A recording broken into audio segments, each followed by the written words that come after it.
Remember the fallen that fought hard to bring this capabilities and this freedoms to us each day that we all love and deserve, and that is fought, given by blood. These guys fought and gave all. Lord, we thank you that we have a place that we can come and we can enjoy this time together, and we pray that every racer here and every fan, spectator, and all the viewers at home, you just put a hedge of protection around them and continue to shower blessings. Lord, we just want to close this weekend out and everyone grow closer together and hope everybody gets to know you. In Jesus' name, amen. Amen. All right, guys, we got a lot of fun action going today. Are y'all ready to get this thing started right out the gate? Yeah, right yesterday was a primer. Yesterday was a primer. Now we're getting into the big stuff. All right, so we're starting off with the Expert Turbo class this morning, and on that row number 1, we're going to have Mickey Schroeder in that number 1 spot, Austin Braden in number 2, Harley Holland in number 3, Austin Dinger 4th, Kendra Hoop in the 5th position, Grant Stevens 6th, Christopher Smith 7th, Rusty Pipes 8th. And starting that 9th spot in the 31 will be Matt Hecker. In 479 will be Chris Welch in the starting 10th. And we've got the green flag underway. Justin Baroob in the 43. Eric Vaughn in the 909. Jonas Fisher 13. Jeremy Farmer 222. Ian Lane in the 81. And Caleb Edmonds in the 88X. And we're underway. And we will see here shortly who will be getting that hole shot.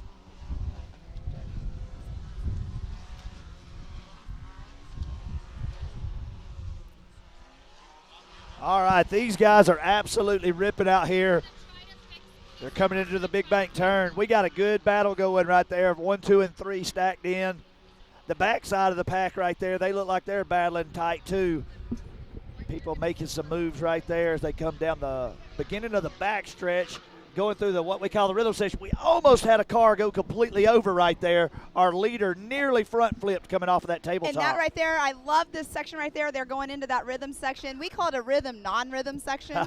It's a lot of fun for the drivers, but they definitely have to make sure they get in their niche on that for sure. They are going on the step up on the back side of the track right now. I'm not sure who got the hole shot yet. No, I'm not either. There was so much action going on. I was trying to take in what was coming down that hill. As they're coming in this area, there's kind of 2 lines there for you at home if you're viewing and you can't tell. This is where a lot of moves are made, is the section they're coming into right now. There's a high line and a low line. These guys going through there, but these first 1, 2, and 3 are starting to separate themselves from the pack a little bit. And you can see right now what you're talking about, Joey, is perfect because there is a high line and a low line. Some people use that bank as their strategy to make them not have to lose any speed in that turn. Now, guys, we've also got something that's totally different today. It's the weather conditions, the track conditions. We got sun, we got high wind, and this could be a really, really treacherous for the track crew to keep on top and keep this thing wet all afternoon and not get blue grooved. Oh, you got that thing going. They're actually absolutely ripping out here.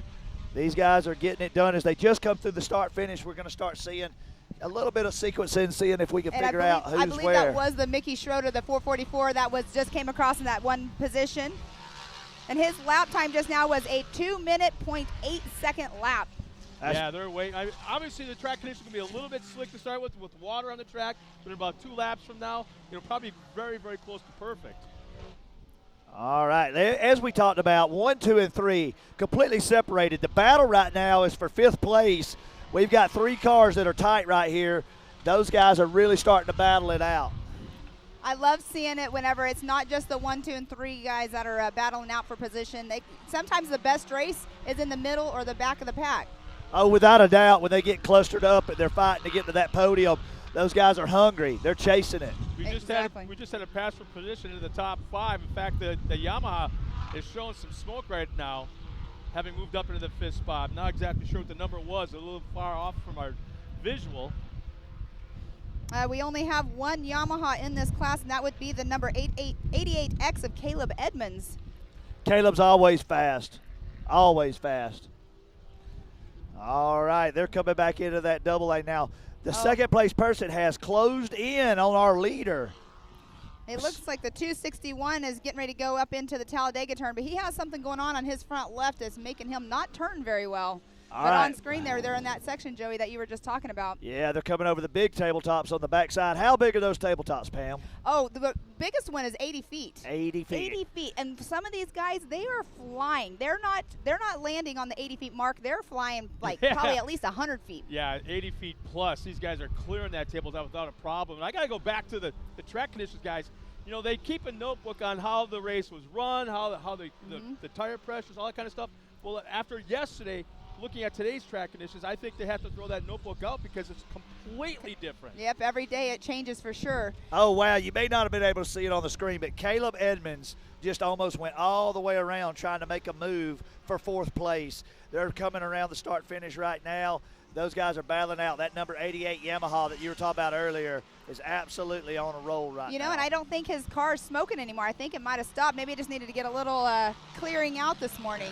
Well, there's always that theory of as long as it's smoking, it's good. When it stops, that's when it gets scary. Yes, exactly. Now, we are doing 5 laps this morning, and we have a big total move by Caleb. Whoa! Yeah, he made up a ton of ground. Oh, we got him off course. 2 Oh. of them are locked up off course there, Oh. trying to get back on race course.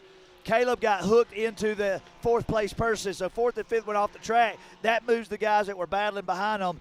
The 1, 2, 3 just completely separated now, but the 4, 5, and 6 holes, they all just got changed. So those are that's Christopher Smith and Caleb Edmonds. They both are number 88. Caleb Edmonds has an X at the end of his number there. We do have a spin out going over the tabletop right before the Talladega turn.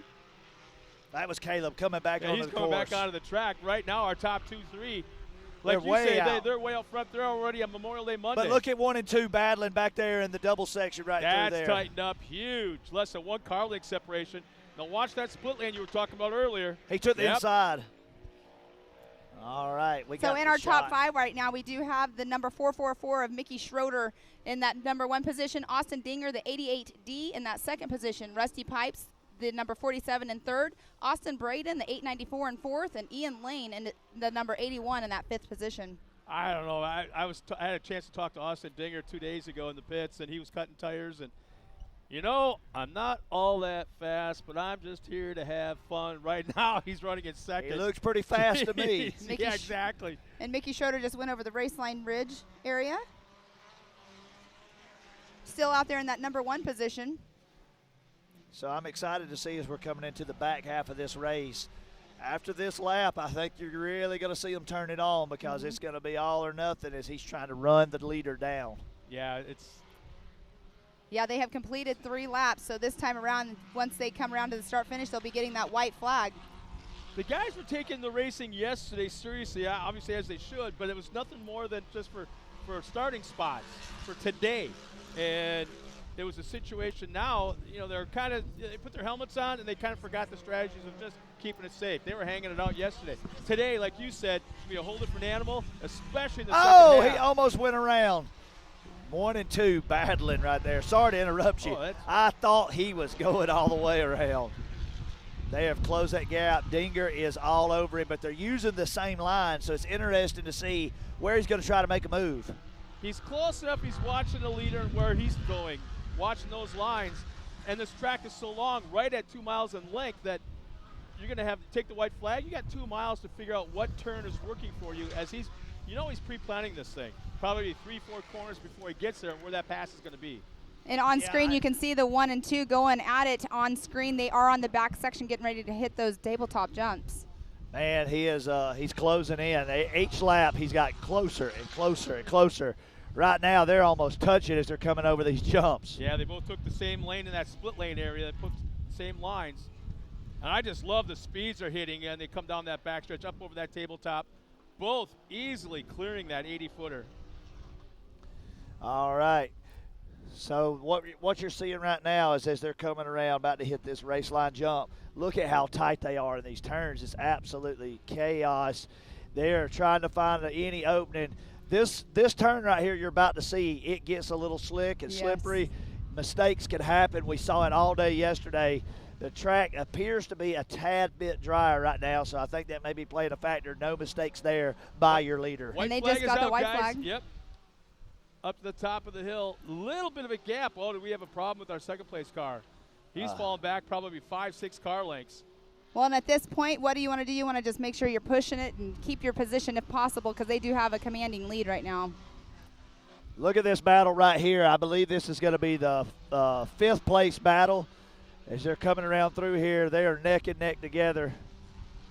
You know, keep in mind they're racing for points for the entire season. We're not even halfway through yet. Oh, Some of these guys are running for points. Obviously, they're out of the contention. Oh, he went way wide. He's going to go underneath.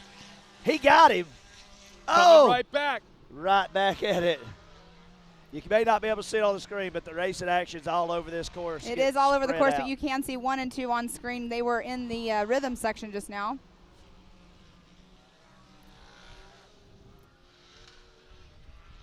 Yeah, that gap between first and second is maintained to about 5 or 6 car lengths. They haven't really they stretched out the lead right past the finish line at the white flag lap, but.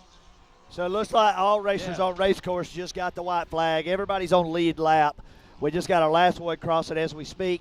So we're going to be able to get everybody through here and see this thing. We're going to get results very quickly on this one.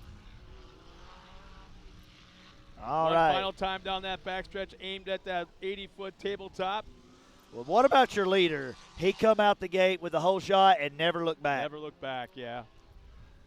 Had a pretty puckered up tight mid-race. But now it's stretched out that lead, but it's shrunk now to about 3 car lengths with 2 turns remaining. Dinger is pushing hard right here. He just made a run at it on this last section for some way. He turned it up, but it's not going to be enough unless a mistake makes right here. And they're good. That's going to be your checker. Pam's got your results as they come across the line. So right now we have the Mickey Schroeder in the 444 in that number 1 position. Austin Dinger, the 88D, in number 2. And we'll see who comes across, because we were having quite the race between 3rd, 4th, and 5th. All right, Joey, thank you for stepping in. And I know you have some Barbie Jeeps that you guys are taking care of right now, because that will be going on later. And right now it's a great shot of the Ultimax Spillway.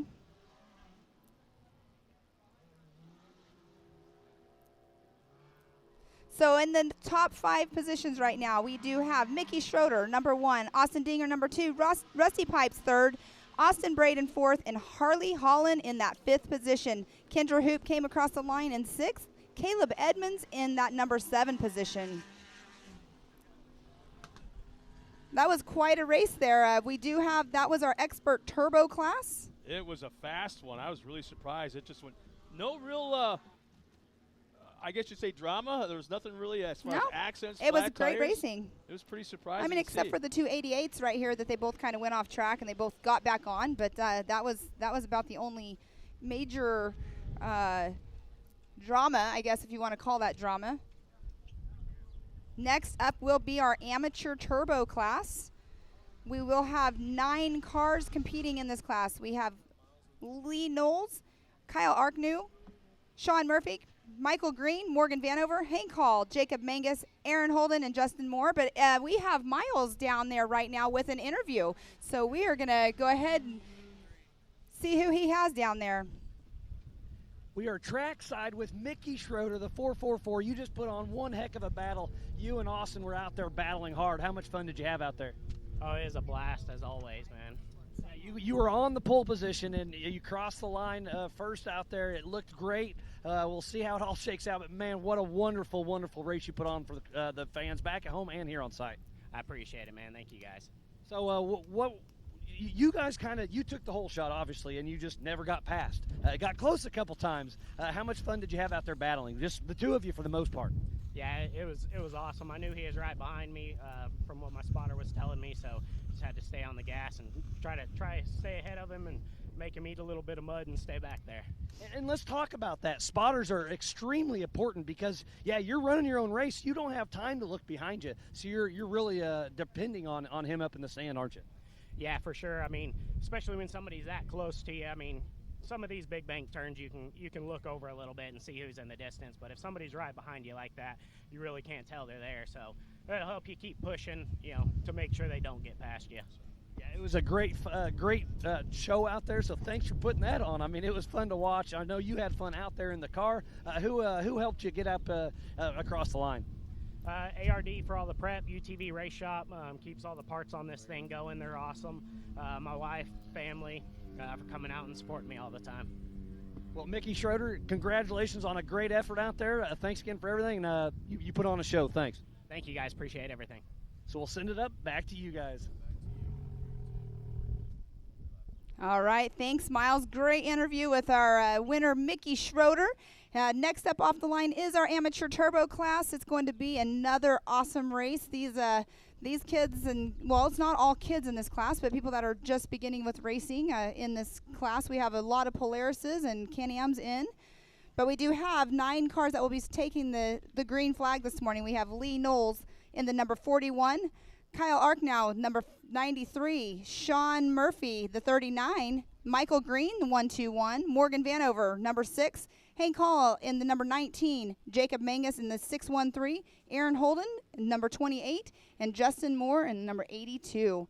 It's going to be a great day of racing all day long today, but we can go through some of our sponsors that we have here this weekend.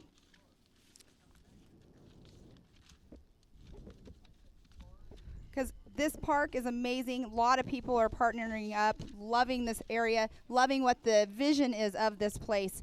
But we do have Oklahoma Ford dealers, Evolution Power Sports, Fuel Works, Gates G-Force Belts, High Lifter, HMF Racing, Maxxis Tires, Moto Race Tire, Nitto Tire, Polaris, Raceline, Rigid Industries, Rugged Radios, Super ATV, Off-Road Syndicate, Texas Motorworks, Ultimax Belts, and 360 Wraps, and they are off the line. It looks like there's a little bit of issues that happened right off the line there. Can't see their numbers. Yeah, somebody got turned around completely, and looked like 3 cars got all involved in it. But in that, all back underway. In that number 1 position, Mr. Lee Knowles just got the whole shot. Number 2 is Hank Hall. That 3rd position, I believe, is Jacob Mangus. They're going right up into that Talladega turn right now. That has been a fun turn to watch people make passes in. Some people struggle in it because it is kind of a tight area. They are entering into the rhythm section. That is Mr. Lee Knowles. He's still in that number 1 position.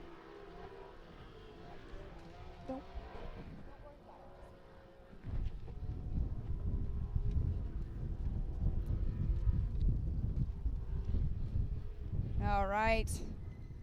On screen there, they're all still kind of tight. They will start spreading out here a little bit more as the race goes on, but they are going down into the Ultimax Spillway area. Yeah, the top 2 have a little bit of a gap back to 3rd, but a nice tight action between 3rd, 4th, and 5th. Now this is the area right there that we talk about. You can either use the inside line and check up just a little bit, or use that bank like you just saw the white car. I can't quite make out who that is. Saw the white car take the bank because it can help you go into the turn a little bit more. Just keep that speed momentum just up. Depends on your driving style. If you like to hang it out, keep the speed up, momentum all the way, take that outside line. But that is Mr. Lee Knowles in that number 1 position. Hank Hall, number 2. Jacob Mangus in that 3rd position right now. Do you think you remember to turn on front-wheel drive today? 4-wheel drive, drive, it's on. You can tell.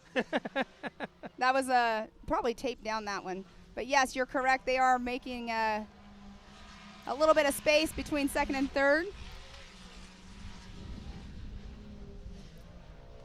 Right now, they're going up into that hairpin turn. So they have 2 turns similar to each other. One, they go right now into the hairpin, which they use them right off the start. They come down. They have a small tabletop jump that they are going onto, and then they go right up into the Talladega turn. Telling you, I hope Hank has a few tear-offs lined up on that helmet of his, because he's been getting roosted since the drop of the green flag. Now watch this. Outside exit, inside entrance, try to make a move on, Hank tried to make a move on our leader. They made contact, a little bumper action going on at the top of the Talladega Hill, now coming down. And that is Mr. Lee Knowles in that number 1 position. Looks like Kyle Arknow just was passed, I believe, or he's trying to make the pass. But we have a battle between 1 and 2 going on. 3rd's kind of in the middle. 4th and 5th, they're battling it out as well. On screen, they are going through those rhythm sections. That's where the shock tuning and stuff comes in handy, is definitely in those rhythm sections, so you don't buck your car around and make yourself get a little sideways. Our leaders coming out of the woods down into that dogleg area, now into that split lane we talk often about. But it looks like 3rd, 4th, and 5th are starting to reel in our top 2 at this point.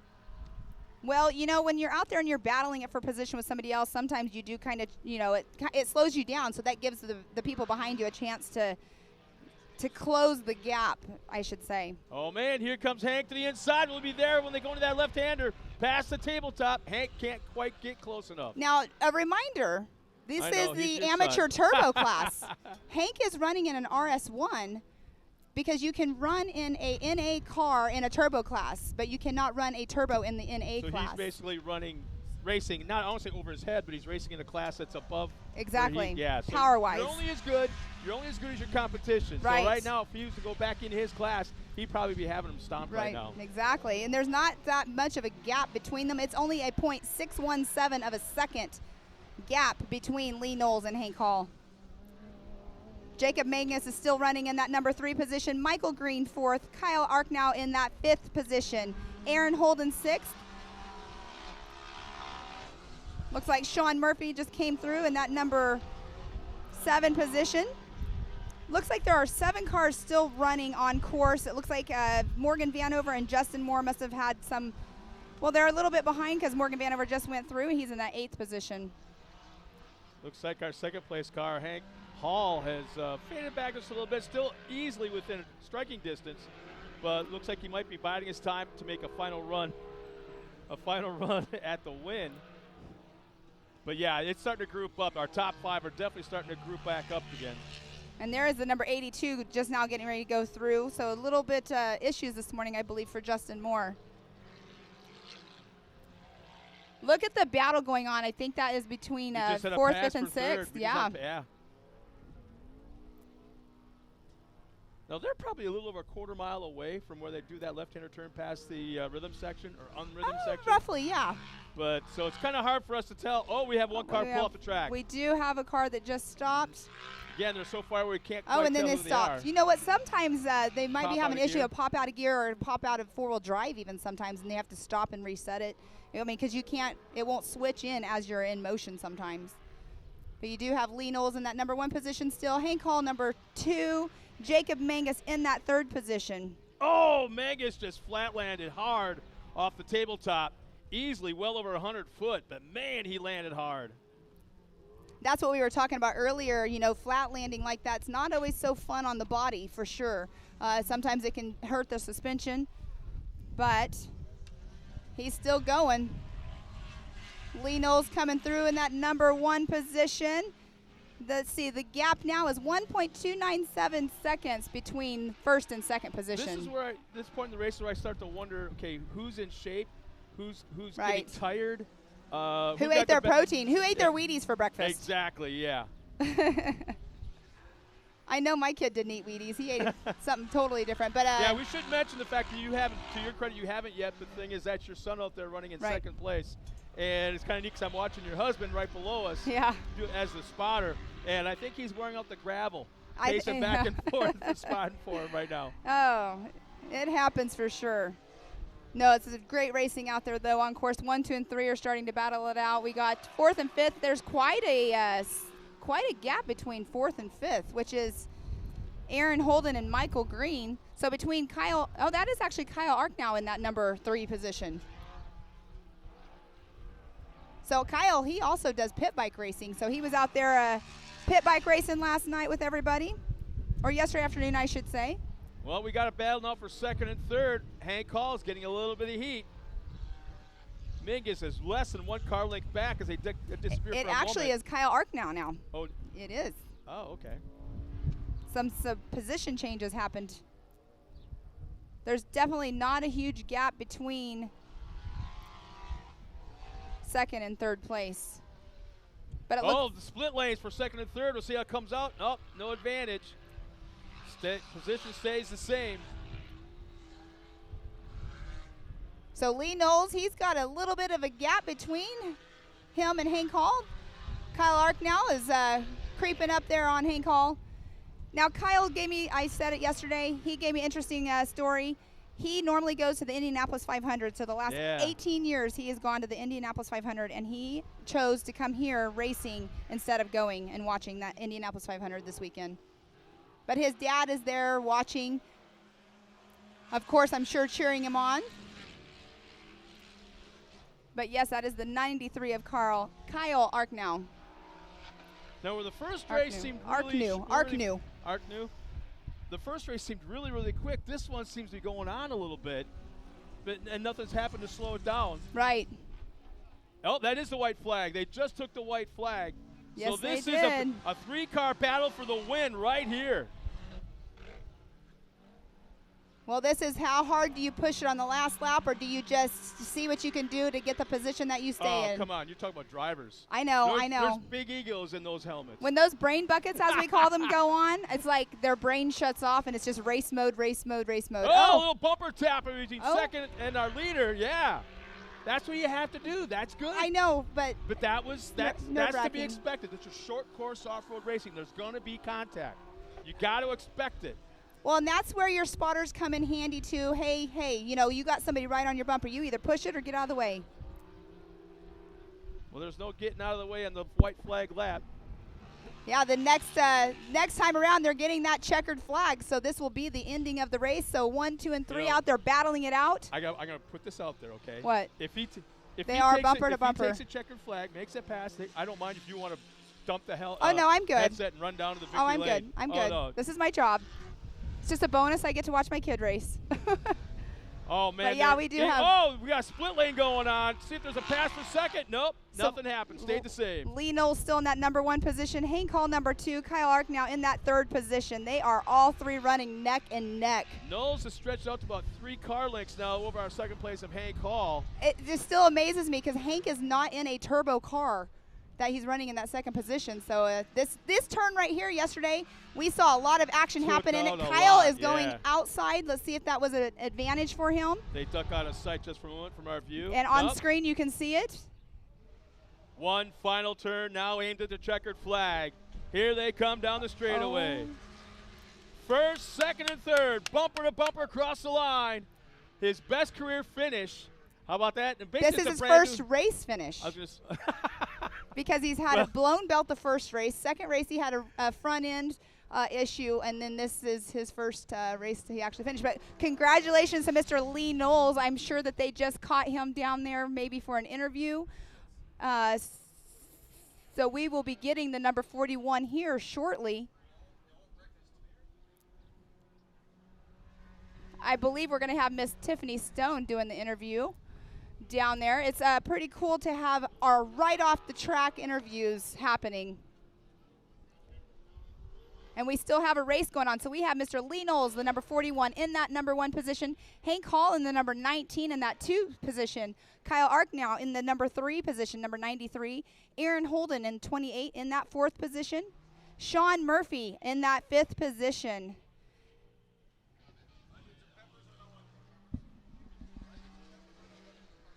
No onions, no peppers.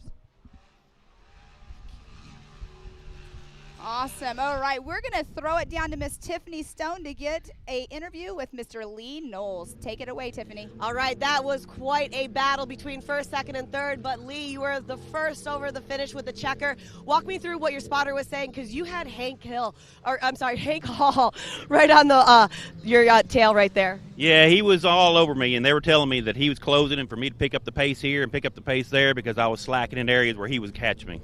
And talking about that, the wind right now, you've had that great wind. So being out front, clean air for you. For somebody who doesn't really know, how imperative is that to have that clean air, especially because we can see the wind coming through right now? The main thing is tear-offs because you don't get roosted by the car in front of you. And just having that clean track, you get to run the line you want to run that you think is the fastest. I love it. And talking about the overall weekend, we split things up a little bit differently. We had, practice on Friday. We had the heats yesterday and obviously the mains. That type of style, does that suit you, being able to have a little bit more time in between the heat and main? Most definitely. Yesterday I ran the second class with the turbo vet, caught a rock to the radiator, so we had to do some major repair last night to get the car ready for today. Awesome. Well, I know you got to thank a bunch of people for helping you get that checkered. Yeah, Super ATV, MidAmerica Outdoors, Raceline Wheels, Maxxis Tires, my wife and family, Rugged Radio, all of them. They're awesome. Awesome. Well, thank you so much. Nice job. Good seeing you up here. Back up to you guys. All right. Thank you, Tiffany. Awesome interview. Lee Knowles, he's a definitely awesome person. I've been speaking with him here and there down in the pits. Next up, though, we do have the 170 limited class. Age limit 9 through 12. They were coming up next. This is the future of the sport. We love watching I always call them the Tiny Tots.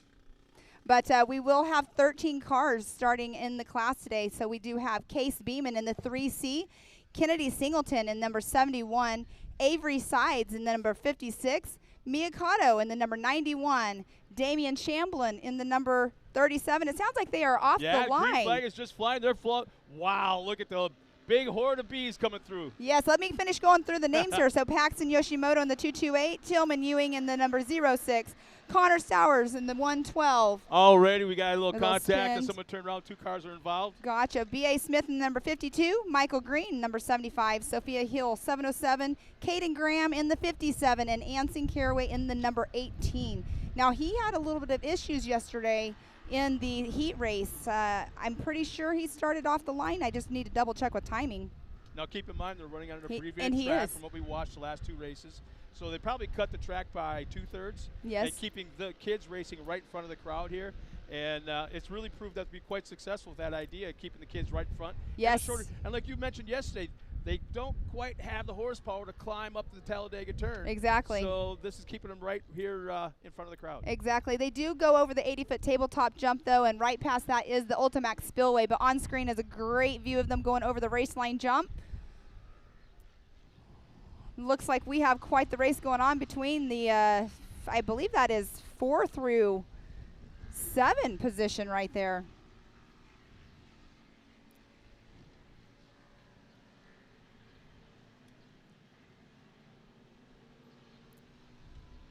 Awesome. So in that number 1 position, Kennedy Singleton. Number 2, Case Beeman. Connor Stowers in that 3rd position. Damian Shamblin in the number 4 position. Paxton Yoshimoto in that 228. That is our top 5 right now. And I do see Anson Caraway is out on course. He did have a little, he had a couple tumbles yesterday in our heat race. The first tumble he took, he landed on all 4s and he kept going. And then he ended up having a chain break. Dad fixed it, got back out on race course, and then he had another tumble where they actually, made sure he checked out all good, okay with medics, and he's back out on race course today. But look at the battle on screen right now between, that is 3rd through 8th right there. And this is our limited class 9 through 12.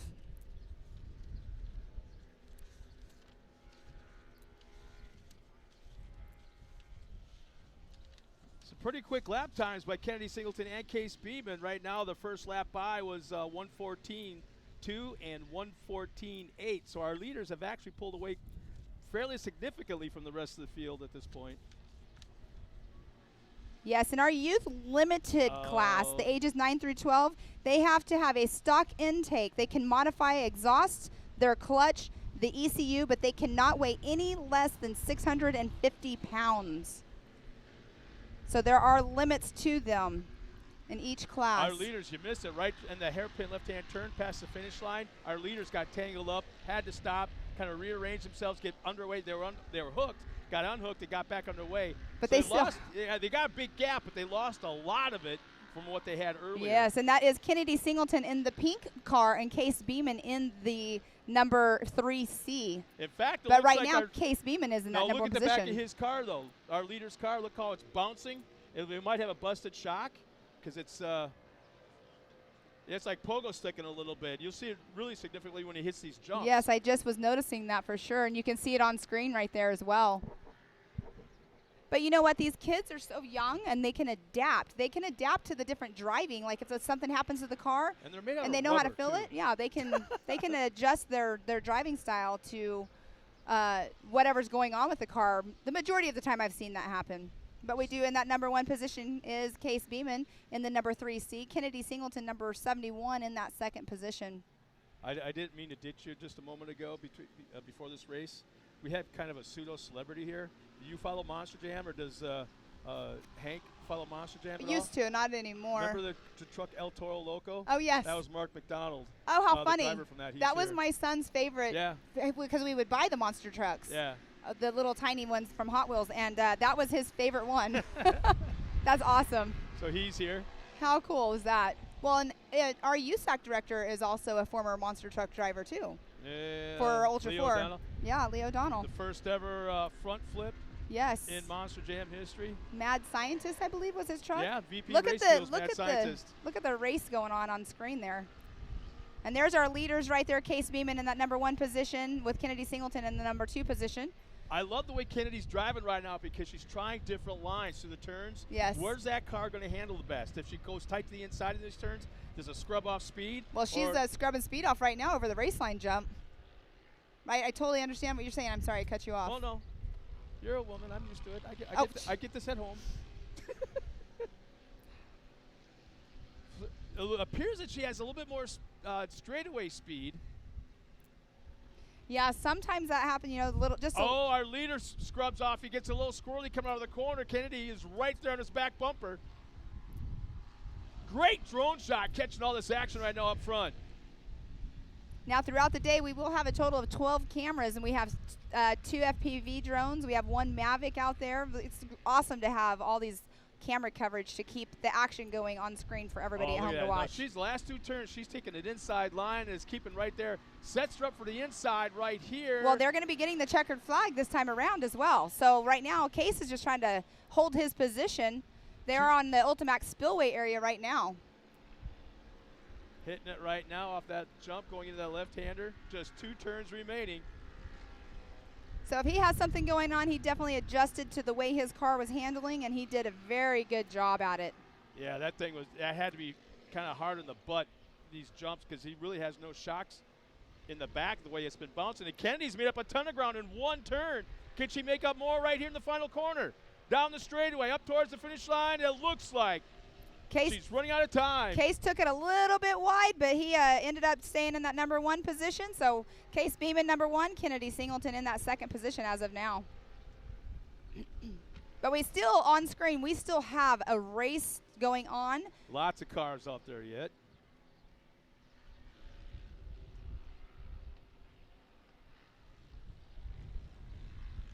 And between 5th and 6th right now, coming through the start-finish line, they were running neck and neck as well. So right now we have Connor Stowers through the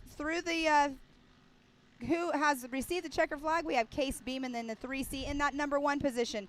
Kennedy Singleton, the number 71 in the 2nd position. Damian Shamblin in the number 37 in 3rd. Connor Stowers, the 112 in 4th position. Avery Sides, the number 56 in 5th position. Paxton Yashimoto will round out the top 6. Right behind him will be Anson Caraway. In the 18, Miyakato will come across the line in 8th, along with Sophia Hill in the 9th spot, and Michael Greene, the top 10. Caden Graham will come across the line in 11th. B.A. Smith right behind him in 12th. Tillman Ewing will come across in 13th, and everybody finished. Everybody finished. All Let's right. go down trackside with Miles Hasselquist with our winner.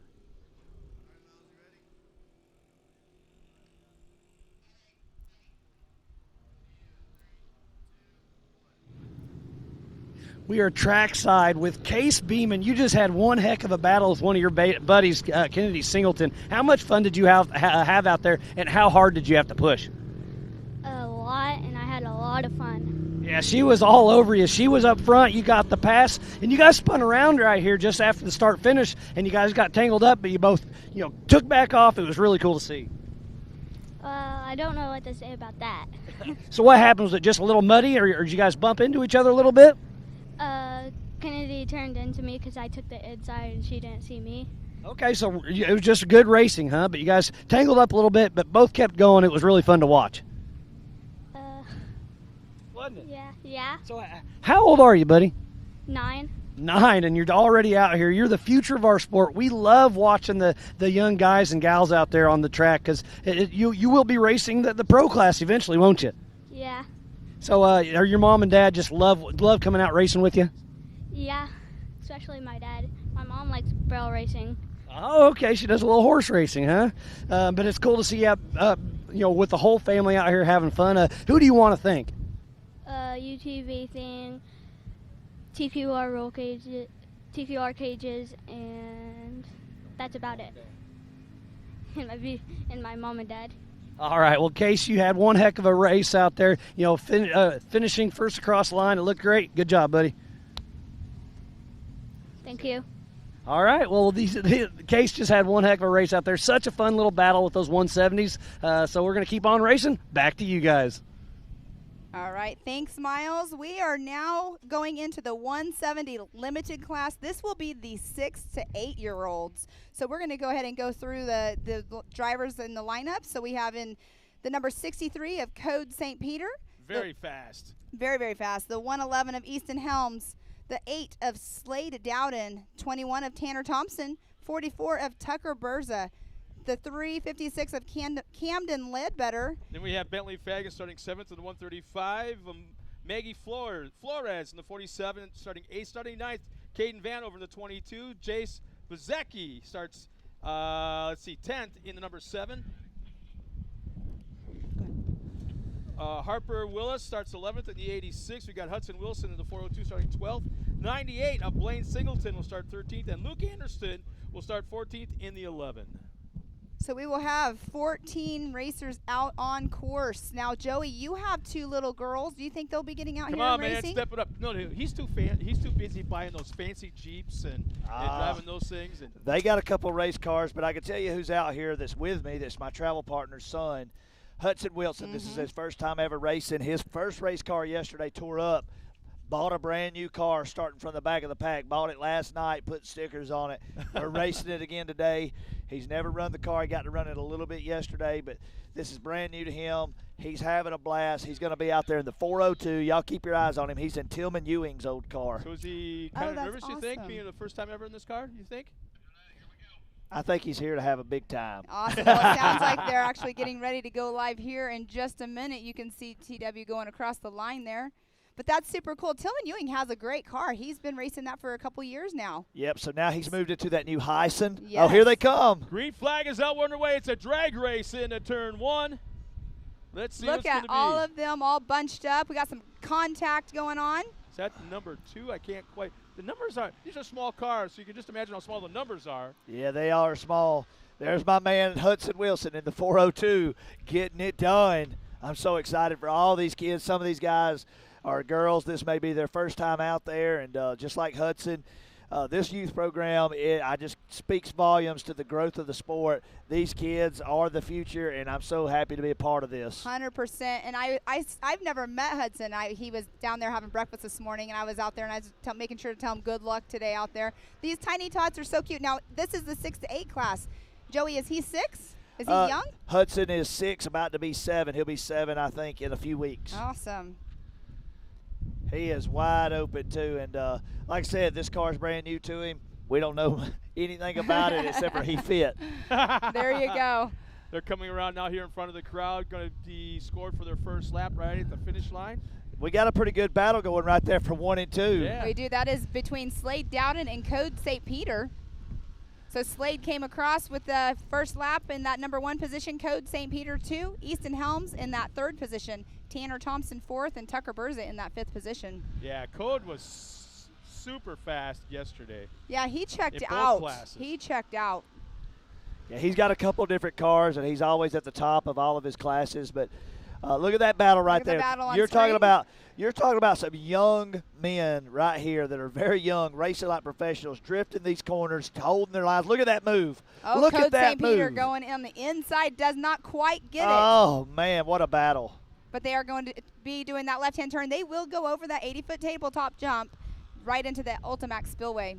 Yeah, these cars are actually leaving the ground. For you at home, you may not can appreciate it. They're getting a couple feet off the ground. They're not just rolling around. These kids are not playing around out here. They're only getting a couple feet off the ground, but, man, to these kids, that's a lot of air. I think to a lot of parents it's a lot of air. Well, for this class, most of these cars are probably running somewhere in the 40-ish range, 40 miles per hour on the top end. Roughly. But our other class, some of those cars are a good bit faster. St. Peter is running up front now. Made the pass just out of our eyesight. Yeah, on sure screen, did. you can see Code out front. Awesome camera angle. Just went through start finish. So we got Code St. Peter now being scored as our leader. Slade down running in second. Easton Helms up in the 3rd with Tanner Thompson 4th and 5th. Top 5 will be Tucker Berza. And Code was our #1 qualifier yesterday. In both classes that he runs in. Mm-hmm. Yeah. He not only runs in the 170 limited class, he also runs in the modified class. So we were just joined a moment ago once again by our buddy Joey. Did you get all those Barbie doll Jeeps put together? We got them all put together. No We're ready way, for some really? Barbie Jeep. Yeah, this man. morning I ducked into breakfast. I think it was like 7 o'clock, 7:30, and not one box had been touched. You're trying to tell me? We're professionals. We do what we do. You know, brought not some guys everybody. from- It's not for everybody. If it was easy, everybody'd be doing it. We're professional Barbie Jeep installers. We got them together. They brought in a bunch of guys from Richard Childress Racing, and they helped them. There you go. On screen, there's 6 cars. The one in the front is definitely going away, but the 5 cars that you can see on screen right now, they're holding their lines pretty good, and they're like perfectly spaced out. But they are headed back over the 80-foot tabletop jump right now, going into the Ultimax Spillway.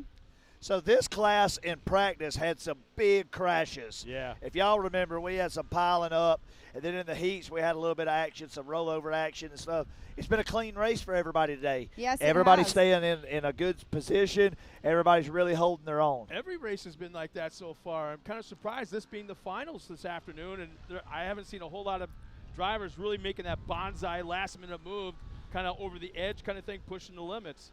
All right, so in the top 5 right now, we do have Code St. Peter still in that #1 position, Slade down and in #2. Easton Helms in that 3rd position. Tanner Thompson 4th, Tucker Berza in that 5th position. They will be getting the white flag next time around. So this race is going quite quick. Hey guys, can y'all hear me? All right, we're fixing to use tickers. These tickers and scoring is only relevant to this race only. Nothing affects anything overall, so only talk about this race only, alter the scoring that you see. Copy? Yes, sir. All right, as you see, they continue to battle. Our leaders are coming back around and about to cross in, and they should be receiving the white flag on Yes, this one. they should. And they're halfway through the lap. That's what's awesome about watching the live scoring. So if you're at home watching this, you can watch on the MAO.livemotorsports.com and see the timing and White how quick flag. their laps are. There's the white flag. The boys got and girls got one more lap to go.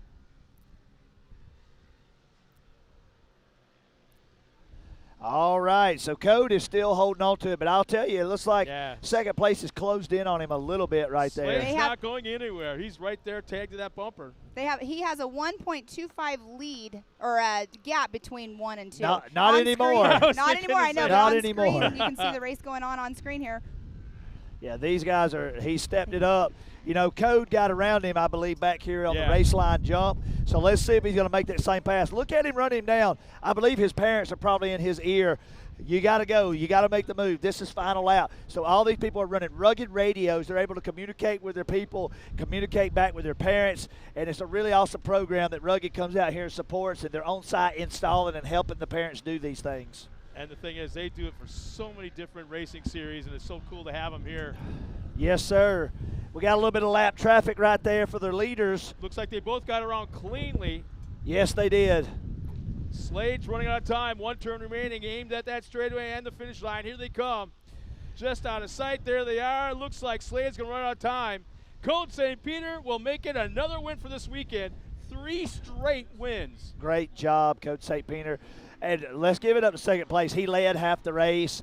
Code made a good move, and he stayed right there with him the whole time. He did a fantastic job.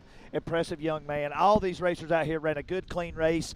They're still finishing up. We got a few cars left on course. I'm just super impressed with all these guys and girls. And there are several girls out here. I love that. Here's our top 3 right now, our podium finishers. Code St. Peter will take the top spot. Slade down in second. Easton Helms will round out the podium. In 4th and 5th will be Tucker Berza and Tanner Thompson. As let's see, the rest of the field's coming around to finish the race. And that is just for the heat rate, the race that they just did. So that is not for the overall finish. No, Yes. there's combined scoring Correct. for yesterday's finish and Today's finish, and it can be pretty much guaranteed that Code St. Peter is this weekend's champion. Yeah, he dominated all weekend. Every class he was in, yeah. All right, we will more than likely have a interview going on up there because Tiffany Stone and Miles Hasselquist are up there grabbing our first place finishers for the heat races today. So coming around in 6th spot will be Camden Ledbetter, Luke Anderson 7th, Bentley Fagan 8th, Maggie Flores in the 9th spot. Rounding out the top 10 will be Caden Vanover. 11th, Jace Puzecki. Harper Willis will come around in 12th. Hudson Wilson will come around in 13th. In fact, let's go down to Miles Hasselquist with another one of our winners. Miles. It's actually Tiffany. Tiffany, yes. Oh. All right, Code. So it's so great to talk to you. You were number 1 qualifier in both of your heats yesterday, and then taking that top spot. Plus, it's a back-to-back because in round 2 you had the top spot as well. Talk me through how you're feeling right now. Good. And with that, how was the track out there? It's really, really windy, but obviously you had a lot of clean air. On the whole shot corner, it's very slick. Taking the inside, so on the last lap, I took the outside and it wasn't slick. And it wasn't slick. Well, it seemed like you guys had some good battles out there. There were some things trying to happen to you, but you kept it all calm and collective. Talking about that, how do you feel about taking another top spot and being here right now at MAO on Memorial Weekend? Good. Have you been in the pool yet? Yeah. How was the pool for you? The lazy river was really cold, but the regular pool, it was warm. All right. Well, I know you got another main going out there today. What's the game plan? I don't have one. Do the same thing pretty much? Yeah. Awesome. Well, nice job. High five to you, buddy. Back up to you guys.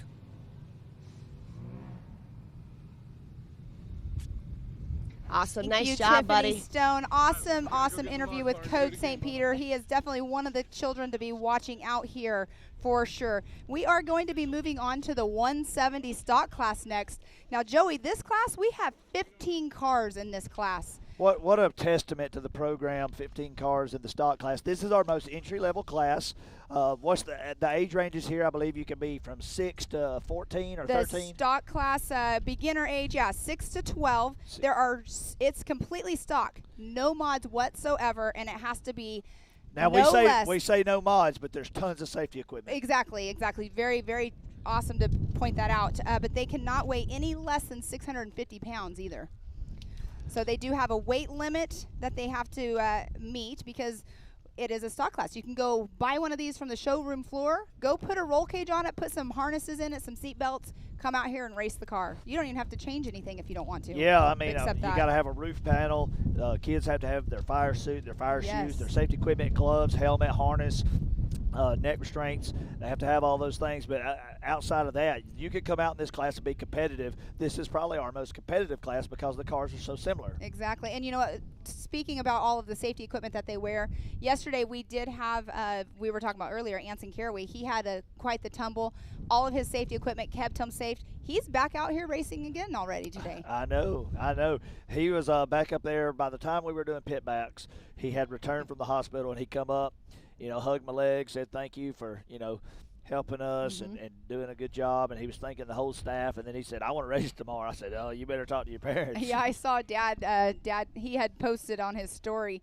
He's ready to race tomorrow. He's back in his fire suit, but he was still in the hospital. Well, gang, here's our lineup for the next race, the 170 stock. Starting in the front row will be Carolyn Claire Ewing in the 06. In the 5R, Rossi Thomas starting second. Starting third, Carson Sommerfeld in the 09. Aiden Ballinger in the 2011 starts fourth. Starting fifth will be Bear Medlin in the 220. Paxton Shamblin will start sixth in the 37. Ryder Thomas starts seventh in the 6R. The 022, Heston Hess, starts eighth. And then we have Blaze Medlin in the 122. He'll be in the 9th. Wesleyan Coates in number 3. 723 of Emily Fowler. 612 of Atlee Yoshimoto. 121 of Hattie Cowan. 22 of Caden Vanover. And the 126 of Carson Hill. Now, Caroline Claire, her car that she's in is also Tillman Ewing's old race car as well. Oh, yeah, a little race car, used car lot? So that is Tillman. No, that's her brother. That's Tillman's her brother. That's right. So he stepped up into a newer car. She took over that one, and then your buddy, they bought Tillman's other race car. So Tillman's also racing his I almost said RS1. Hyson. His Hyson. He's racing that not only here, he is also racing in the 170 class that we do at the Ultra 4 races as well. That is correct. All right, look at these cars go. I love this class. Joey, you never gave me an answer about your daughters. You got a trailer already, so you don't have to worry about transportation. They've been riding around the yard. They're getting a little faster. One of them's a little small, but we do have Zoella, my oldest. She's 7 years old. She come up to me after seeing her friend Hudson race. They're very close friends. She said, I want to give it a try. So we're going to see if we can get the car together towards the end of this year, maybe let her try it and get ready for next season. Nice. That'll be awesome.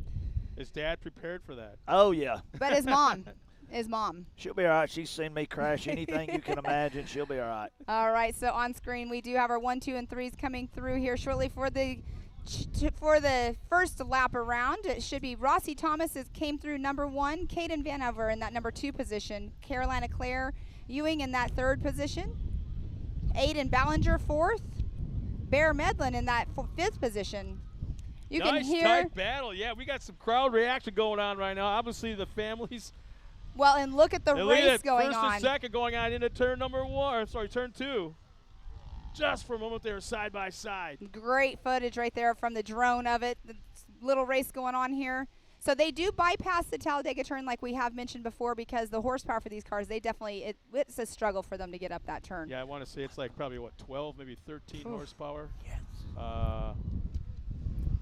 You can, like I say, these are just basically almost off the showroom floor. Like you guys have mentioned, it's basically buy the car, do the, install all the safeties, and you're ready to go. Yep, and right there we do have on screen Rossi Thomas in that number 1 position.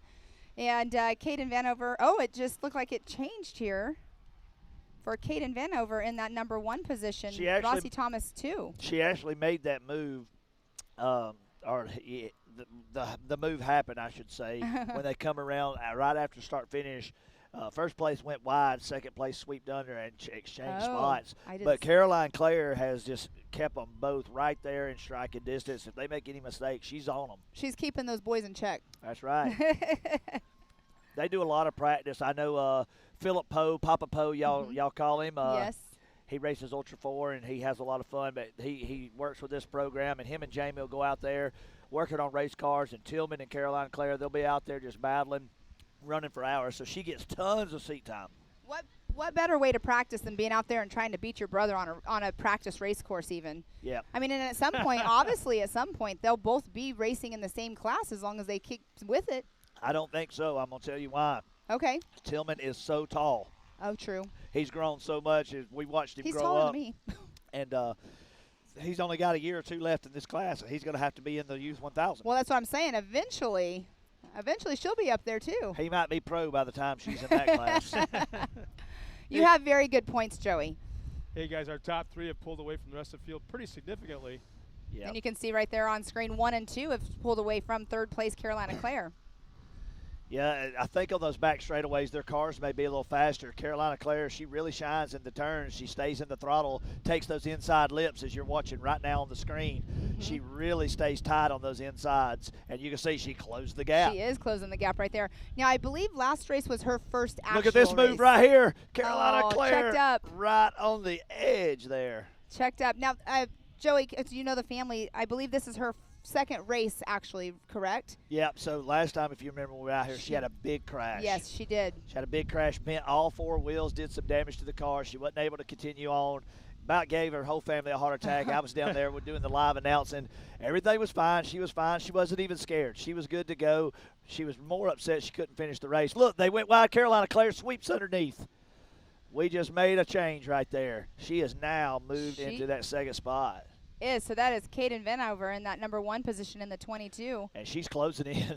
She is on a mission. Good job for her. Yes. Seat time definitely is key. Like you said, that they go and they practice and do a lot of testing on their cars. And I'm a big advocate of seat time. Yeah, and it's paying off right now. She's not tired. She's got the endurance. She's speeding up. She's getting faster and faster every lap as you see her tracking down the leader right now. Now remember, I've already told y'all once before, and you're going to see as it comes through the screen, the back half of the track is where she shines. The turns, she's got a good inside line. She stays into the throttle. She's able to stay flat foot. Where these other cars are going wide, she's capitalizing. So watch it right here. Watch this. This line right here look at that. is where she's faster. You know what I call that, Joey? Consistency. And she's going for a pass right there. They're going neck and neck She's up got to the insides. jump. She's setting up the final turn. She's now set up on the inside. She made the pass over here. We have a frozen screen, but we can see right there. Okay. She made the pass. This time around, they will be getting the white flag as well. So you could just tell how hard she was pushing it just now. She kind of did a small bicycle. But now it's all going to be about that consistency. So she may just got the lead changed back, but she's okay because if she can continue doing what she's doing on the back half of the track, she can hold through the finish. Stay in touch. Stay close. And that's where keeping the speed in the turns like she's been doing, like you've been talking about, that's where it's really going to help her on the straightaways and close those gaps between her and Kaden Vanover. So, look, I've talked with Tillman. Tillman will get in the car and ride with his sister and just really coach her, hey, you know, come inside. And Papa Poe and Jamie, they'll be on the headsets. They'll be saying, you know, you got to set this corner. She's learning how to set the car. She's learning how to run up there full speed and stay on the gas, and it's showing right now. Yes, it is. And that's where coaching and, you know, being a part of the Jamie McCoy program, I know that he used to teach people, you know, have a program where you could go and, you know, take driving lessons and stuff with that whole program that Jamie McCoy runs. Guys, we just, for the battle for second and third, that last podium spot, or third and fourth, I should say, for that last podium spot, right behind us, just past the tabletop jump, and that right-hander, right before the Talladega turn. They were side by side entering into that yellow flag zone. Side by side, they ended up splitting the middle of the car that was on the track that had issues. So there might be something we got to talk about later on after this race, what the scoring is going to be, what the call's going to be made, because there was a pass just before the flag. We got the checkered coming out. Yeah, there it is. There we go. We have Mr. Kaden Vanover in that number 1 position, Carolina Claire Ewing number 2. So we'll see who comes in third, fourth, and fifth. We have Rossi Thomas came in that 3rd position. Carson Summerfield, the number 09 in 4th.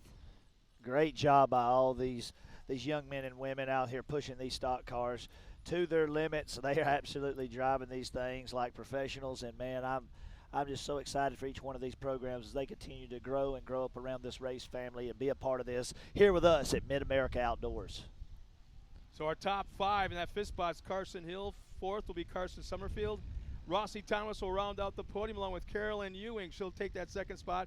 And Kaden Vanover will be our winner, and should be just a moment. Trackside, I believe it might be Miles this time. I believe they are going back and forth. Yeah, they're taking a moment, letting these kids get out of their cars so we can see their faces, their fire suits, and everything else, and giving them an interview. What's cool is, like, these are little cars. Yeah. They put these little kids in little cars, and most of them, all you see are the knuckles on top of the steering wheel and maybe a little bit the top third helmet of the helmet above the window. So it's kind of a I know that Matt Walraven's son races with us sometimes, and yes, he's so tiny, and I can remember his first few races, he was just pretty much dependent on his dad to say, turn left now, turn right now. He couldn't see over the steering wheel. All right, it sounds like we have Miles down there. So take it away, Miles. And fresh off the track, Kaden Vanover had one heck of a race. You had so much fun out there. You were battling with your buddy out there, Hewing, weren't you? Yes, I was. What was your favorite part? What was your favorite pass out there on the track? The jumps. The jumps. You just love getting it, letting this little 170 give all the horsepower it's got and hit those jumps as hard as you can, can't you? Yes. And what a better way. I see your parents over there. Your mom was all excited, and you got to be excited watching her get all excited, don't you? I am. Heck yeah. I can't think of a better thing to do on Memorial Day weekend than to spend it with your family here at MidAmerica Outdoors. And I assume you've been in that pool a couple times, haven't you? Yeah, just once. Once. Well, now you're first across the line, looking great. It was a lot of fun. I'll bet you'll enjoy that pool this afternoon even better after you get the awards done, won't you? Yeah. Heck yeah. Well, Caden, it was so much fun watching you battle with the young tykes out there. The little 170s are the future of our sport, and we just love watching you guys and gals out there battling out. Yeah. So who all helped you besides your parents get up here? I don't know. Just your mom and dad, huh? Well, it's great to see you out there, and I loved seeing that smile. All right, well, she's all smiles. So much fun out there. She did a great job. Battled all the way to the end. Caden, great job. So you got lots more racing action yet to come. Back to you guys.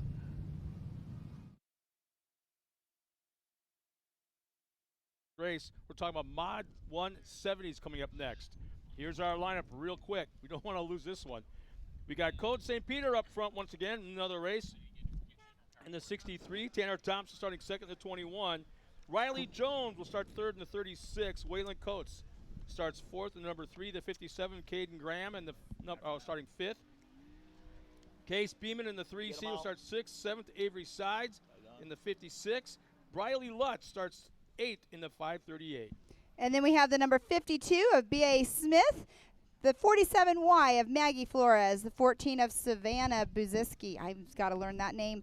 The 75 of Michael Greene, the 71 of Kennedy Singleton, and the 402 of Hudson Wilson. So Hudson Wilson raced earlier as well. So Oh, there it is. You definitely tell by the sound when these things start the green flag. And look who's coming across to turn number 1, Code St. Peter. all right, and this is the modified class, the modified youth beginner class, ages 6 through 12. They can modify their engine, they can modify their intake, exhaust, transmission. Now they only have a weight limit minimum of 500 pounds. So that's 150 pounds difference between the limited classes and the stock classes.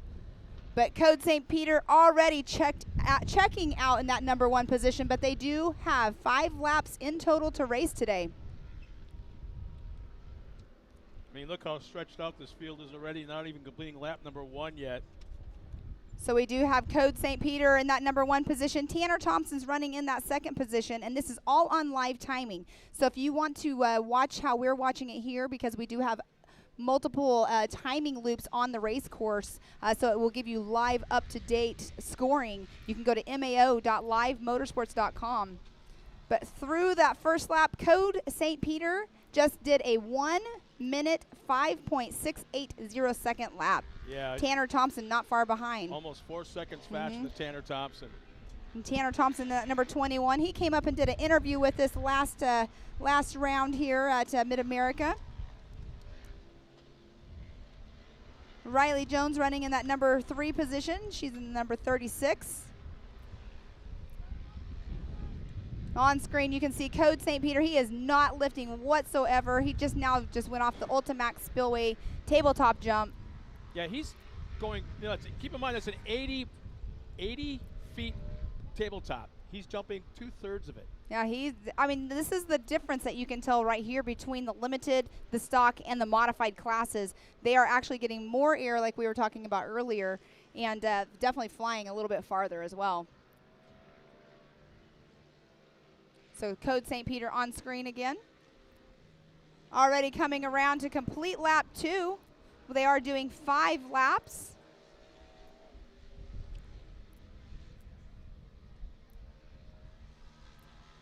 So they have a tight left-hand turn after the start-finish line when they go through it. So once they go through that, it's all about the position you're taking on the lap.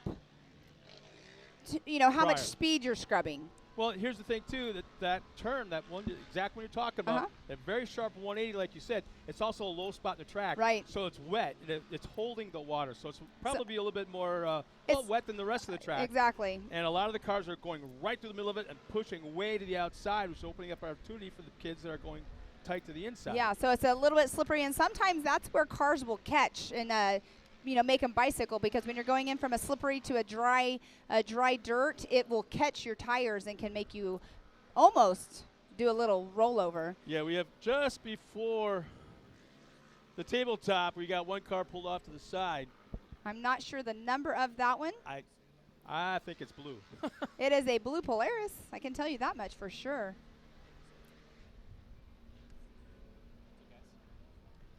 Unfortunate, though, whenever you're not even halfway through the race and seeing a car pulling off to the side.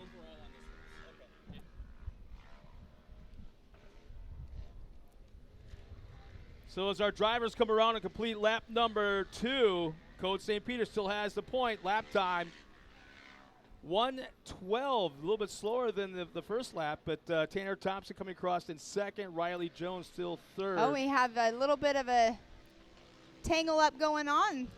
They were just on screen there for just a moment.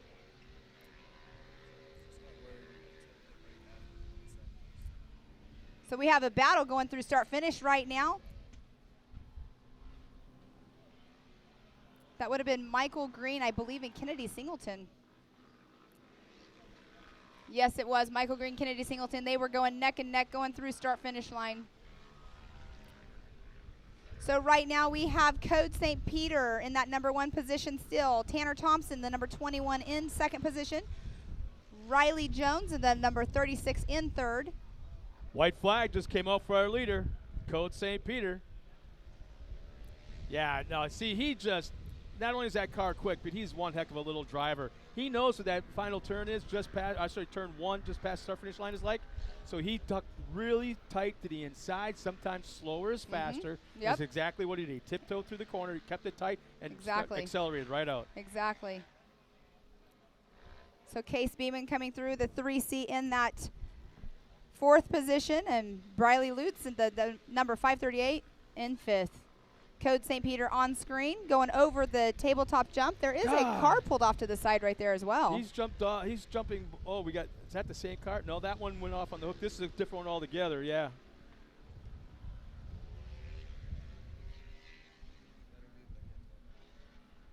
Now it looks like it's right in the middle of the traffic line or the race line, but it's just off to the left. So there's still plenty of room for the cars to get by as the yellow is out for that area. Now keep in mind, it's a yellow zone, so there's a speed limit. And Code St. Peter, sorry to cut you off, just coming through to get the checkered flag in that number 1 position for race just now.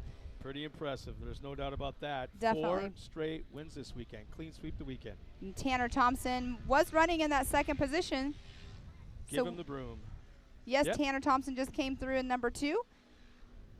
And just a reminder, that is for this race only, so it's not the going across the podiums. It's also, a combined scoring from yesterday's heat races and today's.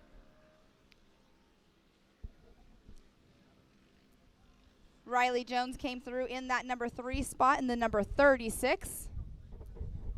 So our car that's pulled off to the side of the race course right on top of the tabletop looks like it might have something to do with the front end, because all the track crew is kind of taking a peek at the front end of the car. So that tells me he might have to maybe be lifted off the track. I'm not sure. We have another spin out right here.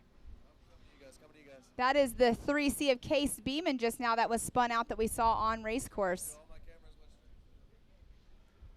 So once again, our top 3 right now on the podium, the 36 of Riley Jones, Tanner Thompson 21, and the driver that clean sweep the weekend, Code St. Peter in the 63.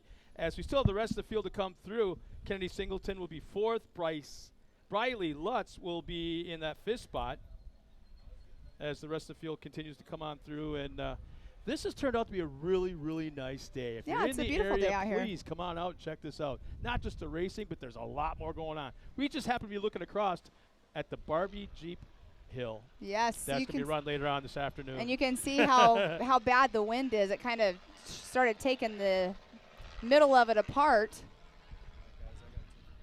But we have Miss Tiffany Stone down there. She will be with Code St. Peter in the number 63. Take it away, Tiffany.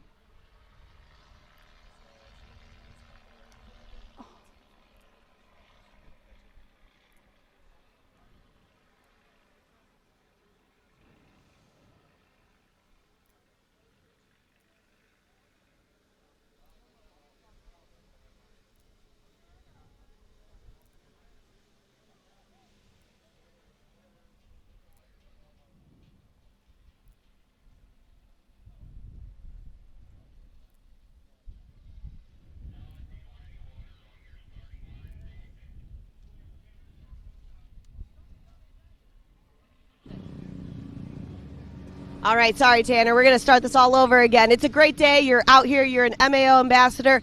Beautiful out there. You had a great heat race and then obviously a main today. Tell me how you're feeling, buddy. Great. Well, we know that everything is beautiful. Did you get a chance to go in the pool yet? Yeah, twice. Twice? How was that for you? What was your favorite part? Did you like the pool or the lazy river or the splash pad? Both.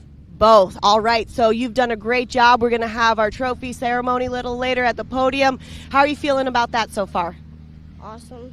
Awesome. Well, high five to you. Nice job out here. I'm going to let you get back up there and back up to you guys. Well, thanks a lot, Tiffany. And I guess at this point, yeah. Well, I'm sorry. I totally thought that was going to be Code St. Peter, but he just kept going on by. But Tanner Thompson, when he's up here talking to us that one time in the interview, it was super cute to have him up here. He's definitely a young man of few words, though. Yeah.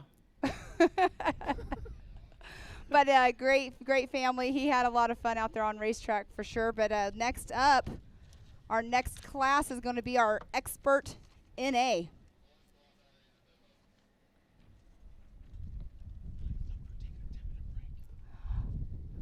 Oh, I'm so sorry. We are actually going to take a 10-minute break. I totally forgot about it. We don't get a break very often. No, we're just a quick few moments. We're going to step aside, and we're going to be back for our next race in approximately 10 minutes. So hang tight. Come on back. Grab something to drink, something to eat, and there'll be more racing action in just a moment.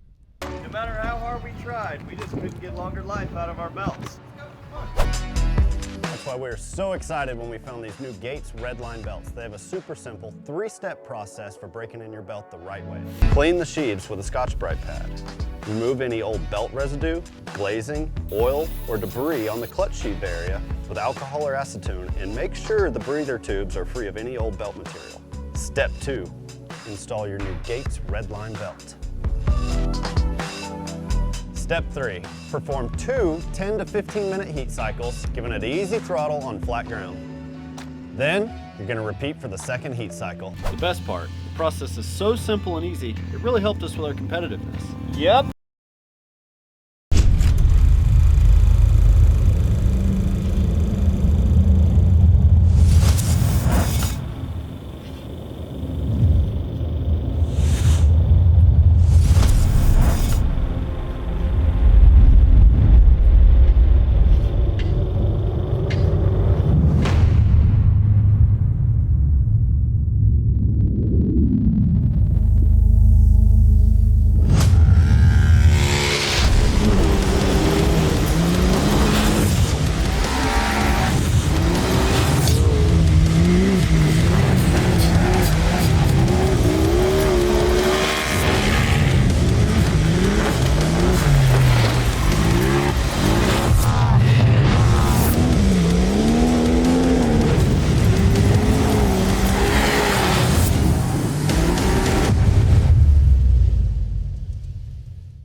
No matter what, it's never an easy event, and it never will be, and that's what makes King of the Hammers King of the Hammers.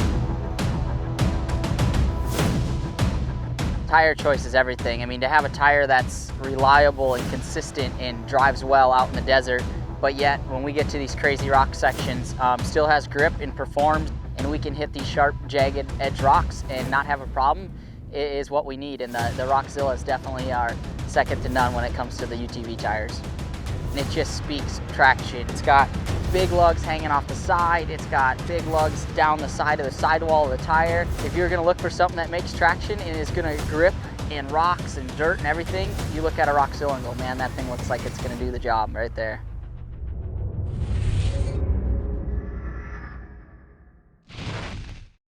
Upgrading. It's what we do. So upgrading is what we did. Introducing the IQ equipment lineup powered by HMF. Designed for the most adventurous side-by-sides in the world, IQ equipment has the strength to tackle the off-road head-on. Bolt-on American-manufactured steel, engineered to increase strength, durability, and protection, so you're equipped to handle the most extreme performance. When you're ripping through the desert at full throttle, tearing through some of the most brutal terrain in the world, you're going to need equipment that keeps you moving at a high level. Because when you have the performance and you have the protection, you then have the confidence to actively pursue your passions just as freedom was intended to be. HMF, equipped to perform.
it's been a great day out here so far at MidAmerica. I've had a great time out here announcing with you. We have lots of racing still happening. We are going into race number 7, the Expert NA. We are going to take another quick commercial break. Scott Rain. Just so you don't have to see us exchange announcers up here and have me kind of trip on camera. Well, we have We're going to hide that. Scott Rain and I'm Pam Hall. We've been having a great time up here. Hopefully you guys at home have been enjoying watching it. But we are going to bring in Mr. Joey Beck and Matt Edmondson. So we are going to give some sponsors a little bit of love while we do a switch. And next time. There'll be a lot more racing. Don't go anywhere. There's going to be a great afternoon here at MidAmerica Outdoors. Breaking in our belts used to be such a pain in the butt. No matter how hard we tried, we just couldn't get longer life out of our belts. That's why we were so excited when we found these new Gates Redline belts. They have a super simple 3-step process for breaking in your belt the right way. All right, so we have just made the switch. What's up, dude? Officially made the switch. All right, we're out here. It has been some wild racing. I know that I was stepping in and out and going and talking to some people and hanging out with some of the 170 guys. Had to check in on my main man, Hudson Wilson, his first time out here racing in his new car he got from Tillman Ewing and that program. And we also saw the experts this morning getting down. Yep. Had a lot of fun. What have you been doing all morning? Man, you know, I got a little break this morning. We were wide open. Me and you had so much going on yesterday. You guys put on a killer show last night with the hill climb, and thank you. Got a little bit of a breather during that. But you know, I've been nursing my my voice, man, trying to not sound horrible for you guys today. Look at this. Here we go. We are ready to rip. Look at that start right there. Carson Vail. Check it out. That blue and pink car. Man, that thing stands out. Wow, and look then, at him sliding it in there. There you go. Look at that. Caden Ellis in the 84 machine. That Max Racing Doomswell sponsored car right there. Proud to see him up there. I mean, the story right here, Carson Vail commanding lead already. Carson's one heck of a driver. He's on the gas. You see him coming down the hill there. Look at that. Look at all those cars on that Talladega turn at the same time. How awesome is that? What's super cool is to watch these guys head down this back straight, too, right here. They get side by side through this rhythm section. And look at the track. They threw some water out there. The track can do. Look, we got one off the side. Oh, wow. Oh, he's in the water. Uh-oh. Yeah, he'll be okay. It's not very deep right there, guys. Yeah. Safety equipment. Safety crews are en route. Everything's good. Let's get back on the action. Look at that. I got a spin-a-rooney right there.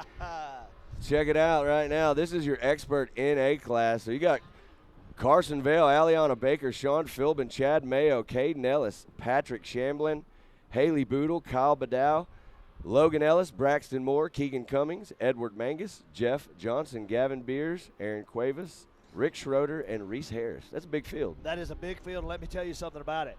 That back rhythm section, we just saw somebody go off the side. Another one's made contact in air off of a tabletop, and then a spin around all the way around. Just goes to show you, this made from home look like it's simple. It is not easy to hold these cars in a straight line, going this fast with this many competitors. Not for a second. The other thing to think about too, Joey, is as we're sitting here, and I'm sure you guys at home watching have seen this, the wind is whipping right now. And I'm telling you, when they hit some of these big, massive tabletops, you'll watch these cars fly just a little bit crooked because of the wind. You see them right there coming down that spillway. There's Carson Vail. He is out front looking sharp. I like it. That blue and pink just pops right there. There you see Chad Mayo in that yellow Team 360 car running in what looks like to be the 5th position right now on the track. Logan Ellis in the 6th spot. So right now, as we see it on the field, Carson Vail running away with it out front, showing us how he gets it done out there. This battle you're seeing right now on the screen sliding in for 3rd, 4th, and 5th. Yeah, that's Caden Ellis, Sean Philbin, and Aliana Baker. They are look, absolutely battling. I'm telling you right now, Chad Mayo's trying to duke it in there too. He's got what looks like Logan Ellis. So check that out. That's cool. You got 2 of the Ellis brothers running up in the top 10 right now. And you know they are battling not only everybody out here, but each other as well. Oh, big time. I really can tell you this. I highly doubt that either of the Ellis brothers will pull over for each other when they're in this top of the field. That shot right there from 7 FPV was so sick as they're sliding those corners. This right here is where you're starting to see some of the people making mistakes is these jumps that the camera just came off of. You can see the front angle of that. Look at that, right off the side. 3 wide. There's second, third, and fourth. You see him coming in that sweeper, heading back up that step up. Look, it looks like Aliana Baker has fallen back one position there, but she is trying to get around. She's fast, that's for sure. You know, she dominated in her wave yesterday in the heats, but everything changes on main day. It's different. It's totally different. So you've raced in a moto-style format before. Tell me how you acted in heats and how when the day came for mains. What's the difference? Well, you know, in any of these moto-style formats, like you always want to do good in both because they both count. Obviously, you have a little bit more in a weighted main. So today's super important. You know, like we talk about this all the time. Like if you yesterday went, you know, 2-1 or 1-2, and then today you go 2-1, well, guess what? Now you're the overall, right? That's right. It's important. Every race you walk out or pull onto the track, whether it's a heat, a main, and if you have it big enough in the future. Oh, look at him bumping right here on the screen, Joey. Is that Aliana going inside? That looked like Aliana made the move, and there you see him coming around right there. She got around the 614 of Sean Philbin. So look at that right there. I want you to see the gap that's been closed on Carson Vail. I'm just telling you right now, I'm starting to believe that Caden Ellis got some nitrous or something on that car because he is on the gas today. He's taking better lines in the corners. There's no doubt about it. Look at this. He's going to go outside. He is going to rail the outside on Carson and make the move. Look at that move coming down the hill. Carson Vail has a flat tire on the back passenger side. But I'm telling you right now, couldn't be more pumped. That 84 machine right there. Hey, that thing's got a gigantic Doomswell sticker on the hood. I love that thing. But there he goes up the hill. He's trying to hold Carson off. And I'm telling you, with or without a flat tire, Carson's fast. Well, he's holding second right now, but Aliana is tracking him down. Look at that shot right there. You're going to see Aliana go inside. Inside. Oh, man, so close right there. Yep, Carson saved it right there. Looked like he was going to drift it a little too far. Man, he is all over this track because that rear tire is not getting any traction. So not only is it dragging, holding him back, off every jump, it's going to pitch him, and he's going side to side in the air, and every time he lands, he loses control also. Yep. This is a lot of skill to be able to finish this race with no tire, and it's going to get to the point here in just a minute. He will lose all rubber. Absolutely, and I'm telling you right now, we've seen these guys out here do it. Whether they have rubber on a tire or not, nobody lifts. They're running it to the checkers. So I expect to see that out of Carson coming up soon, but right now, look at that impressive drive, 84. My man, Caden Ellis throwing it down right now. He's out there just clicking off laps, looking nice and smooth out front. I'm just super impressed that he's holding Aliana off right now. She is going inside, outside. And there she goes. She got the move right there. Coming off these tabletops, Carson's got to be careful. Yep. This car will pitch. And when it pitches midair, it's not like a motorcycle. There's nothing you can do. Nope, you're just along for the ride at that point when it lands. So you can see him right there. He's just trying to salvage this main event, hang on to what he can. He's driving as defensive as he can right there, but he's also trying to be clean, which is good. Yeah, a good clean race is always important. And he's a true sportsman. He is. He comes out here, he races multiple classes, always got a smile on his face. He's always a front runner. I know this is tough for him and his team to watch, but he's going to keep pushing this car. Absolutely. Look, he still running right there. You see him going through that MRT finish line by the spectator area. What about that Doomswell sticker? Here it comes down the hill. He needs to hold on, though, because he's definitely got some competition coming up behind him now with Aliana Baker. She is charging. So we should be on our fourth lap right here, which means we got one to go after this one. I like it right now. You got Caden Ellis out in front, Aliana Baker running in that second spot. Sean Philbin rounding out your top three. Carson's dropped back into that fourth position. And look at that. In the fifth spot, you got Logan Ellis, Caden's brother. Oh, we got a line blowed off of a race car. You may not can see it on the screen. Oh, man. But it is spitting whipping out around all over the way. It's on there. Look at that thing. Oh, man, we don't know what's going on, but it's some type of fluid being shot out of that thing. Everything appears safe. We're going to get back to the race action now as we'll send safety crews over to check on that Textron vehicle. 762 right there. So that's going to be your Textron racer right here. Yeah, Kyle Badal. Kyle Badal. And Tripp's on side over there. All right, look at the battle out here towards the back of the pack. They're all bunched up pretty tight right there. All right, you're seeing your leaders coming through. They're getting into the switchbacks. Aliana's not been able to track down the leader. he had a good gap, you know what I mean? She's got some work to do, but she has closed the distance quite a bit. Look at that line right there coming in. They're over that switch line right there. You see Caden goes high. Aliana goes right to the middle right there to try to get some more speed over that. If she wants to make a move before the end of this race, she's got to make it right now. She's got to close this gap. Yeah, she does, and I can tell you she's doing that. Look at that, sailing that car right there, heading into the Ultimax Spillway. Oh, this is her section of the track where she shines. Super fast right here. We're going to get him on. Look at him. She is definitely inside right there. She's all over Caden right now, and he's trying to do everything he can to protect. Look at this. This is going to be door-to-door coming into this last turn almost. She's going to go inside. Oh, he closed protect that line. That was a good line by Caden, but looks like she may have some drive heading this way on the inside. Switching inside. Look, there she goes. Knew she was going to go for that line right there. That was a good move. All right, this top turn and this bottom turn could be the decision of the race as the white flag is officially out. Look at this. There's also a caution on the track right in front of them. That'll play a part.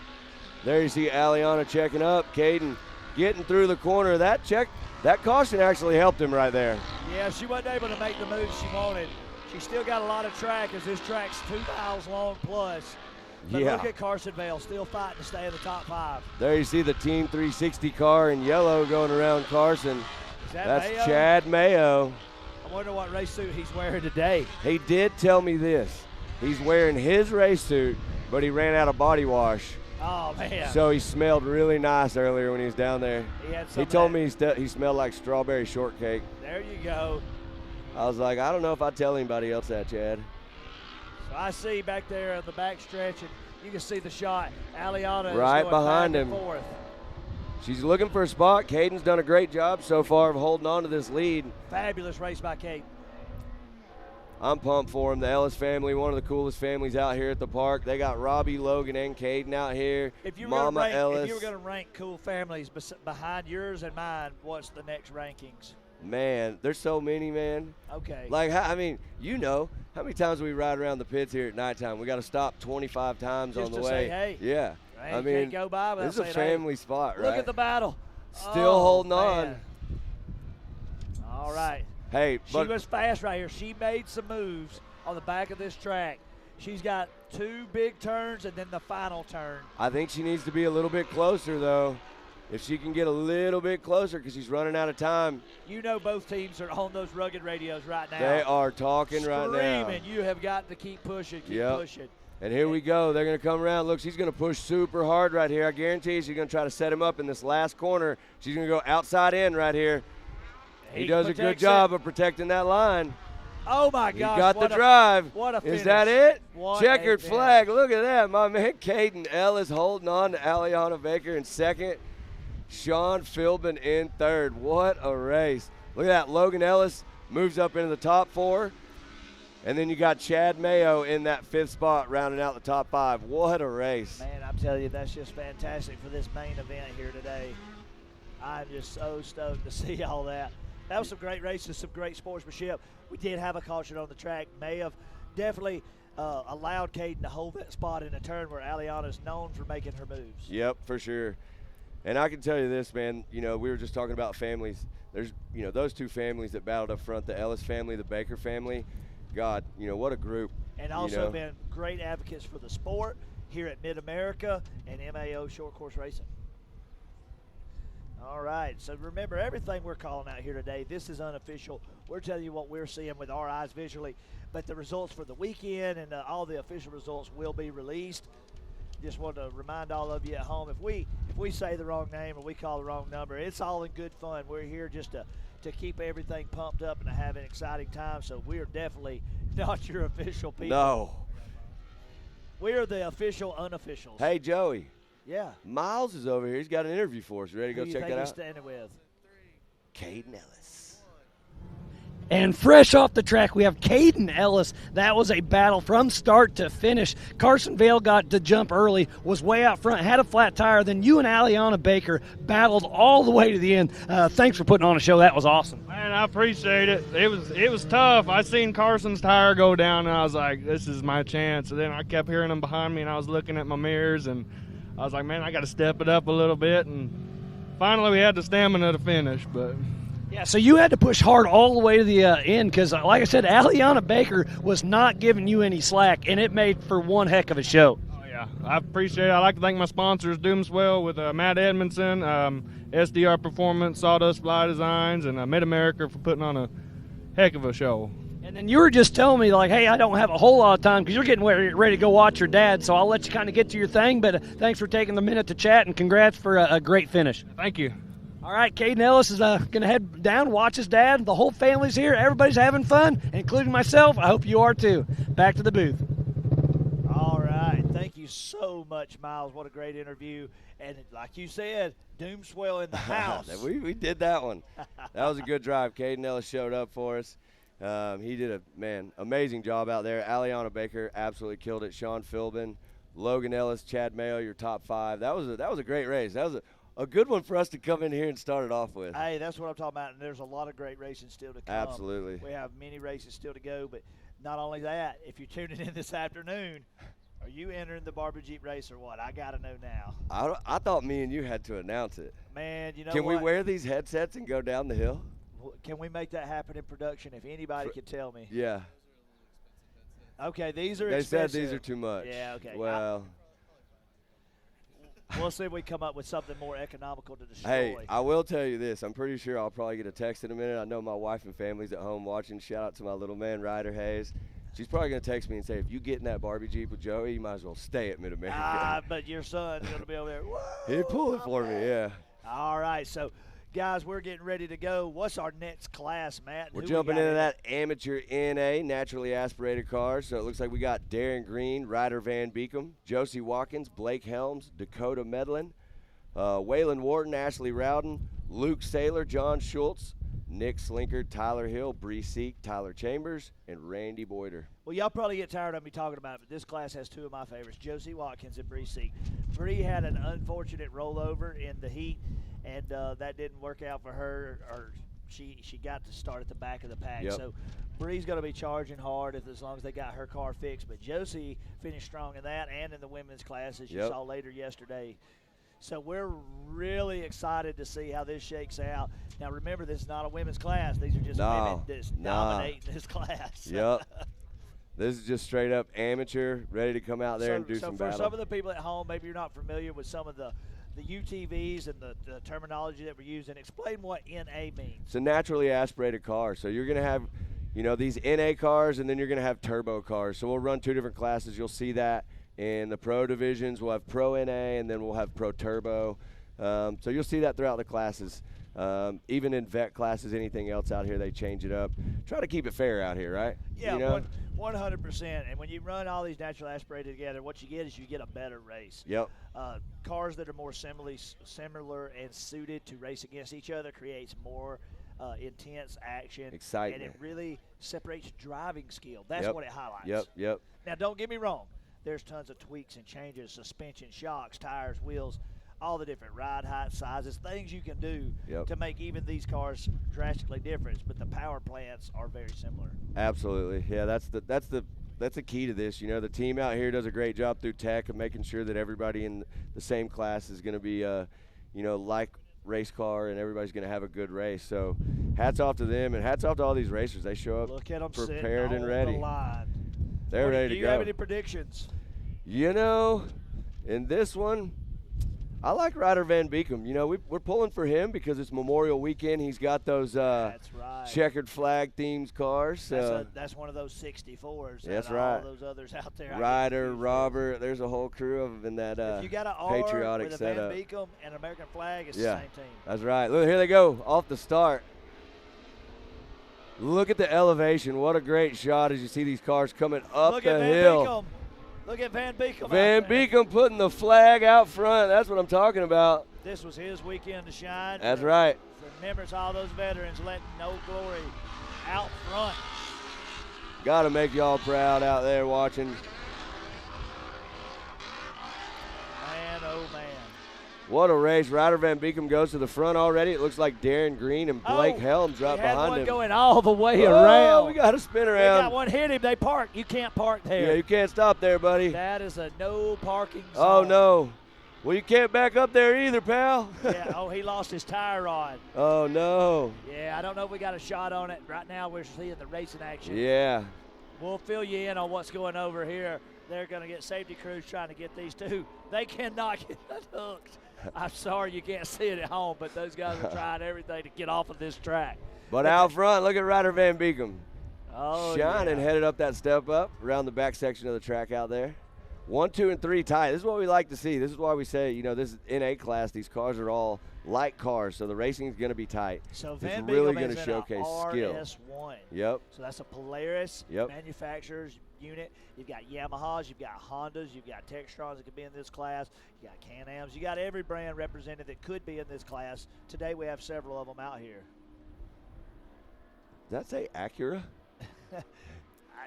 Somebody drove their Integra out on the track. Who drove their Acura out here? We may have a scoring issue. We may have entered the wrong logo as it shows on our score sheets. You may not can see it at home, but there's an Acura Integra somewhere on this track. Somewhere, yep. I bet I know. I bet who it's that got a is. big exhaust pipe on it too. What do you think? Yeah, probably. Look at Ryder Van Beekum. He's charging. What a right. great shot of him coming around last corner before the MRT finish line. I want you to take notice of the gap. There's nobody else in that shot but 1 and 2. Yep. And they're running very close lap times. Ryder Beekum just turned a 2:08. Darren Greene with a 2:09. Yeah, so the split time there, that first lap is just 1 second, or actually just under a second. Yep. We'll get some of that stuff on the screen. There we go. Look at that. Hey, look at that. There's the Barbie downhill section. We're about to start filling her up with water. All right, look at this. Now, this corner is getting slick, guys. This is where we saw both of those cars go around. Check out the line choices there, right? So you see how Ryder Van Beekum went a little deeper into the corner, was able to carry a lot more speed, where Darren Greene kind of tried to square it off, and it didn't really help him in pulling out of that corner with a lot of power. So then but you got this outside now he's, in. Yep. So the outside in, that's some terminology. In Supercross, you see it. Yep. When you're setting somebody up for the pass, you'll go one way, you get them to protect it, you'll and go dive out. under, yeah. Or dive under or go out. Yep. So that same thing, it carries over in this racing. A lot of these guys, man, they started in moto, they started in Supercross, they raced all these different types of formats, and now they're older, or maybe they just transitioned in with the new things that's happening. The UTVs is where it is at. It is. It's I think it's probably I don't know what the statistics really say, but it's got to be the fastest growing racing right now. Well, the statistics say that it's the funnest, and the other statistics is MAO is the funnest place to do it at. That's true. And you know who makes up those statistics? Me and you. And that's right. That's all that matters. Yeah, if you hang out with us anywhere here, man. you know that we have the most fun. But Ryder Van Beekum, look, he's holding it on right now. He about lost it right there, though, because he went high, and the other car squared that one off. That's Darren Greene. Darren Greene looks to be a little bit faster on the track in certain sections, so he's going to try to show him a wheel here and get a line in there on him. There it is. You see him already turning the inside of his car a little quicker. Yep, he's going to try to figure out a way to set him up, just like we've been talking about, especially coming over this tabletop right here before the finish line. You'll see this. Watch and see what he does, but a lot of guys will go outside, try to dive hard in, and as you see, he's going to try to do it. We'll see who's got the drive. Looks like Ryder held it close, though. So it's real tricky because you dive in right there, but that actually sets you up to be on the wrong side of this big sweep in the next turn. corner. And that big sweep turn, you can carry a lot of speed up to the top of this hill. Same thing here. You've got a switchback. It goes one way and then the other. So anything can happen. You can swap a position and lose it right back. You always have to be thinking 1 or 2 turns ahead, always. Yeah. If you're not, then you're not really setting anybody up. Right. If you're just out there driving, not thinking about where you need to be. Look at this. Ryder's going to go out wide. Oh, man. I'm telling you, the outside line, though, is pretty good in some of these corners because you can literally drift if you set the car up right, and you can carry a lot of speed through the corner. Yeah, and in these NA cars, it's not unlikely to think they're flat foot and all, but about this turn right here. Yep. This is about the only one you got to get out of the gas. Yeah, the turbo car is a little bit different. You'll have to lift a little bit in some of these sections because they're building all that boost at certain RPMs. So check it out. What a great race up front. Ryder Van Beekum and Darren Greene. Dakota Medlin running in the 3rd position. Waylon Wharton in 4th. And Luke Saylor rounding out your top 5 right now. Well, I tell you, if you're Van Beekum right now, your thought is create space. Yeah. Oh, man, what do we got on the screen right there? Spin out. There we go. Got him back on the track. Everything Saved looking it back all right. on. He's in traffic, though. Gotta Lost be a few careful. spots, but got back on clean. There's nothing like stopping mid-race, busting a Oh, donut. look at this. Asserting your dominance mid-race, cutting Yeah. donuts, letting them know I'm here to party. It's a subtle flex. Yeah. You know. I did offer a bounty that one time for anybody who could do a donut back through the finish, and it still stands. If you're listening and your race is to come, we put a hundo on that. Yeah, I mean, we put a hundo on a backflip last night in the pit bike race, too. Yeah, you know what? I could tell without Pemberton being here at the Pit Bike Championships, it wasn't going to happen. Good old Pemberton. We miss you, buddy. If you're watching, we sure miss you. All right, and he is protecting this line. I can tell Over the you, creek. Look they at that. both did a little different that way. He swept a little wide with the lead. Our backside guy went a little more inside, but I don't think he could carry the speed that he had the first time. We talk about this a lot, too. Earlier you said something about it. Rugged Radio is one of the sponsors out here. You know, these guys are all using a communication system in the car. So they have a spotter down here who's telling them, hey, he's right behind you. He's 2 cars back. He's coming on the inside, whatever. So these guys are working right now. They got their spotters working full time. Look, he's going to try to go inside right here. So these shots that you're seeing where they're super close and getting in between them, I dared Josh with 7 FPV to take a little risk. Remember that conversation? I did. I said, take a little risk for me and see if we can really get in there. I want to see the whites of their eyes. And he is tightened down on them, and it is awesome to watch this footage. Yeah, this is some great feed for you guys at home watching. And thank you guys for tuning in and watching. We hope you're all enjoying the show. Hey, take a minute, like everything, share it, Yeah. get the message out there. Let's spread some love and get it all out there in social media land. Yeah, you guys check it all out. There's tons of cool stuff that's going down here at MidAmerica Outdoors, and that is the best place to stay up to speed with everything that we're going to be doing out here. Well, we're enjoying this Memorial Day weekend as we're out here celebrating this holiday, and also we're out here enjoying MidAmerica and all the amenities here. If you're not here, I promise you, you're missing out. You got to come up here. You got to make it. If you don't know anything about it and you just want to ask us some questions, you know, hit us with a question on Facebook. Send us some direct messages on Instagram. We're here to help you. We want you guys up here, and girls and kids and everybody. This is a family thing. Oh, this battle is heating up. Watch this right here. Oh, going inside. Oh, is he gonna? man. Nope. Ryder got the drive right there. And he keeps carrying that line, and it definitely does allow him to pull out of that hole. It also looks cool. When someone hits that line with speed and blows the top side of that berm out, it's a pretty rad shot for Yeah, sure. it looks like it should be on an HMF commercial or something. Yeah, exactly. We'll be up in the shop tonight having dinner, watching that on the big screen. Yeah, you've got that right. Well, let me tell you something. We'd like to take a second and think. Hold on. Take a look at this. Oh, man, it happened right when I started opening my mouth. But now I want to see if Van Beekum can get it back. There's a lot of fight in Van Beekum. I don't We're think about he's see going a to let him white- go. We're about to see a white flag, so that means if he's going to do it, it's got to be on this lap. It's got to be now, but that's the most important thing. I'm sorry to interrupt our sponsor list, but, man, that was some action right there. He's been fighting for that and finally made it happen. Well, let me tell you something. Some of these sponsors out here that's making some of this happen.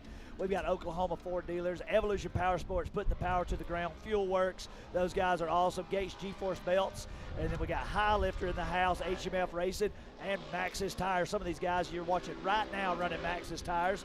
Moto Race Tires, MRT, Netto Tire, Polaris, of course, out front right now. Raceline wheels on these bikes as they are keeping them rolling.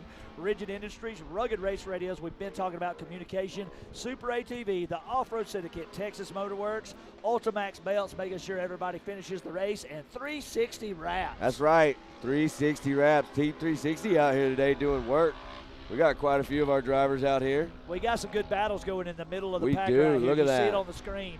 This is real close. They all know it's the last lap. Oh, he went around. Oh, man, the camera just come off of him as he was sliding out of that.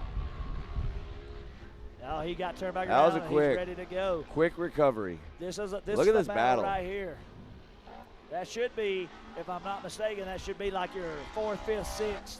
I think that's 6th, 7th, and I want to say that's Nick Slinker, Josie Watkins, and John Schultz right Oh, there. I got one in the creek. Something just drove off in the creek over there, and we're going to check that out. Not sure what happened in that instance, but that may be a track work. Main event excitement. That's All what right. happens. Look at the separation. Van Beekum has set back and absolutely getting run off on. Van Beekum ran a great race, but not going to be able to hold on to it. It does not look like he's in a position where he's going to be able to pull out a comeback. No, Darren Greene's on the throttle right now. He's trying to get this done and take this checkered flag. Ryder driving a heck of a race still, but It looks like Darren Greene actually got that open track turned to 2:08, where Ryder Van Beekam's running a 2:10 now. And here they come right now. Checkered flag. Checkered flag is out. There it is. Nice drive for Darren Greene. Ryder Van Beekam in that What about second that separation position. on 1 and 2, though? Man. They left the field. They did. They checked out. I mean, just to kind of put it in perspective for you, I mean, Dakota Medlin had to work his way up a little bit. He ran a great race right there. But so I'll give you a report. 2:11s. I'm going to give you a report about the one that went in the creek. He's completely fine. Good to go. All his safety gear worked as planned. Track crews was out there. No issues there. These guys are still battling. As you see them all the way to the finish right there coming through. We got a few cars still left on race course as they are closing this one out.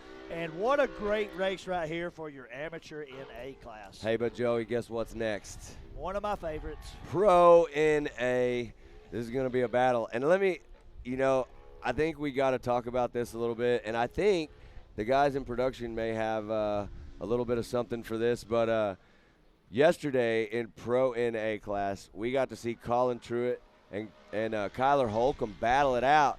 And it went to a gnarly crash over here, right? It took Collin out, and I'm not sure that they got his car back No, together. they did. I watched this whole thing on social media last night. We talked about this earlier. The families are out here so amazing. So the Baco racing team, J.D. Baker and them, dragged Collin in his car over to the shop. They welded a new cage on it, did everything. He's ready to go. He's here. He's ready to go. They worked all night. How remarkable is that? And I'm pretty sure, production guys, I think, have an interview. So we're going to send it to Tiffany real fast, and then we got that interview coming up right after that. Tiffany, who you got up there with you?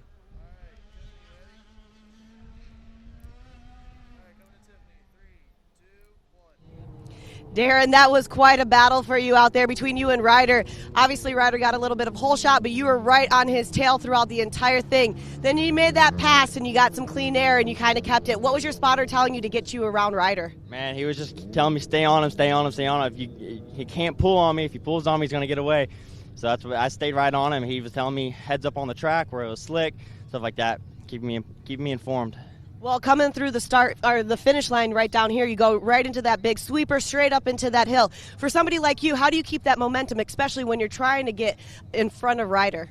Man, I really just don't lift. I come through, and I know my smooth line through there, so just try to keep it to the floor as long as possible. Perfect. Well, it's a beautiful day out here. We switched things up like we've been talking about all weekend. You had your heat races and your mains. For somebody like yourself as a driver, how do you feel about that style? Man, I really like it. It really gives me the whole day Saturday to really make sure the car is completely ready for Sunday. So that way when I come out Sunday, the car's ready to go. Well, big congratulations for you. Who would you like to thank for helping you get here on this weekend? It's a beautiful one. Yeah, I'd like to thank Express CNC, Double E Racing, Hess Motorsports, Amsoil, and everybody else. Thank you. Wonderful. Well, Darren, that was a great race. And like we've been seeing, Darren and Ryder battling. There's some more racing to come. Stay tuned. Back up to you guys. All right, so that interview you were just talking about, I think we may be able to get the footage. We ready to do Who that? We're going to be interviewing right here. So Collin Truett, we're going to go back to that. I'll just, kind of prep this interview because it's such a cool story. You guys at home are about to get to see, just how much work went into after a big crash. Collin and Kyler, no hard feelings, got together. It's just racing, but Collin took the brunt of it, right? Yes. And they had to do a ton of work last night. We caught Collin coming in from doing a bunch of the work, and we got an interview with him to talk about that whole process, and we're going to send this over to him or to the interview with him and hear about that story. Collin, seeing you right now, your face says everything. Can you walk us through kind of what happened? Obviously, we see a little bit of damage to the car right now. Yeah, just didn't get good out of the hole a second. The guy in front of me was just blocking like crazy, and we caught up to lap traffic with a flat tire, and I went around him, and I got around first place, and he just didn't like it apparently, and just sent me on over, and it cracked my cage and did just all kinds of damage, and I haven't looked it over yet, but it doesn't feel very good. But I'm not very happy about it, but it's racing, anything can happen. Just now we got to go back to the pits and make sure if it's even raceable, which it probably ain't, but we'll see. Well, talking about that, you say race, it's racing, and we all hear that, and I get goosebumps a little bit because it just breaks a lot of stuff. You know, it breaks my heart. Your car is a little broken. But the good thing about this weekend specifically is you have a full day to kind of get ready. But like you said, you know, we know once that cage is bent, you can't really race, but you're going to have some time to check it over. And with that being said, if it's not ready to race, what is the mentality that you're going to have?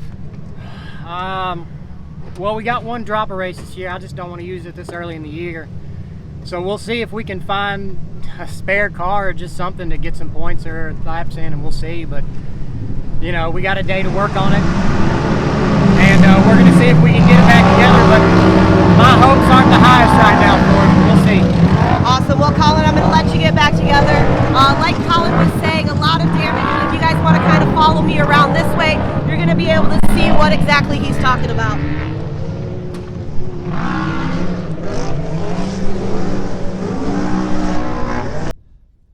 So in that picture, like you were talking about, Matt, you can see the corner of the cage, which we can't let you leave with a cage like that. Yeah, That's no. against the safety rules.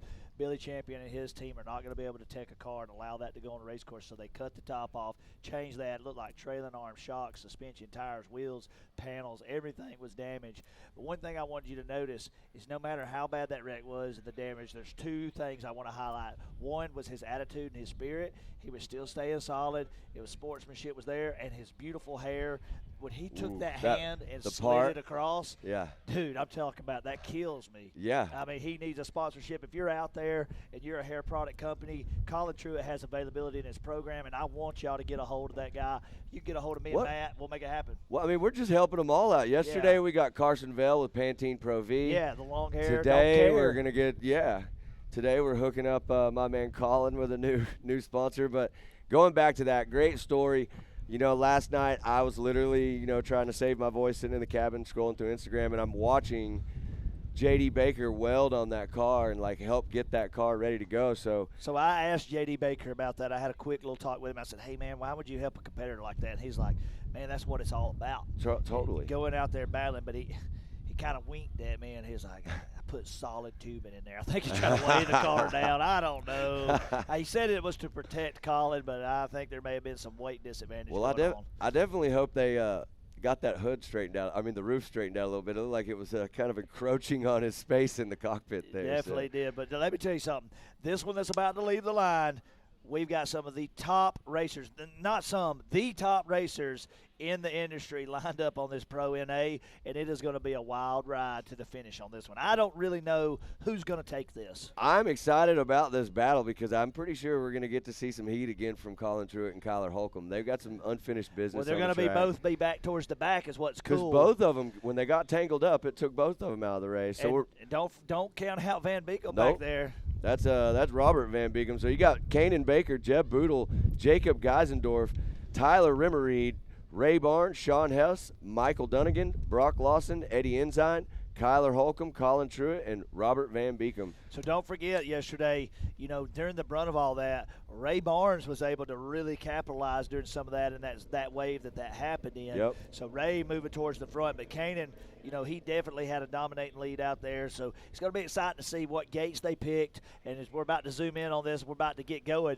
But the gate picks and how they lined up because of the way they were seated in that heat. Yeah, I'm excited about this one. I'm hoping for big things from Tyler Remmereid. I think he's going to get out there and show us how it's done. He's in the 43 machine. Kaden Baker, Kyler Holcomb, Collin Truett, all these guys are going to be fast. But right now, look at that start. You're about to get to see it. Here it goes. Look at Kaden Baker in that white car trying to pull. He's got the inside line going to the top. Yeah, 100%. See who it's going to be. There's that PPI car right there. And we got Collin. Collin Truett having some tough luck. He went all the way around. You're about to see him coming to the screen in a moment. There he is. All right, as they're all entering, look how tight the racing is. It looks like NASCAR on that Talladega turn.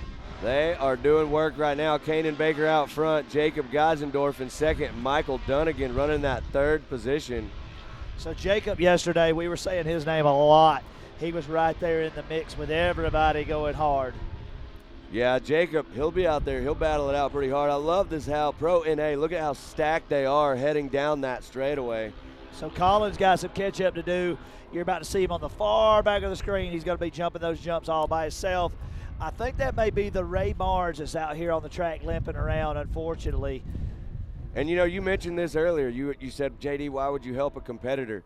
For all of you at home that are watching right now, the kid in the lead right now, Kaden Baker, one of the youngest drivers out here in the field, that's JD Baker's son. Yep, and I'm sure he was over there wrenching and having fun, or at least hanging out with Collin, watching him do it. Yeah, absolutely. So Kainan out front right now, he's absolutely on rails. I love the way that white and gold car looks right there. Jacob Geisendorf, he's driving in that PPEI car, looking nice and sharp right there.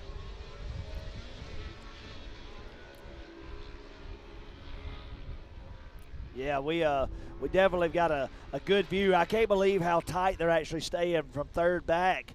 Third, fourth, fifth, sixth, and even seventh is all right there. I want to take note of something. Collin Truett has stormed from behind. He has caught the pack. Guys, that last car that you're seeing, that is going to be the Collin Truett car blasting back up in here. There is something about driving in a main event or racing in any main event. After what happened yesterday, it adds that element of anger. Oh, we just had a big move. You want to make it happen. Fourth and fifth just exchanged. Is that Van Beeman? Look at that. That's Van Beeman. He got a little bit of dirt on him, but you can see that flag shining on that car. He started on that back row, but he ain't letting that stop him. What about Collin Truett? Look at Collin. He spun out at the beginning, and now he's fighting through. I think you're about to see him come into some of these camera angles in just a few moments. But I cannot believe when he got turned around, Kaden Baker was almost at the Talladega turn, and that's how much ground he's closed on the whole field. Kaden Baker's on the gas. Let me tell you something real fast, Joey. We talked about this a lot about lap times and track records and things like that. We talk about the difference between an NA car and a turbo car, right? Kaden Baker's one of the kids that will sometimes run an NA car and Pro Turbo. He now has both cars ready to go. Kaden just ran a 159.1 in a naturally aspirated car. In an NA car. And the Pro, I think the Pro Turbo 157s, 156s. 155. Oh, well, yeah, Cody Martin yesterday. I think he actually got a 154 yesterday. Yeah, it looked slower to me, so I added a second to it visually. That's good. Cody likes that. He always likes 1 second. Kaden is pulling away. He's flying. Look at him sailing that car. So I'm going to stop talking about how far out Kaden is, and I'm going to get interested in this battle. Fourth, fifth, sixth, seventh, and Collin Truett making another move right now. Oh, he is. Look at that. Watch this tabletop. Watch, he's going to jump right past him. Yep. Whoa. He blew that competitor. You see that? He went blew so that fast I got scared. Right out of the way. Yep. That is how fast Collin Truett is. The wind force from his UTV sent the other guy spinning like a tornado.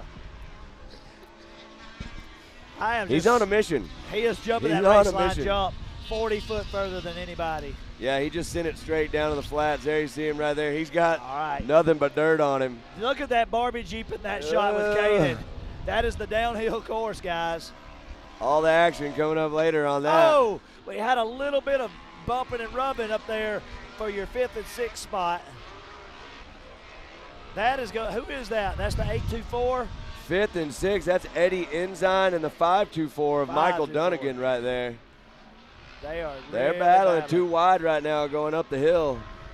All right, you can see the shot as they come across. They're coming up now and coming back down. I'm going to keep talking about Collin Truett because I'm just so impressed. I am too, man. He has run this pack down, and he's making moves. He's got 3 people right in front of him, and if he can get around them, he's going to encroach on the top 5. He's got a little bit of time, and they should be on their 4th lap right now, which means they've only got 1 more big full lap. Yeah, Collin's got to get around Tyler Remmereid and Sean Hess. And one thing to note, this is Pro NA. These are the fastest NA guys Let me here. tell you something about the Tyler Remmereid. This is one of the biggest up-and-comers of the sport. Tyler, no doubt, has the talent. He's networking himself well. He's getting in here. He's doing the work on the cars. He's honing his skills, honing everything that he does about his race program. Big things are going to come from Tyler Remmereid. He races everything, right? Ultra 4, short course racing, anything local to him. He's traveling the country back and forth. This kid, he is the real deal. Yeah, and they've got some great, great help. They got Greaves building cars for him. So definitely going to be fast out there on the track. I don't know if you just saw that, but that was probably the biggest flatlander I've seen all day over that tabletop. It probably was until Collin Truett just blasted over it. That's right. Collin trying to jump all the way to the finish line. So Collin is charging the front hard right now. I think he's just moved into. He did. He moved up to 8th right now. Eighth So place. he's got Sean Hess and Michael Dunnigan right in front of him. Right behind him now. Oh, he just made the move. He made the move. Look at that. He's trying to get that 5-2-4 right All now. right, That's so Michael Dunnigan. On our camera shot, you can see your first through 4. 5th just come into the camera shot now. What a charge. But the battle you're about to see is right here. Yeah, what a charge. Van Beekum in 5th now. Look at Collin. Collin's coming down that hill. He's going to try to set up the 5-24 right there. And he got Goes to the inside. He's going to try to jump by him. Look, he's got him set up for the inside corner right here. Perfect. He set that up nicely. That was no problem by Collin Truett as the camera stays on him. Absolutely burning this Talladega turn. Turn and burn, back down. He is on a mission. This man on a mission. Started in the back. He took a bad start, spun completely around 2 donuts before they ever hit the first hill. Everybody was out front. He's already passed half the field and made the comeback. He's encroaching, trying to get in that top 5 right now and salvage this points weekend for his series. Yeah, he's doing a good job right now. He's put in some fight for sure. I know he's going to be worn out after this race. But what about the story of that leader? Kaden Baker in a league of his own, 100%. Look at him hitting that hump right there around the corner. Just no mistakes. Going for it. No mistakes, just driving flawlessly. The car and his program and his family that works on that just totally setting him up for success right there. And when I say you can see it, it's by a mile right now. He is all out there. Kaden on rails. There you see that PPEI car in second. That's Jacob Geisendorf. Yes, sir. And that is a good battle you got for second, third, fourth. There's Jeb Bootle. Jeb Bootle's back in the mix right there, 3rd position, the 41. Yeah, so Van Beekum he fell back from that pack a little bit. And he's got to be careful because Collin Truett is hunting him down. Check him out right here as you see those drivers come over right in front of the spectator area. Right behind him, you're going to see Collin Truett. He's trying to catch that pack of 3 we see on the screen right there. Collin running in the 6th spot. He wants to get up there and get into that top group, but I don't know if he's going to have enough time. I think he's done an impressive drive, but we'll see if he can mash that skinny pedal and get a little further. Well, the white flag is out, so this is it. Yep. If you're going to make a move, now or never. That's all I can tell you. But I got to see something's happened. Where did Van Beekum go? I've lost Van Beekum. Van Beekum's dropping back. I think he had a problem. I'm showing him back in 10th now. Collin Truett is in the top 5. He is there. So we got a little 2-wheel action right there. Y'all saw it on the screen. Is he going to lose a position? Yes, he lost that position. We just had a change for 3rd place. Was that Jacob that got up on 2? Yep, Jacob is in that. So you got Kaden Baker, Jacob Geisendorf, and Jeb Bootle, 1, 2, and 3. So they're battling out. Eddie Ensign running in 4th. So Jeb Bootle moves into that 2nd position. That's a big move for him. He had a good race yesterday in the heats. Now he's showing us how to get it done in the mains. But Kaden Baker, my man. They are absolutely smoking this thing right now. Kanan, an ambassador himself for MidAmerica Outdoors. And rightfully so. I mean, it speaks volumes right now. He's putting on a clinic out there. If y'all would like to sign up for the Kaden Baker driving experience in school, you could get with me. Email me or Matt. We'll get you set up. What are we charging? I think we'll do $210 since he's 21. Per hour? Yeah, per hour. Yeah. Because when you leave, you're going to go as fast as he does. We guarantee it. Yeah, and no money back guarantee. Yeah, no money back guarantees. All right, we're coming up on this checkered flag, guys. I couldn't be more excited for my buddy, Kaden Baker, absolutely dominating the field. Look at this battle for 2nd, 3rd, and 4th. Guys, they're sliding in here. What's going to happen? Oh, who's it going to be? Jeb Yamaha. Bootle holding on to that 2nd spot. Jacob Geisendorf in the 3rd spot. Eddie Ensign right there on the bumper in that 4th position. Oh, my goodness, what a last lap. There you see Collin Truett rounding out your top 5. What a drive for Collin. Starts in the back. Great job. Makes it to the front of the pack. He's got to feel a little bit better after what happened yesterday. Well, he's probably not feeling better because he got a bad start, but that running from behind and fighting that hard speaks volumes to character. Oh, absolutely. And, I mean, we got to give it up for Team Bako. Kaden Baker, absolute clinic out there. Takes the win in the main event here. Jeb Bootle in that 2nd position running the Yamaha number 41. He absolutely crushed it. And then Jacob Geisendorf in the PPEI car. driving that Honda. Every time you say Jacob Geisendorf, I just think of like Lord of the Rings or Harry Potter. It's like a name out of one of those movies, bro. But he's so cool, such a cool guy. Yeah, for sure. That whole crew over there. You know, we'll get see Corey Willis, part of that team. He'll come out and do his stuff later. So we're gonna do 2 interviews on this one. 2 good ones. Well, we got 2 great ones. Great ones. We're gonna give you the winner. Then we're gonna give you one of my favorite racers with Tyler Remmereid, the up and comer, and we're gonna talk about his experience out there on the track today. Because every time he's getting better and better and better. So as soon as they tell me they're ready, we're gonna send it up there, and we're gonna see if it's gonna be Miles or Tiffany. I'm not exactly sure who it's gonna be this time. Miles. It sounds like Miles is going to be Miles. up there, and Miles is always excited. It's great to have Miles and Tiffany and Pam and Scott and you all on this team. We all have so much fun doing this, and just to be a part of this, I'm very honored. Yeah, man. I mean, what a privilege we have, man, to get to come up here once a month and do all these racing. You do all kinds of stuff. I get to come up here once a month. But are we ready? Let's send it over to our interviews right now. Miles.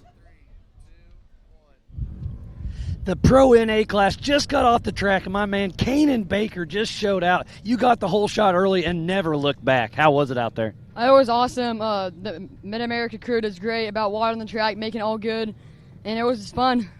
Yeah, so you had one of your buddies, Collin Truett. He was at your shop last night. You guys completely rebuilt his roll cage just to get him back out on their course to battle with you. I mean, that's really cool of you guys to do.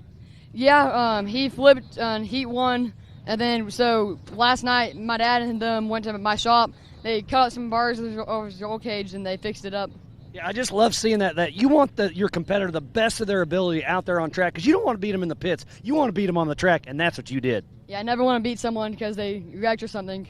Yeah, it's just awesome to see what you can do out there. And like I said, you got the whole shot early and just checked out. Congratulations on that. Who helped you get across that finish line?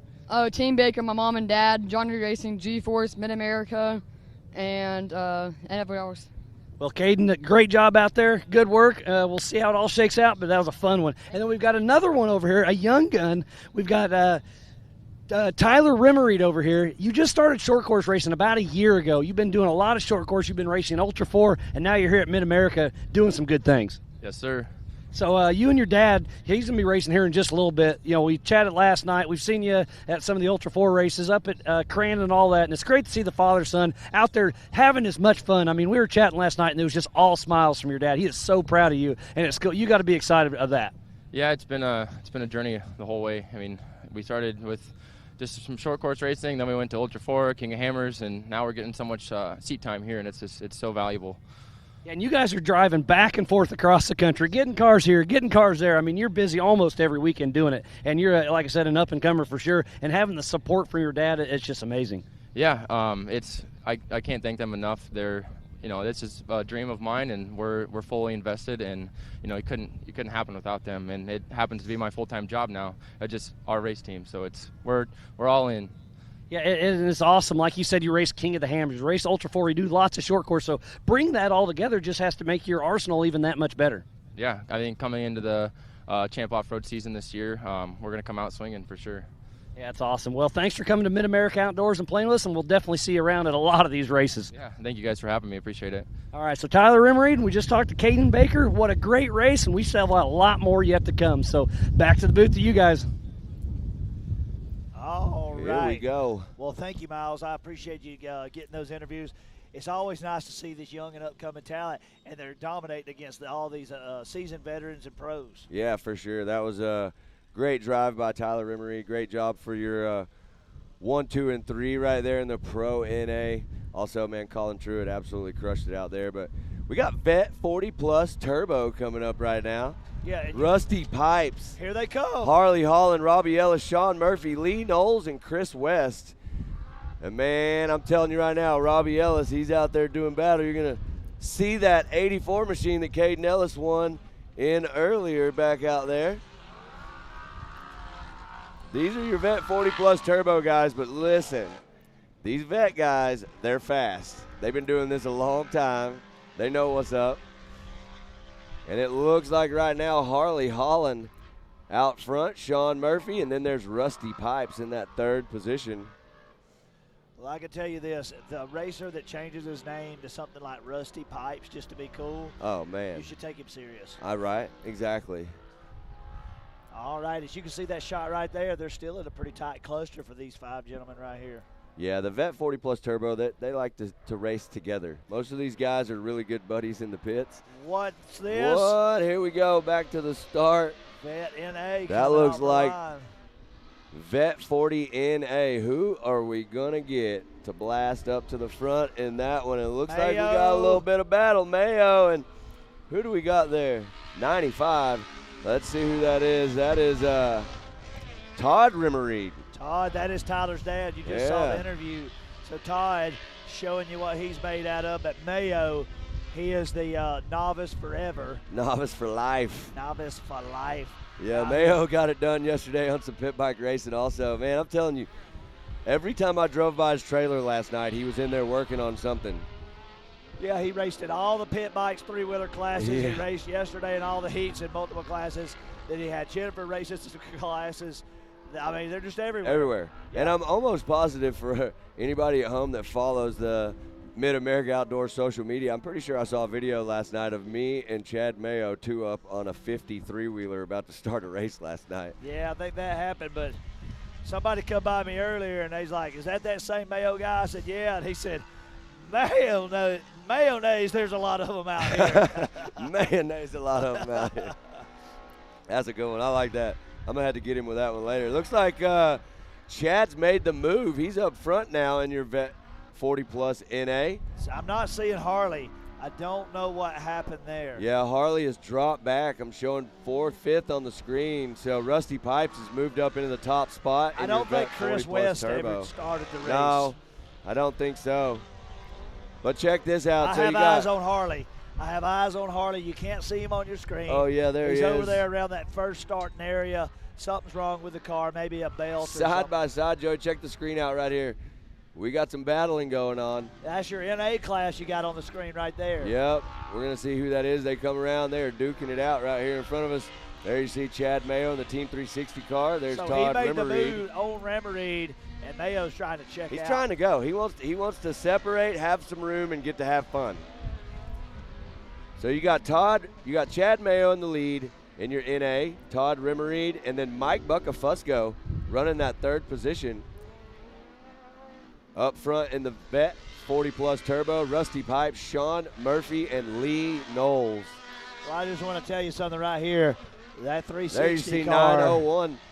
The 360 car's out front. You got to be happy about that, Matt. I am happy about that, but on screen right now we're getting to see Mike Buckafusco in the 901 car coming down that hill, cutting some laps.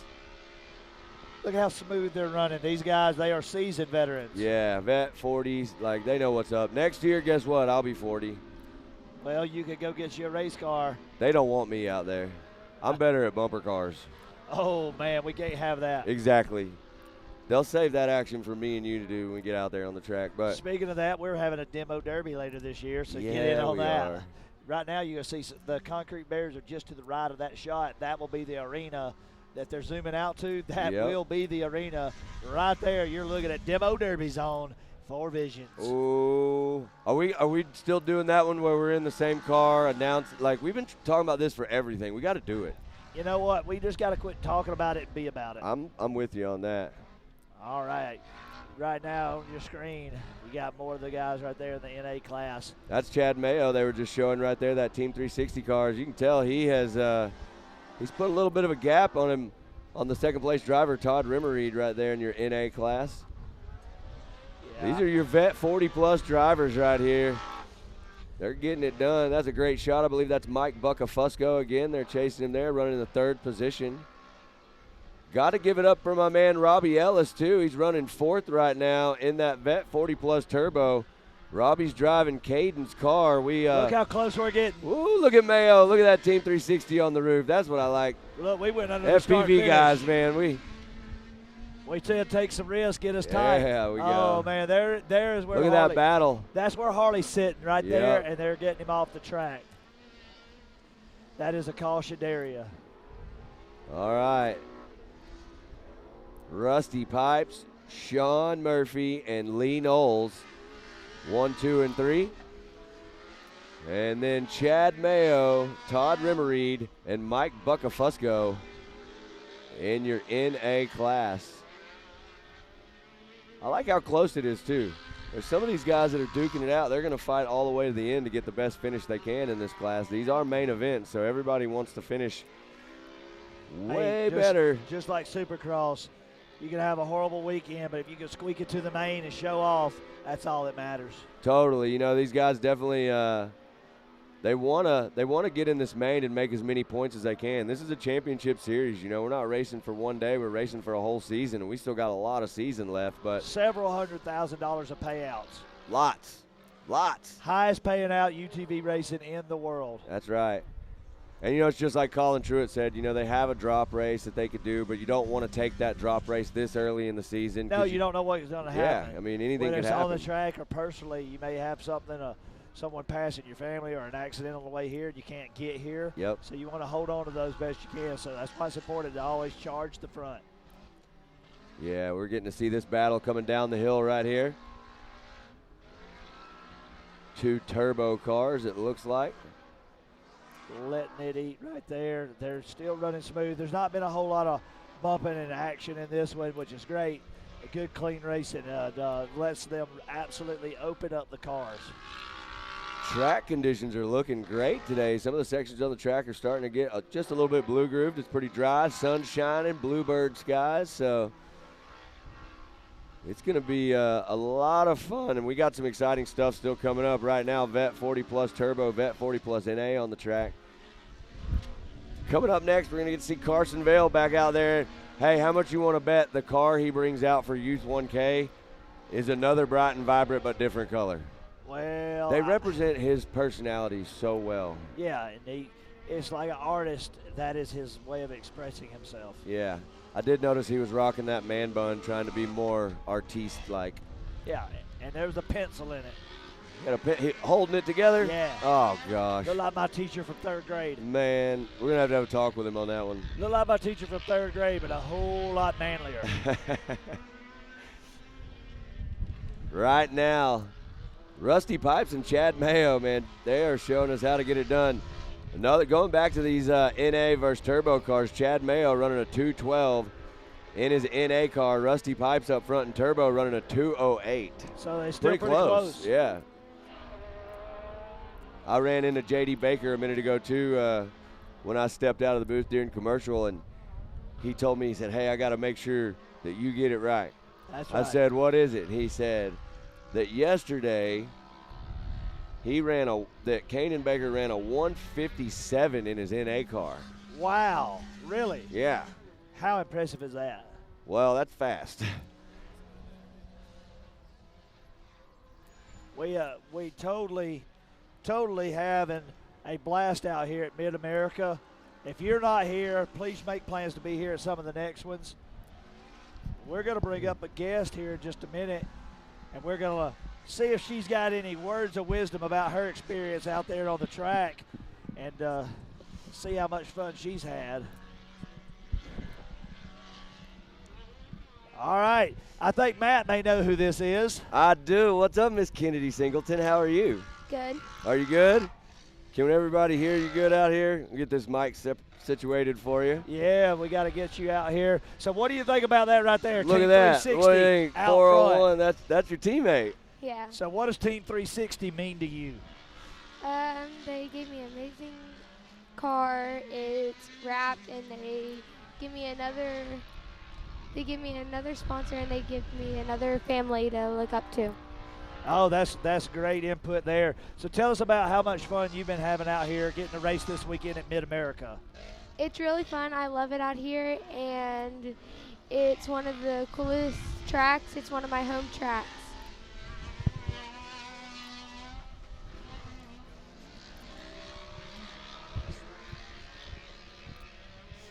So, all right, every time y'all pull in fully loaded, 3 cars, your brother, your sister, all y'all are racing. It's a whole family affair. And now you're fully branded. You guys all look super sick, all part of that Team 360 crew, and you all are killing it and getting on the podium. How much fun, I mean, like Joey asked, like, how much fun are you having here representing the brand, representing your family, representing just off-road racing in general?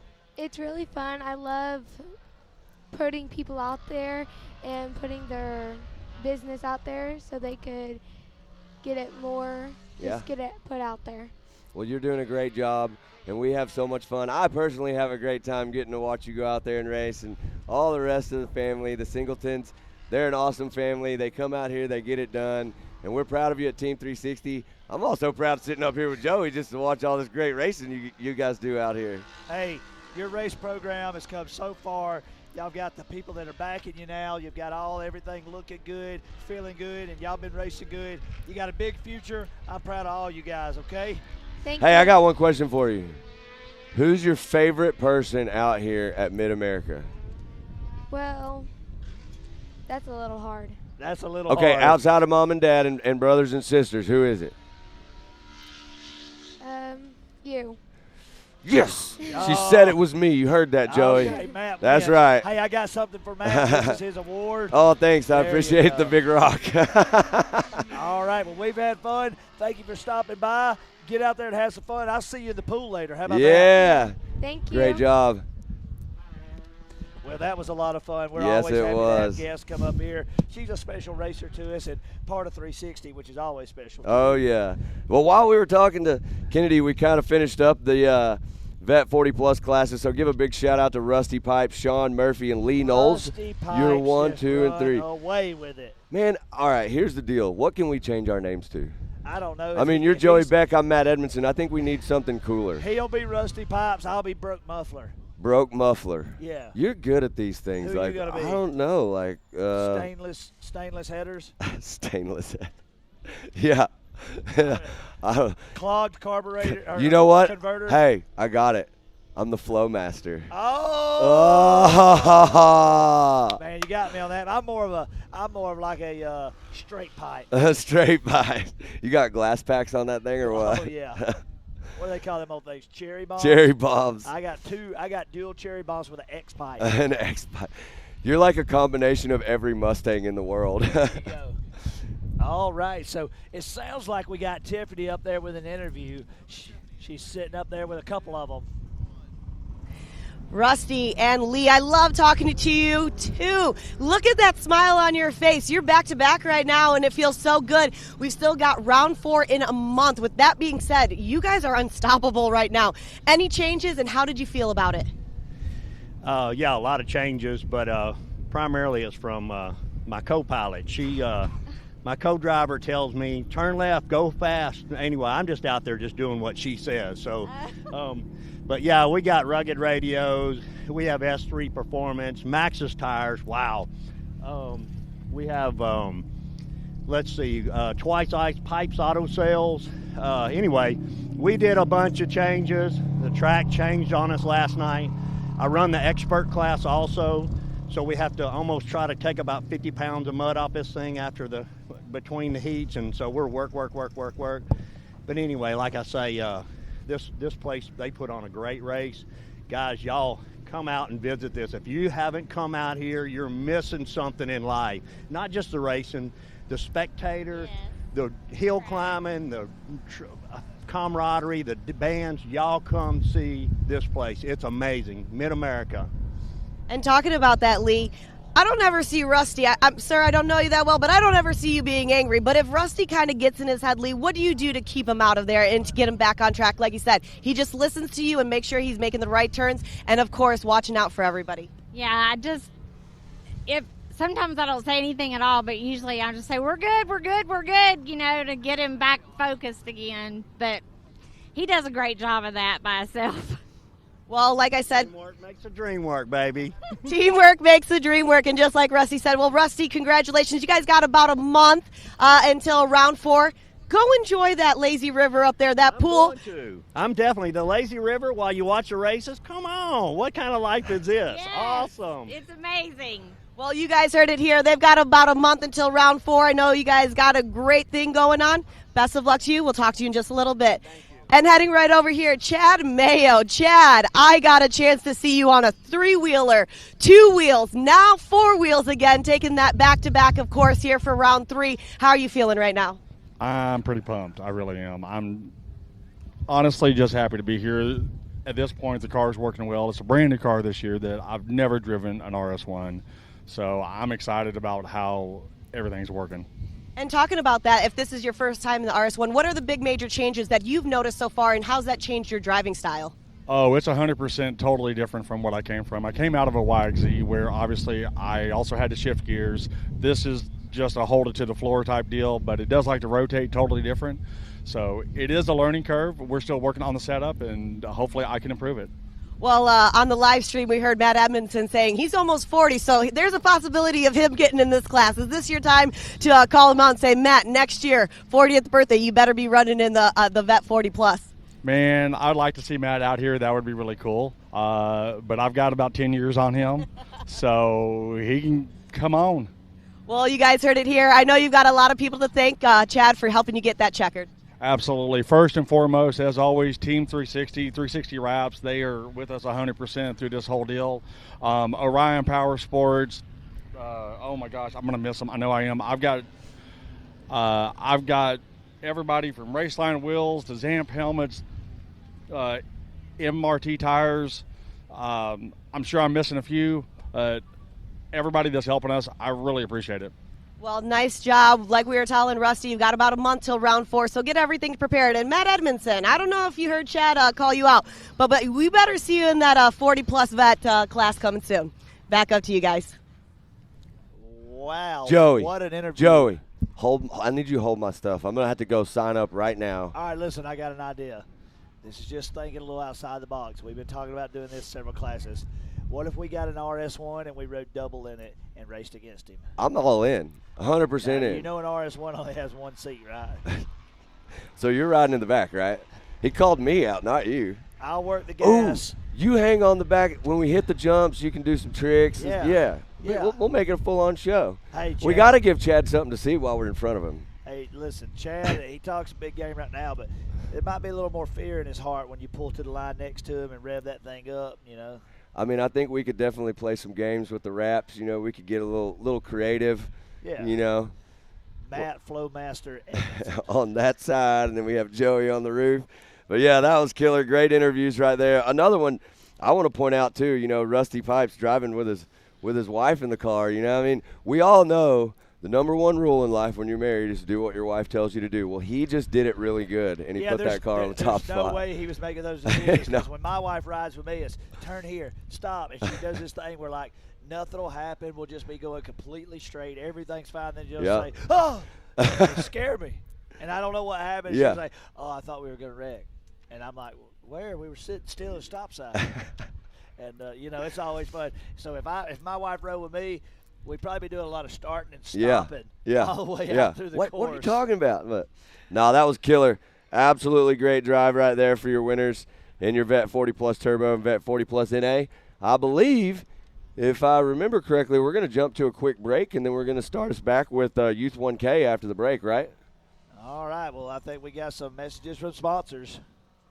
All right. Let's see if we can get that thing rolling, and we'll see you in just a second with more racing action.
see it here behind us. It's a beautiful day at MidAmerica Outdoors. If you've got us pulled up on social media, I'd like for you to do me a favor. Please share this message everywhere you can share it. Put it in all your groups, on all your friends' pages. Send it out, and let's get the message out. Straight pipe and Flowmaster here, checking in for duty. I want to change mine to glass pack. It's glass pack. I think he should be Cherry Bomb. Dirty pipe. I don't know if I like that one as much as Flowmaster. I like Flowmaster. Clogged catalytic converter. Clogged catalytic converter.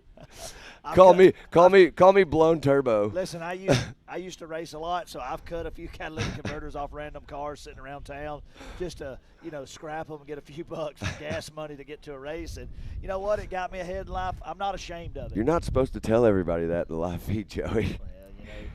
Oh, here we go. Youth 1K. Let's tell them who's in here. Carson, Vail, Ryder Van Beekum, Jace Leach, RJ Tremblay, Ty Lukemeyer, Rowdy Speaks, Lennox Smiley, Carter Caraway, Jocelyn Ware, and Lincoln Smiley. Carson Vail jumped out there. Look at that. And Ben Beekum is in that run. Yeah, looks like you got Carson Vail, Tremblay, and Van Beekum running 1, 2, and 3 right there in the 4th position. Oh, getting a little sideways. That looks like Carter Caraway right there. That Caraway crew, they've been having a wild weekend for sure. Man, I've had a good time with Kobe, that's for sure. Kobe actually out here this weekend getting a focus on dad duty. Was a racer out here with us in the pro class.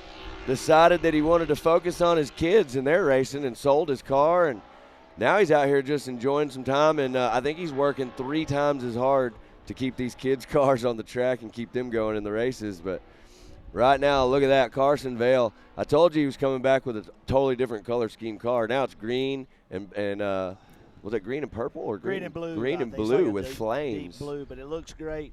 So one thing about it, when you talk about some of the parents out here, this is the Youth 1K class. Yep. And you're talking about, some of the parents deciding not to race. It's so hard. I watch it. I've seen it. I've been a part of it. When you're trying to have your kids racing and you're trying to do your racing, it's too much. And the kids, either you suffer, the kids suffer, or the whole program suffers. So what a stand-up thing for him to do is to sit back and say, you know what, I'm going to put my kids out there and let them have some fun. And like you said, I'm sure he is working harder because they'll tear it up faster than anything and leave it all for you to fix it. But they wouldn't be doing it if they didn't love it and love being out here at MidAmerica. Yeah, this is the place to be right here. As you can see, I don't think there's anything else. Matter of fact, I know there's nothing else like this place in the country. Oh, definitely not for me. I've been from top to bottom, left to right, as far as you can go from one side to the other, ocean to ocean. Yep. And there's nothing like this. And just honored to be asked to be a part of this show and these events. And, man, I just can't wait to see what the future is. That's where I get so excited is this is where we are now after such a short time. Yeah, where are we going to be soon? Where are we going to be? Yeah, it's going to be wild. And we still got, this is just part of the action from today. We still got Knockout tonight, right? And Barbie Jeep downhill. You've been seeing it on your screen all day as you come around. You're about to see it right now. Yep, there they go. They're about to go around that Barbie Jeep down. It looks like right above the number 11 of Carter Caraway there coming down the hill. Look at 1, 2, 3, and 4. All pretty tight. That's actually 2nd, 3rd, 4th, and 5th. Yeah, so definitely got some separation with the first place out there, but the battle is still tight. Still a lot of racing to go as this is over 2 miles per track. So a 5-lap race is more like 11 miles. Yeah, right. That's a lot of racing. Do you think by chance that Carson Vail is listening to Highway to Danger Zone in his car all the way out front by himself right now? I actually asked him, I said, Carson, look, we know you got the hair. We know you got Pantene Pro V. We know you're good. You're number 1. You're in a league of your own, and you're just a little more charismatic with your cars, and everything's different, more like an artist. And he said, yeah. And I said, what do you listen to when you're out there when you don't have to be tuned into your pits and they're not having to tell you your every move? And he said, I listen to Miley Cyrus, The Climb. And that gets him so pumped. And what's crazy is, dude, it gets me pumped. It gets you pumped. We slapped hands and looked at each other's eyes. Y'all had a moment? We had a moment. Y'all just became best friends? Oh, man, we had best friends. Then we went and did activities. You do karate? Yeah. Oh, okay, cool. Yeah. I was just making sure. Carson's really good. He's like a 2nd-degree white belt. Yeah. I know, which is That's good the for beginning me, stages. Which is good for me because I have no belt. My pants just fall down. Fall off. Yeah, you are a plumber, right? Yeah. All right, you can see them selling that tabletop right there. It looked like Van Beekum just come by in that one. So right now, Vail, Beekum, and Leach. So he has moved into second place now. Looks like R.J. Tremblay may have had an issue. He's dropped back one. I think he was running in second. Never know what could have happened there. Looks like. Now, if you remember, Carson Vail had a demanding lead in his other race. Unfortunately, on that car, he got a flat tire. He did. So anything could happen, guys. We still got a lot of racing as they're turning up, starting this third lap. Yeah, you see him going up through that MRT finish line right there. While we're at it, Youth 1K's on the track. Let's give a big shout out to all of our sponsors out here making it happen. The Oklahoma Ford dealers, Evolution Power Sports, Fuel Works, Gates G-Force Belts, High Lifter, HMF Racing, Maxxis Tire, Moto Race Tire, MRT, Nitto Tire, Polaris, Raceline Wheels, Rigid Industries, Rugged Race Radios, Super ATV, the Off-Road Syndicate, Texas Motor Works, Ultimax Belts, and 360 Wraps. That is a huge lead. Is insane. That may be our biggest lead of the day by Carson Vail. He is out further than anybody else. Kaden Baker's out there. He wasn't that far out. He's also running about 4 seconds faster than the whole field right now. So, which means by the end of the race, after 5 laps, he's going to be 20, 30 seconds ahead of everybody. Absolutely. He's on rails right now. Carson's always got one mission, and it's make it to the top step of the box and receive some hardware and a check. But I gave him a little pep talk after last year. I wanted to make sure that when he actually gets to the top step of the box, he steps on it and not fall off of it. Yeah, that was some good entertainment. But let me tell you something. These cars also could go through some tech inspection. We got Jody Hickman and his program that Billy put in place. So if there's discrepancies in these cars or you're not supposed to be running certain things, they can crack the motor open, look in there and see if you've got certain types of things that are restricted, and if your turbos or added a turbo to a naturally aspirated car, all that stuff is checked. So I can promise you Carson Vail is playing by the rules. He's just literally that fast and all that. Yeah. But I can tell you, we should probably consider testing him for performance-enhancing materials. I agree. Yeah. I think that he's definitely got something going out there for him right now. His hair grows so fast. Yeah, I know. I feel like he needs to – I wish we could see it, like, blowing in the wind as he can – like, you know. Well, right now you can't because he's got that pencil slit through that man bun we were talking about. But I can tell you one thing about it. He uses horse shampoo combined with that. That gives him that thick volume. The mane and tail? Yes. Yeah. Right now, still watching Carson Vail, Ryder Van Beekum, and Jace Leach lead the way right there. There you see Carson in that sharp-looking green and black car. Got that nice flame job on it. So if you remember that he had a lead like this at the end of the mains last round. Yep. And we were joking around trying to see if we went back through the finish. He could do it today. We actually tried. We actually got on the radio with his dad, Marvin, down there, and we were like, hey, let's tell him. Marvin was all game for it, but I don't think he could hear us. He said he had his Top Gun soundtrack was going too loud in there. Yeah, he definitely don't want to risk doing something funny like that and then messing him up. Yeah, for sure. He's Carson, we joke with him about this whole spin around in the track thing, but, man, he's a class act here at the park. He's a great racer. I don't know if we could pay him enough money to actually get him to do it, but it sure would be funny if he did. He represents himself well, and his race team is serious. You can tell that by the work and the art that goes into the car. They show up looking good, and they finish good.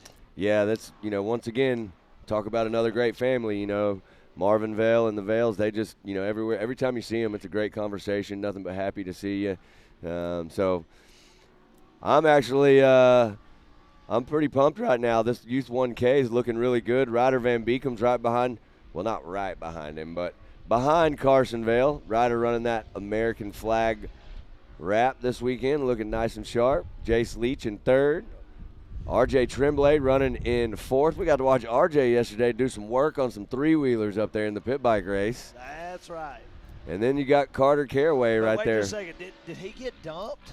I think he did loop it out on the starting line, didn't he? He got a little anxious, and I think he got dumped on the pit bike starting line. That's what happened. Hey, he's not the only one. You remember AP? Did you see AP up there? I wasn't there, you but missed I've been it. hearing all the stories. He did a full-on dump the clutch and put it on the back fender. I'm proud of him for putting the show on. That's right. He did it. There you see Ryder Van Beekum. heading up through that finish line. There's the white flag waving. Look at that, how we're going to jump Look over there at that. From second place guy to the first place guy, they're literally passing each other, so Ryder could see him. FPV guys are on point. We are riding on top of this car. Let's see how close we can get this thing. Yeah, Y'all do not look at understand this. The skills that go into flying these drones to keep up with these race cars is absolutely insane. What a fantastic job by the production team bringing this shot to everybody here at home. Take a minute, share this footage. This is some awesome stuff to be a part of. What a great shot right there, that car flying. He's not even hardly lifting. Nope. Here he goes, he's going to hit that sweeper in the back section by the pond, head up that step up. He was flat-footing that thing like me old go-karts at Panama City Beach on the 4th of July when I was 12 years old, just holding it. Just not lifting for nothing. 21.6 miles an hour as hard as she would go. You know, I think I have those same memories from Alabama, though. I remember being on the farm, us cutting some track out there and having some fun. That was at your two cousins, though. Oh, hold on now. You need to chill out. We've already had this conversation about Georgia versus Alabama. All right, so listen. We have Look at that. Nice sailing shot right there. Absolutely. Watch him throw this tabletop. This is a big jump. This is going to be fun right here. Yeah. Look at that. How smooth is that? Everybody's on their final lap, so when Carson comes around right here, he's in the final few turns. This will be checkers as he comes into lap traffic on such a tight race. Yep. That is remarkable. But the good thing for him is, I think, look, he's already literally caught the whole field. Yep. I mean, he is on rails right now. The Vail team has that checkered flag. Look at that. Let's go see where Van Beekum and some of them are still battling. We got a battle going on back there. Yeah, Van Beekum and Leach are still pretty close. Some of those guys in the back. Caraway's back there in 5th.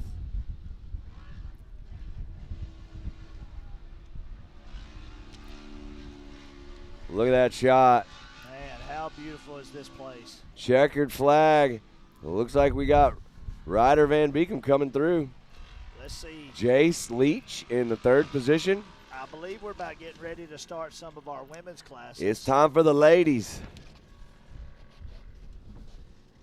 We got the women's classes, but after the women's class, is there anything exciting that's coming up? Oh, yes. Big, big excitement. If you're at home and you're getting ready or you've been waiting patiently, we got Pro Turbo coming up after that. Pro Turbo. I'm excited to see this. So for some of these people at home that may not understand, tell them what Pro Turbo represents and what it is. Pro Turbo is the absolute fastest guys out here on the property. Those are turbo 1,000, they're stock 1,000 cars with turbos on them, right? These guys are all a little bit modded in the pro class, not going to be very much the same. But before we get all this stuff going, I think we got Miles ready to interview our winner.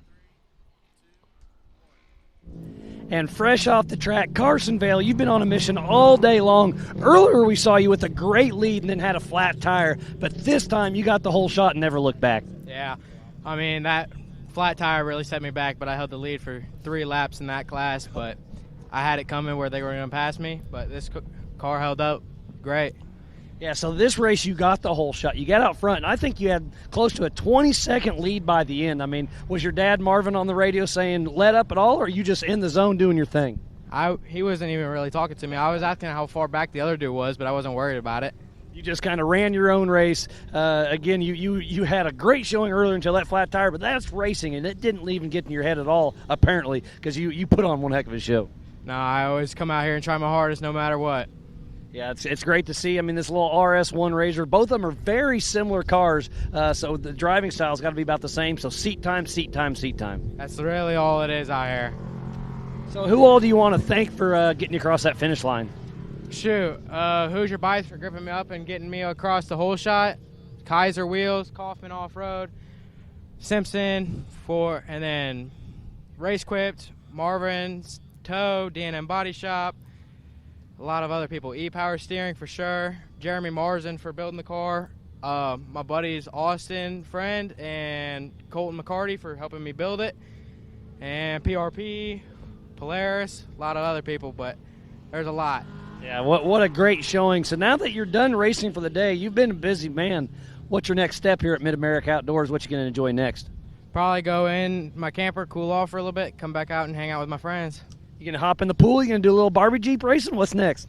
I don't got a Barbie Jeep, but I might go cruise around on the pit bikes. There you go. Well, Carson, Vail, great showing all day long, and another great finish here at MidAmerica Outdoors. So, again, congrats, Carson. You have a great season going. You won at round 2. Now it looks like it's going to be looking good for round 3. You got a great season. We'll see how it shakes out. Yes, sir. Have a good one. All right. Thanks, Carson, Vail. So, lots more racing action yet to come. Back to you guys. All right, Miles, if you can hear me, I'd like to say thank you, and if you could just run your fingers through that locks of hair. Locks I just of wanted love. to touch it the whole time. Oh, I'm here to tell you we are getting lined up, and we are ready with the next class. Yeah, we got the ladies, women's NA and women's turbo. We're going to see Josie Watkins, Haley Bootle, Ashley Rowden, Caitlin Helms, Brooklyn Singleton, Shaylee Broker, Holly Mulligan, Michelle Patiska, Callie McGuire, Paige Lukemeyer, Jocelyn Ware, Elisa Graham, and Bree Seek on the track right now. We blasted out with the turbo. Look at that. class. Kendra Hoop jumps right out to the front, 9:17. She's a MidAmerica Outdoors ambassador also, sponsored by MidAmerica Outdoors. And I'm pretty sure, yeah, we're going to run Turbo's class first. turbo class first, it looks like, and then we're going to dive straight into the NAs. Well, these are some really awesome cars, and these girls, they lay it down. We'll be coming to you with some lap times after a couple laps are turned. So actually, the cars out on the track right now: Kendra Hoop, Morgan Vanover, Katie Thomas, Lacey Tewksbury, Marissa Smith, Jen Mayo, Ben Anai, and Crystal Rowden. So this is your turbo division you're seeing right now on the screen. There you see a good shot of that 917. It's a very patriotic-looking car also this weekend, the MidAmerica colors. Look at all these flags out here flying. What a great weekend to be here, Memorial Weekend at MidAmerica Outdoors. So Kendra Hoop, she's been putting on a clinic out here in the females division, and she's absolutely one of the fastest cars out there, and she turns some times that is right there with all the amateur and expert times of all classes. Well, she doesn't just run the women's turbo. She runs expert turbo also. So she is she's showing us how to get it done right now, Kendra.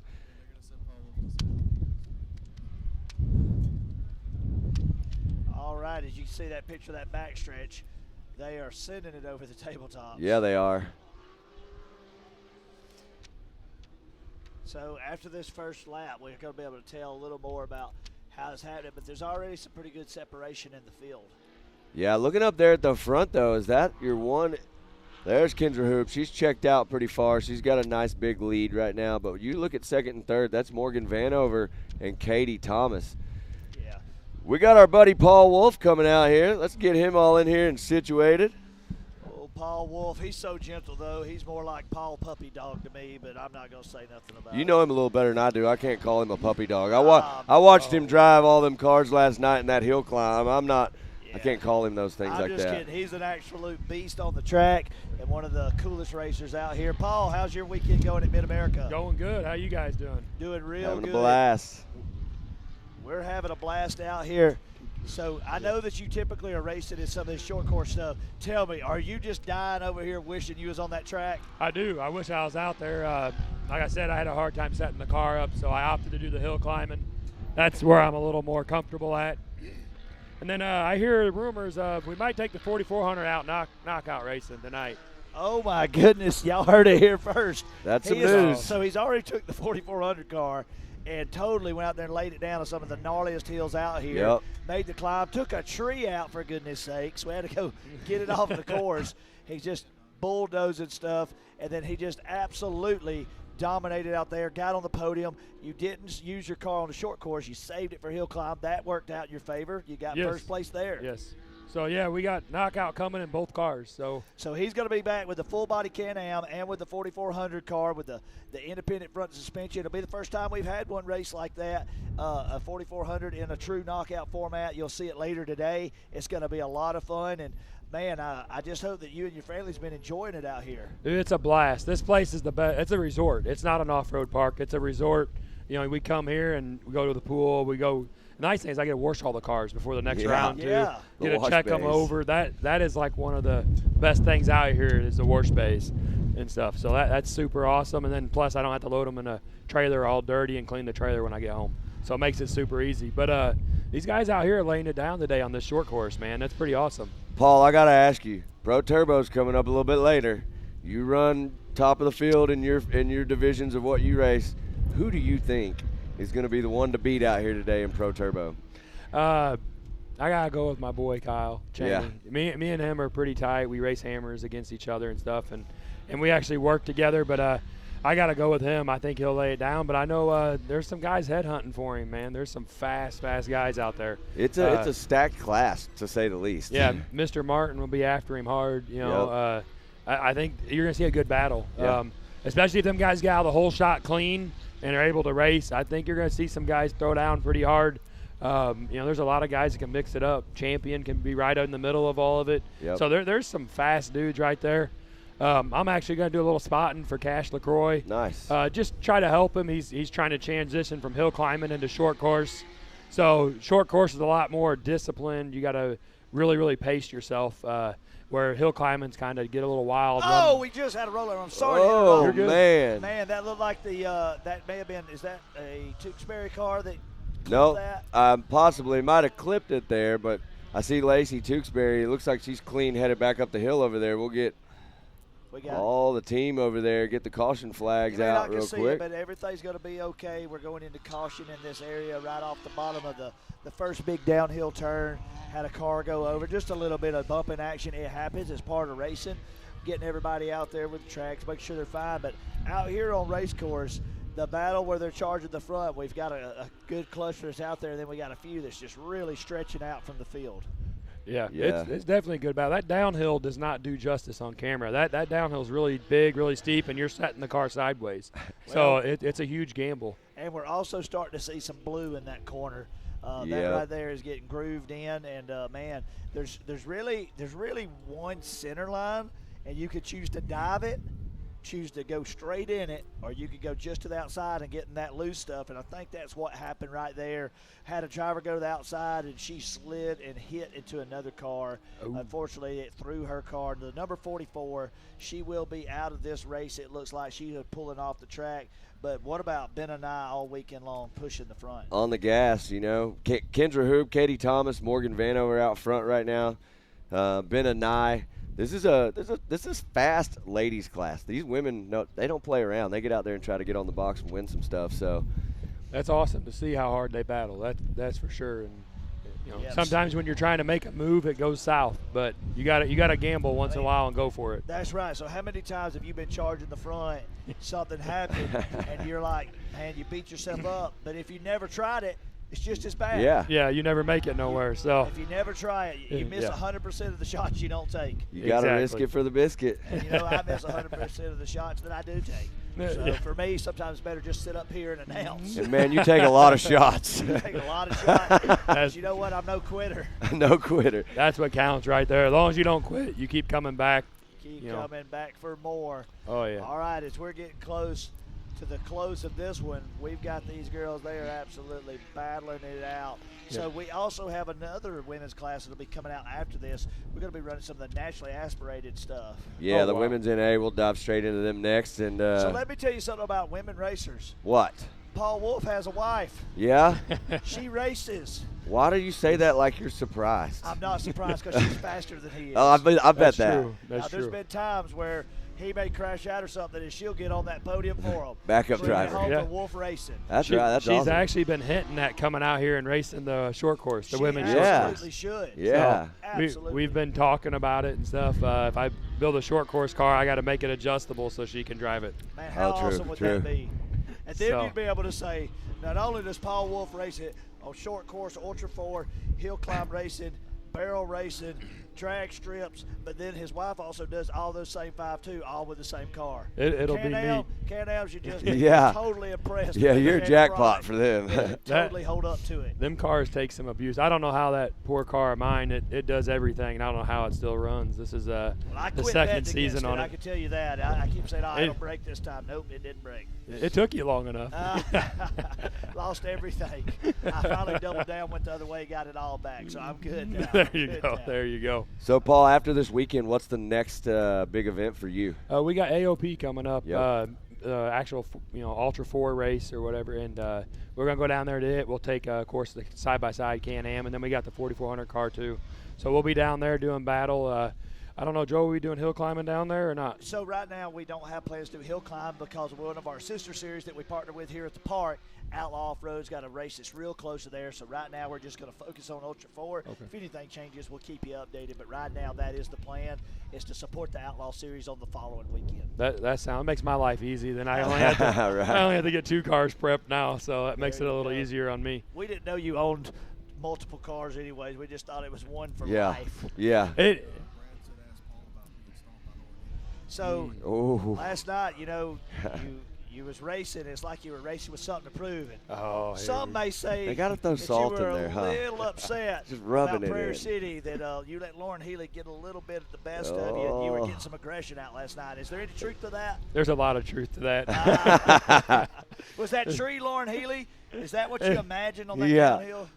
I should have did that. I should have pushed Lauren in there a little We harder. could go put a sign on it and put Lauren's name on it. Like a cardboard cutout, It's one of them deals. He's a veteran, so I'm trying to be respectful and not rub against him too much. You but gotta let those old guys. yeah, I gotta give him a chance, But no, Lauren's fast and he's a really good driver. Hold on, Paul. You said you're not gonna rub on him too much.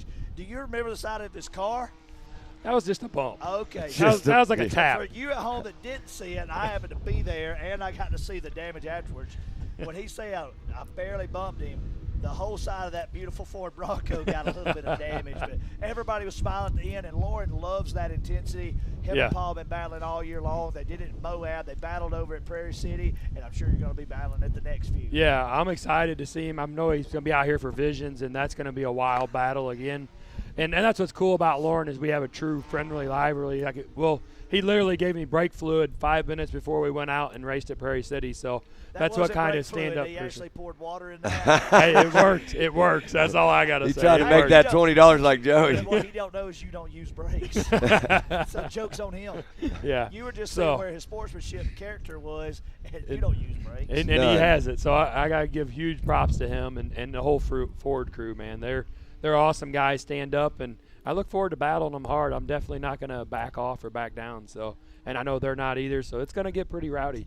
So, man, that's what keeps this such high intensity and so much fun. And in my personal opinion, I think many would agree, it is definitely the most exciting forms of off-road racing or any racing in the world because so many things can happen, so many things come into play. We're always doing something a little different, a little more exciting, whether we're short course this week, we're in tight woods, then we're in the open desert. You've raced all of that, everything in between in all formats. Out of everything, what is the most fun to you?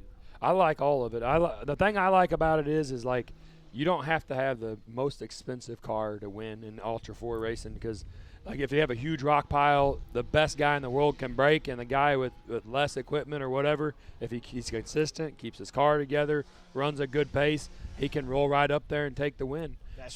That's what's huge about it. You don't have to have big power. You don't have to have it. I mean, granted, it helps. Don't get me wrong. I ain't trying to say it doesn't help. But you don't have to have that stuff to win. Where, like, short course, you've got to have a really good car if you want to win. That's right. So I feel like Ultra 4, you can lay on the driver a little more to drive the car, even though the car may not be 100%. Well, I completely agree with that. I've raced a little bit of everything myself and put on races of all of it myself. And I enjoy watching everybody like yourself make those transitions because it's a learning curve going from one format to the next. It is. And it definitely makes you a better driver. So. Joey. All right. We rounded out that race. Let's see who we got. We got Tiffany up here ready to go. Kendra, it's so good to chat with you. We got a chance to chat a few days ago, and you said that the game plan was pretty much get out front, stay out front, don't break, keep it going, and that's exactly what you did to get the checkered. How are you feeling right now? I feel pretty good. I'm glad we finished all one piece and won a race. And talking about that, we've been talking throughout the entire weekend how it's been a little bit different. Practice Friday, heat races yesterday, mains today. As a driver, as yourself, what would you like to see? Is this something that you like to have a little bit more of, or do you like it when you have the heats and then mains right after? Well, I personally love this. I know that's probably impossible for every weekend, but I like splitting it up. I race the men's class as well, so it gives me a little bit of a break. And talking about that, what's the main difference that you see from the men's class to this one, and does your drive style change at all? I do tend to drive harder with the men. I mean, they're super competitive, and I just have to try to finish with them, so it's a little bit different. Well, obviously, you've got a bunch of people to thank for helping you get that checkered here at MAO. I do. MidAmerica, Raceline Wheels, MRT, Holland Companies, Edge Graphics, Tulsa Power Sports, and, of course, my husband. Wonderful. Well, of course, we got to throw that out there. Of course, the husband at the end. It's a team effort like everything here. And it's a great family environment to be able to come to MidAmerica Outdoors, enjoy the pool, enjoy the hill climbs, enjoy, you know what we're going to have today? The Barbie Jeep races. She already knew exactly what I was about to say. But yes, there's so much great things here. And Kendra, you've got about a month until the next round. Any changes you're going to do to the car? Oh, yes. We'll look over the entire car and make sure we're good to go. And I just need to throw this in there. Happy birthday to my daughter. Awesome. What's your daughter's name? Shaylee. Shaylee, happy birthday to you. Nice job, Kendra. Back up to you guys. Well, happy birthday, Shaylee. Happy birthday, and I can't tell you how much I love seeing that big, beautiful, clean MRT hat right there. Yeah. She was ready for that podium. She funny. She knew. She knew she was going to shows get on up the prepared. There's somebody hiding in the woods up there with clean hats. She did one of these. She just unzipped the suit, reached in there, pull got it the out, hat out, put it on. And she said, where's the interview? Where's the camera? I'm here for the camera. All right. Women's NA, yeah. Women's NA. We called it out earlier. Josie Watkins, Haley Bootle, Ashley Rowden, Caitlin Helms, Brooklyn Singleton, Shaylee Broker, Holly Mulligan, Michelle Patiska, Callie McGuire, Paige Lukemeyer, Jocelyn Ware, Elisa Graham, and Bree Seek headed onto the track right now. That looks like Josie's towards the front. I can't tell who got it, though. We're going to see here in just a second as they come down the hill. All right. Looks like Josie Watkins in second. Josie Watkins looks like she's Caitlin Helms in the front. Josie Watkins in second with Haley Bootle in that third position right now on the start. Oh, yeah. What a great start for everybody. Everybody got out clean. Everybody on the track. This is your women's NA. So let me tell you something. They push these cars hard. A lot of these girls, they're racing in another class in either expert or amateur. Yep. So for most of these people, they're already dialed into the track. Oh, look who we got. Gus Fisher. The women's class. Gus, 2 days in a row, man. Gus is. Great job, Gus. We're going to have to talk about that. It's getting a little creepy, Gus. Way to not quit. All right, so listen right here. They're on that back stretch, and they're coming around. You're about to see them as they come in the screen. You're on the back side of the course right there, and they're going to come in that area. Everybody's still tied up there towards the front. We've got a good race going for 1, 2, and 3. Yeah, Caitlin Helms and Josie Watkins, Haley Bootle, they're going to battle it out right here. We're watching them come in to this little split section right here you're seeing really on screen. You can go inside or go. Look at that car. One car goes outside, drifts the corner. The other car goes to the inside. So far today, I mean, what do you think, Joey? What do you think the fastest line through that section is? I mean, it looks like to me. Whatever Josie Watkins is doing. Yeah, I'm going to agree with that. Whatever the fastest line she picks, that's the fastest line. There's no doubt she is running towards the front. I want to see if she can get up there. 1, 2, and 3 right here. They're doing battle. You can see them right there coming around the corner. So right there in that shot, we're a little far back on that drone shot, but I'm closer to it in person, me and Matt are. It's actually really choppy. The ruts and the way it's chopped up right there. Yep. You can't appreciate how hard they're throwing their cars in there.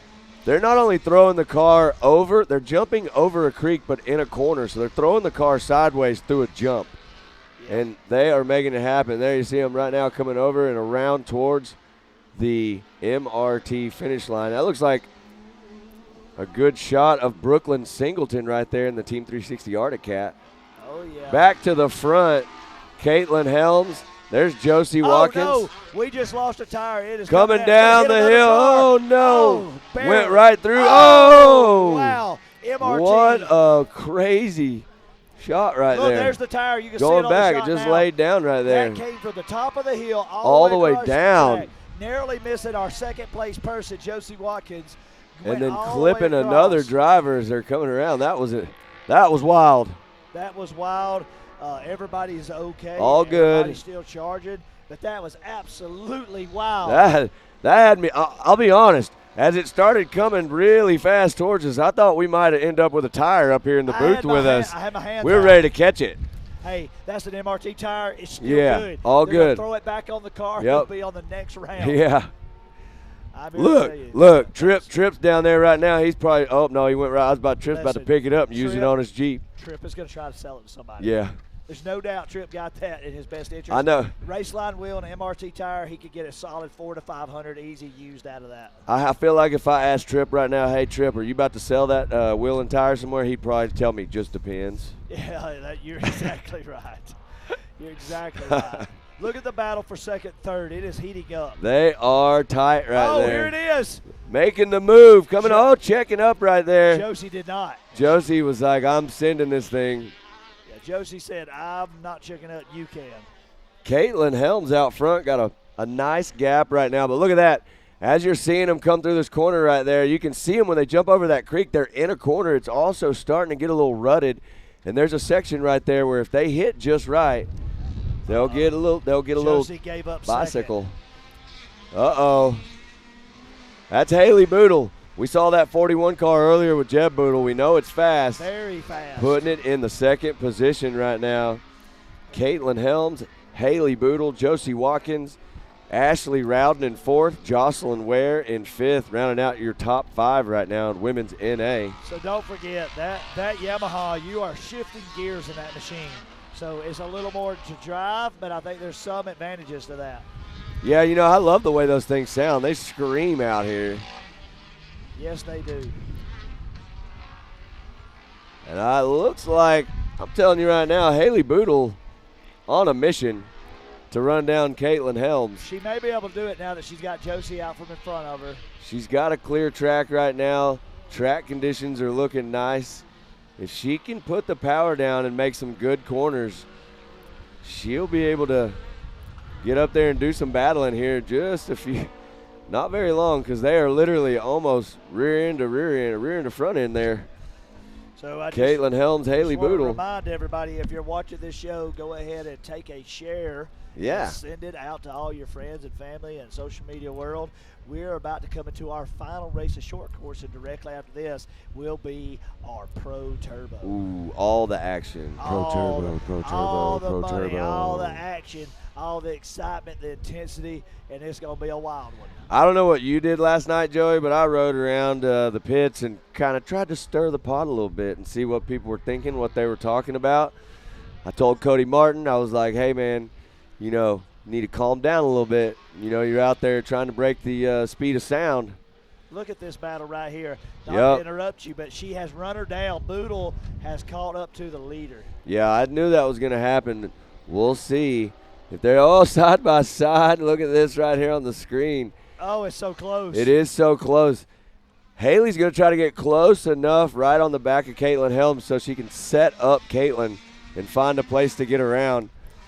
See if it comes here just shortly. A lot of passes have been made on this elevation section. I like to refer to this front section where all the elevation is, the roller coaster hills, but everybody's got their own name for them. Josie Watkins. I'm here to tell you this is a battle. This is a real battle. Yeah, Josie Watkins still running in that third position, but all the action right now on your screen is up front with Haley Bootle and Caitlin Helms.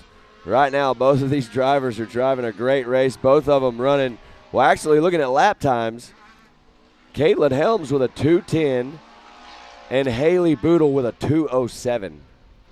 So Haley Bootle's obviously the fastest driver right there, looking for that spot to get around.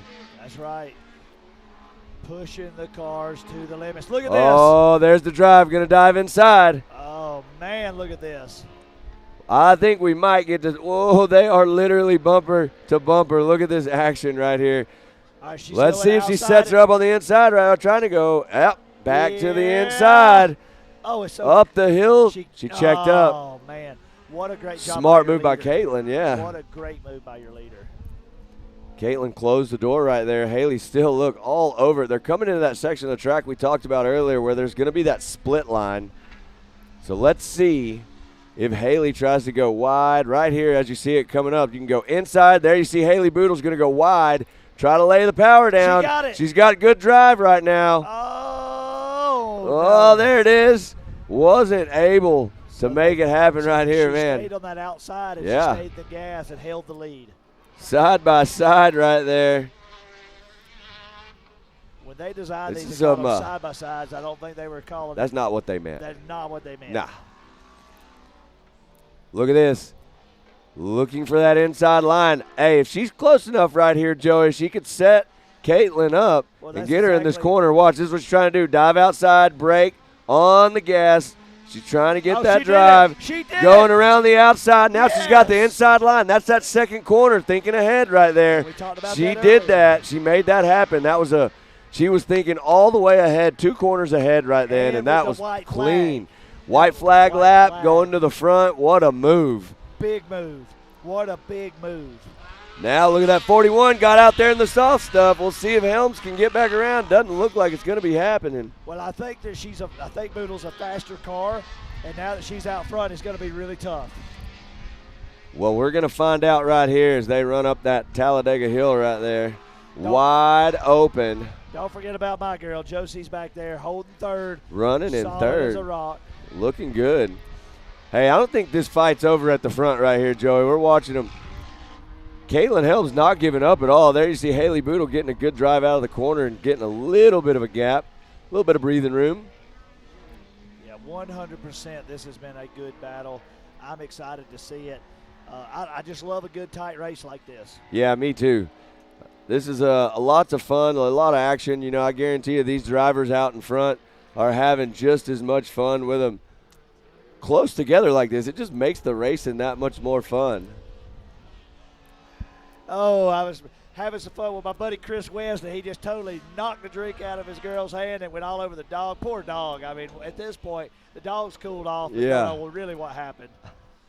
All right, here we go. Bootle is pulling away. Yeah, there you see Bootle right there hitting that big tabletop, coming back around, headed to that Ultimax. Bootle was fourth off the start. Yep. Moved into third. Yep. Picked off second. Charged the front. 2 laps chasing. Got first on the beginning of Final the last lap. lap. Yeah. And here we are. All she's got to do is make 2 more corners, and she is going to be your main event winner for this class. That's right. Haley Bootle showing us how to get it done, working up through the pack, literally on rails. Here she comes right here around that last corner, heading to the MRT finish line. Your main event winner, taking the checkered flags, Haley Bootle. Great job. A great race by Helms. Great race by Josie, and all the women out here doing a fantastic job. Yeah, absolutely.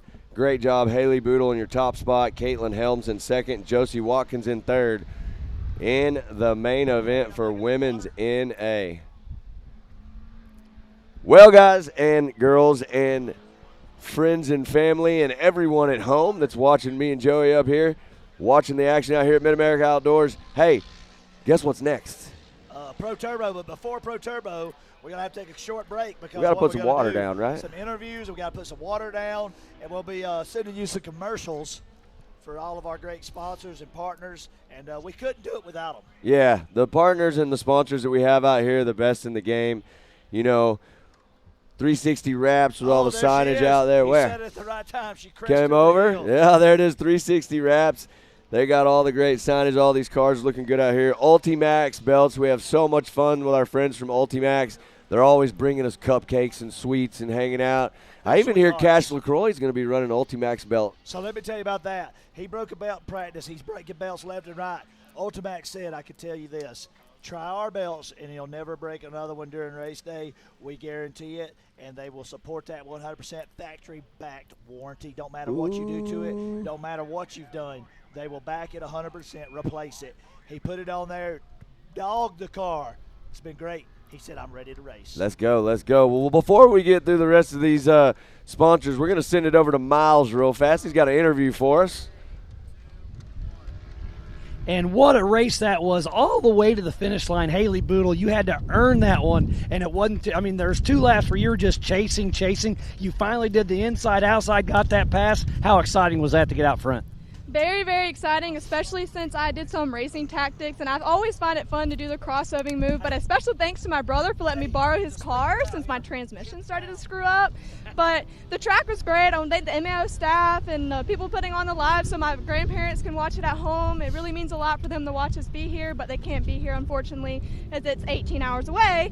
But it was a great race, and I appreciate all the women racing me well, and it was a really great race, and I appreciate everything. Yeah, so you do a little horse racing and do a little UTV racing. It's cool to see kind of transfer back and forth, and it's just all about the competition, isn't it?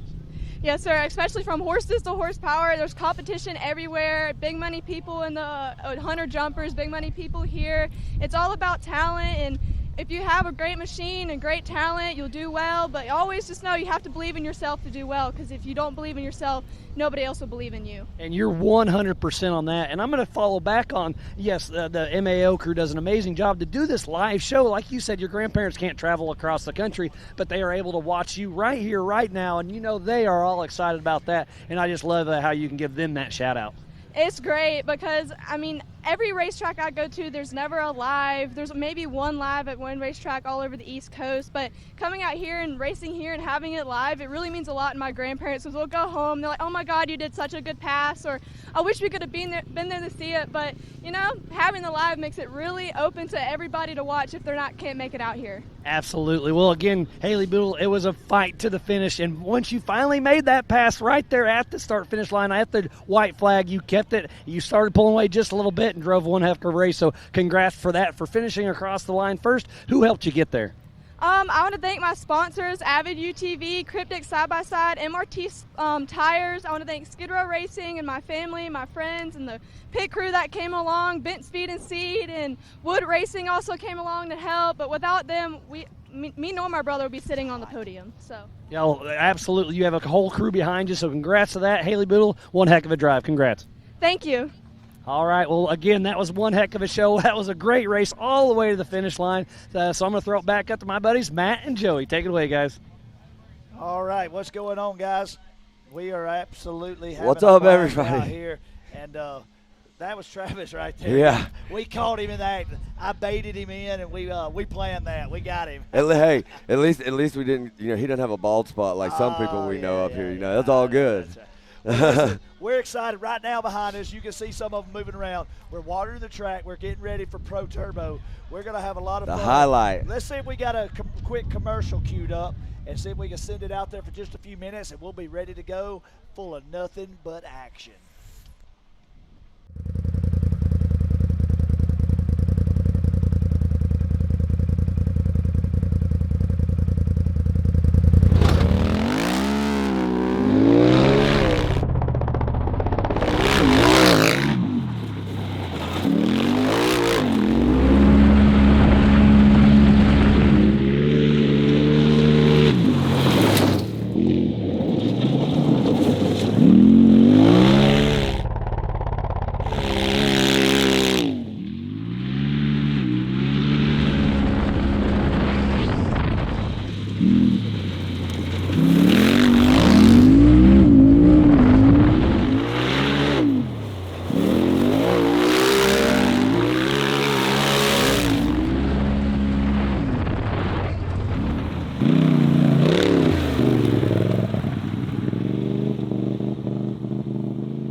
Breaking in our belts used to be such a pain in the butt.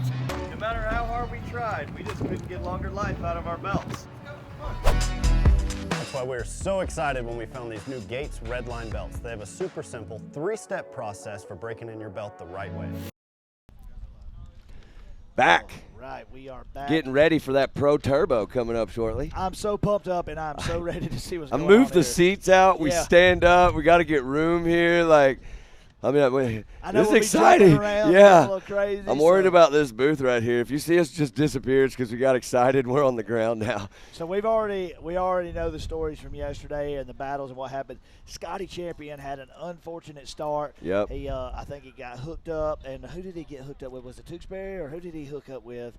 Maybe even been Chaney or somebody at the beginning. No, it was him and Cody Martin. Yeah, that's right. Cody run off and just run off. Yeah. But what ended up happening, Scotty wasn't able to finish, so he's going to be coming from the back. Yep. Cash LaCroix had a fantastic race running in the top 5, I believe, and he ended up having to blow a belt on the back corner because he didn't run Ultimax. Didn't have that Ultimax. So he had to pull off to the side. He'll be starting in the back. Several people that we thought would be charging the front, starting in the back. So that should make for an interesting day and a very creative start. Yeah, for sure. And, I mean, look at this starting line. I mean, we're running through this list of drivers. If you guys were tuned in yesterday, you got to see the waves of them. Well, now we're going to stack them all together, and we're going to run them all at one time. So this is going to be a big, big show right here for you.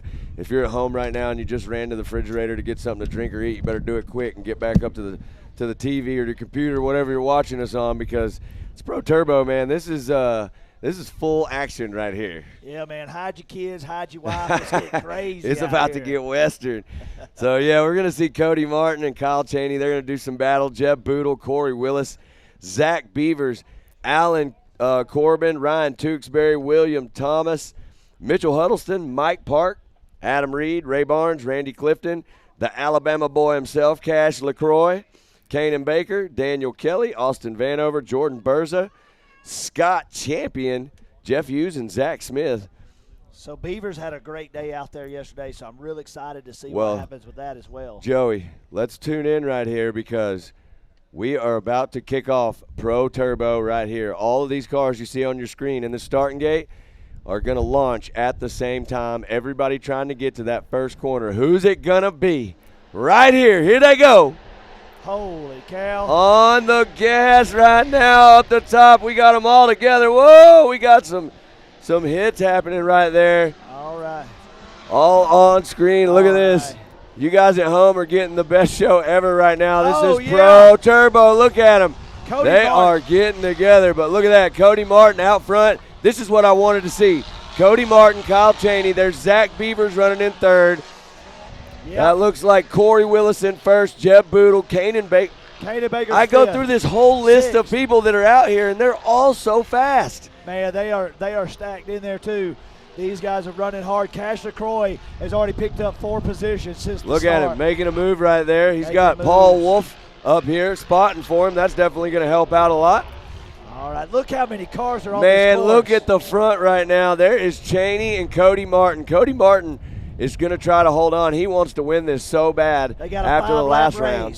5 laps. They've got to let it all hang out. That's 10 miles of wide open right there. Man, that's more like 11 almost the way this track's laid out. And I'm here to tell you, every single inch is making the difference. Check them out coming back in. I mean, 1 and 2 right there, stacked in pretty close. Kyle's looking where he can try to show Cody a wheel. But, man, we watched Cody yesterday. Cody turned, I believe, a 154 yesterday on the track. I'm excited to see what he can do now because he's got one of the fastest competitors in the field with Chaney right there pushing on him. Look at this battle right here. Kanan Baker's behind traffic. Oh, he's going to try and find his way. Look at that. Zach Beavers and Corey Willis right there in front of him that are holding him up. Yeah, but he's pushing them along. Absolutely. These guys. Look at that move right there. Kanan Baker has just slid up 1 more position. We're watching him on the screen. He's in that white car. You may not have saw it on the screen, but I just saw Cash LaCroix save the car out of a bicycle. There you see him going back up to that MRT arch. Cody Martin leading the way. Kyle Chaney. Oh, man, was that Scott getting all sideways right there? Believe it or not, Scott Champion is showing to be in 6th place. Yeah, he just got sideways right there at the start-finish. Coming down the hill. Look at this side-by-side, Kyle Chaney and Cody Martin. Look at this action. What a move by Kyle Chaney. Look, Cody's going to try to set him up, get the drive on the inside right here. All right, so it looks like Kanan overtook Scotty. Caden definitely did move into that 5th position. Impressive drive for Scott Champion. I mean, after what he had yesterday, he had to start not in the best position, but look at where he's at right now. He's doing great. But I'm telling you right now, look at this action out front. That is Kyle Chaney and Cody Martin. And it looks like, do we have our 3rd place driver trying to get in the mix? Is that Jeb Bootle? Jeb Bootle, look at that. On rails right now, trying to get in there and show us what's up. And then you got Corey Willis and Kanan Baker. So Kaden Baker picked up a couple spots that round. I'm going to pull it back to Cash LaCroix. Those are our two young guns in this class. Cash picked up another spot. He's running down, fighting to get to where he could get to a better position. So the caution's being cleared out over at the start line area. So that's going to change the game as they come through here. No one's going to have to slow down. No slowing down, yep. Look at that. Cody Martin airing those things out. Look at every one of them, man. Jeb Bootle back there in third, too. He's going to send it all the way to the bottom of that jump. He's trying to catch these guys. Cody Martin, Kyle Chaney out front. And look at this battle back here between Kaden Baker and Corey Willis in the PPEI car. That's who we're on right now on your screen. And Caden's going inside. Caden's trying to send it. There's that jump where you're jumping sideways. He's trying to find the line right now to get around Corey. Corey's trying to drive the best race he can. Look at Scott Champion coming down too. Aired the race line jump. Coming around the corner, still battling up the hill through that MRT finish line right there. Kainan is literally all over Corey Willis. He wants to make this pass really bad. And the quicker he can get around Corey, the better chance he has to try to tighten up with the group in front of him, the leaders, your 1, 2, and 3 with Oh, Bootle. Jeb Bootle sends her to the flats right there. Little too much sauce, mate. Yo, brah. Yo, brah. Too much. Too much sauce, brah. Holy cow, that was exciting. That was fun right there. Look at this. Look at it. We're on Look Kaden at it. Baker right Kaden now. Baker. This is a battle for 4th and 5th. He's eating all of Corey Willis's roost right now. But I can tell you, he's not lifting. He's trying to get around him. He wants to be up there dicing with the podium boys right now. Yeah, there are some fast players out here. I can guarantee you There that. you see Chaney. Oh, we got one over. He's going to be okay. Just went onto his side. We're going to go under caution. His Cash slides under there, just narrowly missing caution. We'll have a local caution on the track. We're waiting right now to see your leaders. There's Kyle Chaney and Cody Martin and Jeb Bootle still all tight. Tight. Let's talk about this, though, Joey. Look at what I just saw. Fastest lap right now on the track. A 2 minutes by Jeb Bootle. So he's running in third right now. Your leader, Kyle Chaney, and Cody Martin, their fastest time's a 2:03 and a 2:04. So we could see a three-way battle shaking up real fast right here as Kyle Chaney's trying to hold on. So Jeff Bootle is fast in this back section where they're just entering now. He is the fastest man in that section of the course. His split times there are easily going to be a second faster than anybody else. Yeah, absolutely. There you see him right there, Kyle Chaney. Cody Martin, they're just charging right now, but so far Kyle's been able to turn in some heaters and stay up there in the front. Oh, Kaden Baker is down. Kaden Baker, oh no. Kaden has He's on the outside edge of the track there. Cash LaCroix is also down. Oh no. Yeah.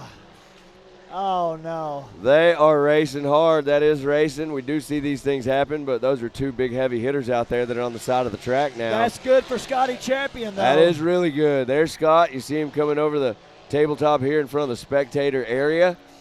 But look at this battle. I'm telling you right now, the highlight of the day, the best race. We couldn't ask for anything better. 1, 2, and 3 on the gas, dicing it up. Kyle Chaney, Cody Martin, and Jeb Bootle. Look at all these times. All three, 1, 2, and 3, a 1:57. So they're on the same lap times. I mean, they are flying right now. Kyle Chaney able to put a little bit of a gap, you can see there looking at the feed.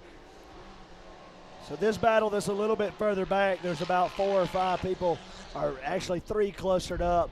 Should be the battle for like 7th, 8th, 9th. They are really getting aggressive out there as well. That would be Mike Park, Ray Barnes, and Adam Reed, it looks like. So we got some good racing.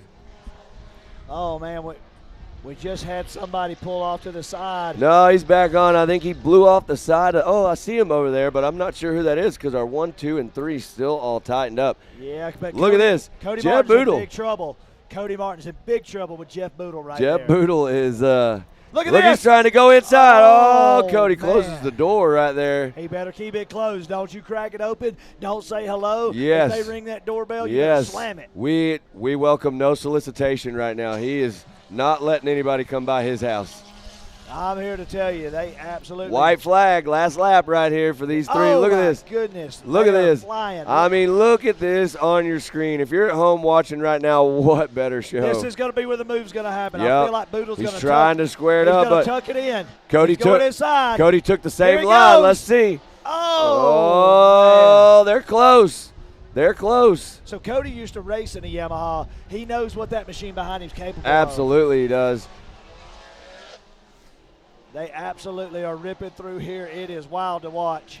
What a battle. But Kyle Chaney. Kyle Chaney on the gas. Kyle Chaney. He separated himself, got the distance, letting them battle it out. He's staying in a safe spot, making sure he's maintaining that lead. He is. He wants this win bad. Kyle, one of the teammates of Ryan Tewksbury out here in the team. So they're both racing out here now, but they're also on a team together. So speaking of Tewksbury, he just got overtaken. There he is. Who is that? That looks like he's dropping back a little bit. Not sure exactly what it is. Can't see whose car that is. All right, look at this. Now, Kyle Chaney, you see him coming out of that back stretch right there.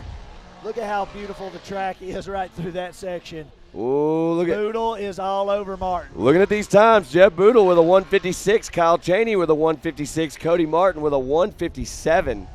He better be careful in this section. Look at Jeb Bootle. He sent that car all the way to the soft stuff on the bottom of that landing. Woo, front wheels down. He's ready to go. Put your landing gear down. He's coming in hard. He's on a mission. Look at that setup for the corner. Jump out wide. Shoot it to the inside. He's going hard. Is he going to be able to do it over the creek gap? He don't have much room. Yes. They're bumping. Bootle. Oh, this is a race. He's going right inside, here. right here hard. He's He's going to gotta dive go in. inside. Cody's going to slow. Oh, he couldn't get it. There's a wreck right caution there, right there in the corner. So he couldn't make it happen right there. What an exciting ending Oh to my this gosh, race. what an end right Holy there. cow. He set him up. I think he might have forgot that incident was in the corner, but he They knew didn't where know. he was going. They didn't know that incident was there. Oh, they definitely knew. They got spotters out here telling him, but he was ready. If Oh, that wasn't man. there, I think we would have saw Jeb Bootle make a move right then But and what go a- into that second what position. What a great race. Watch some good Amazing. sportsmanship on the track. Amazing. But we still got some people out here battling as they're rounding out. Some of these guys are going to make sure they finish all the laps, collect the maximum amount of points. We got cars littered over this course that are broken. Absolutely. Absolutely. Absolutely. Big shout out, Kyle Chaney, Cody Martin, Jeb Bootle. What a race, 1, 2, and 3 out there on the track. Couldn't have ended this day on this short course track any better. But this ain't the end of our day here. It's Nope. just the end of this section of the day. Just this part. What do we got next, Joe? We're going to go up and do some awards, and then after we do some awards, what we got? Barbie Jeep downhill? Barbie Jeep downhill. If you are in the park and you want to do that, you need to make sure you get signed up in the office or be by Hillside. We're going to have a big time with that. Yeah, we are. Slipping and a sliding down that hill. Man, I'm pretty proud of my buddy Scott Champion, too. It looks like he rounded out the day in the 5th spot after a rough day yesterday. Scott was your points leader. We're not official points people. We're just announcers. So we'll see what that officially looks like when we get done, what that did. All right, so it sounds like we got Tiffany with Kyle Chaney. Let's see what's going on. Shot yesterday. All right, Kyle. Amazing job for you. Congratulations. Fastest lap time, 1:56.363. Walk me how it felt for you. Oh, it was good. The track was, they watered it right before our race. It was definitely slick. I got the whole shot, and then Zach Beavers hit me. I don't know where he thought he was going, but he hit me and knocked me off to the side, and I turned back in and then passed him going down the hill and got behind Cody, and Cody was running a good pace.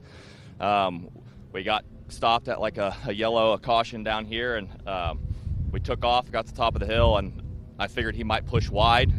he was going to, but he brake checked me, so I couldn't duck under him, but I kind of just waited for him to go and ducked under him, and me and him had a great race the whole time. My car ran great.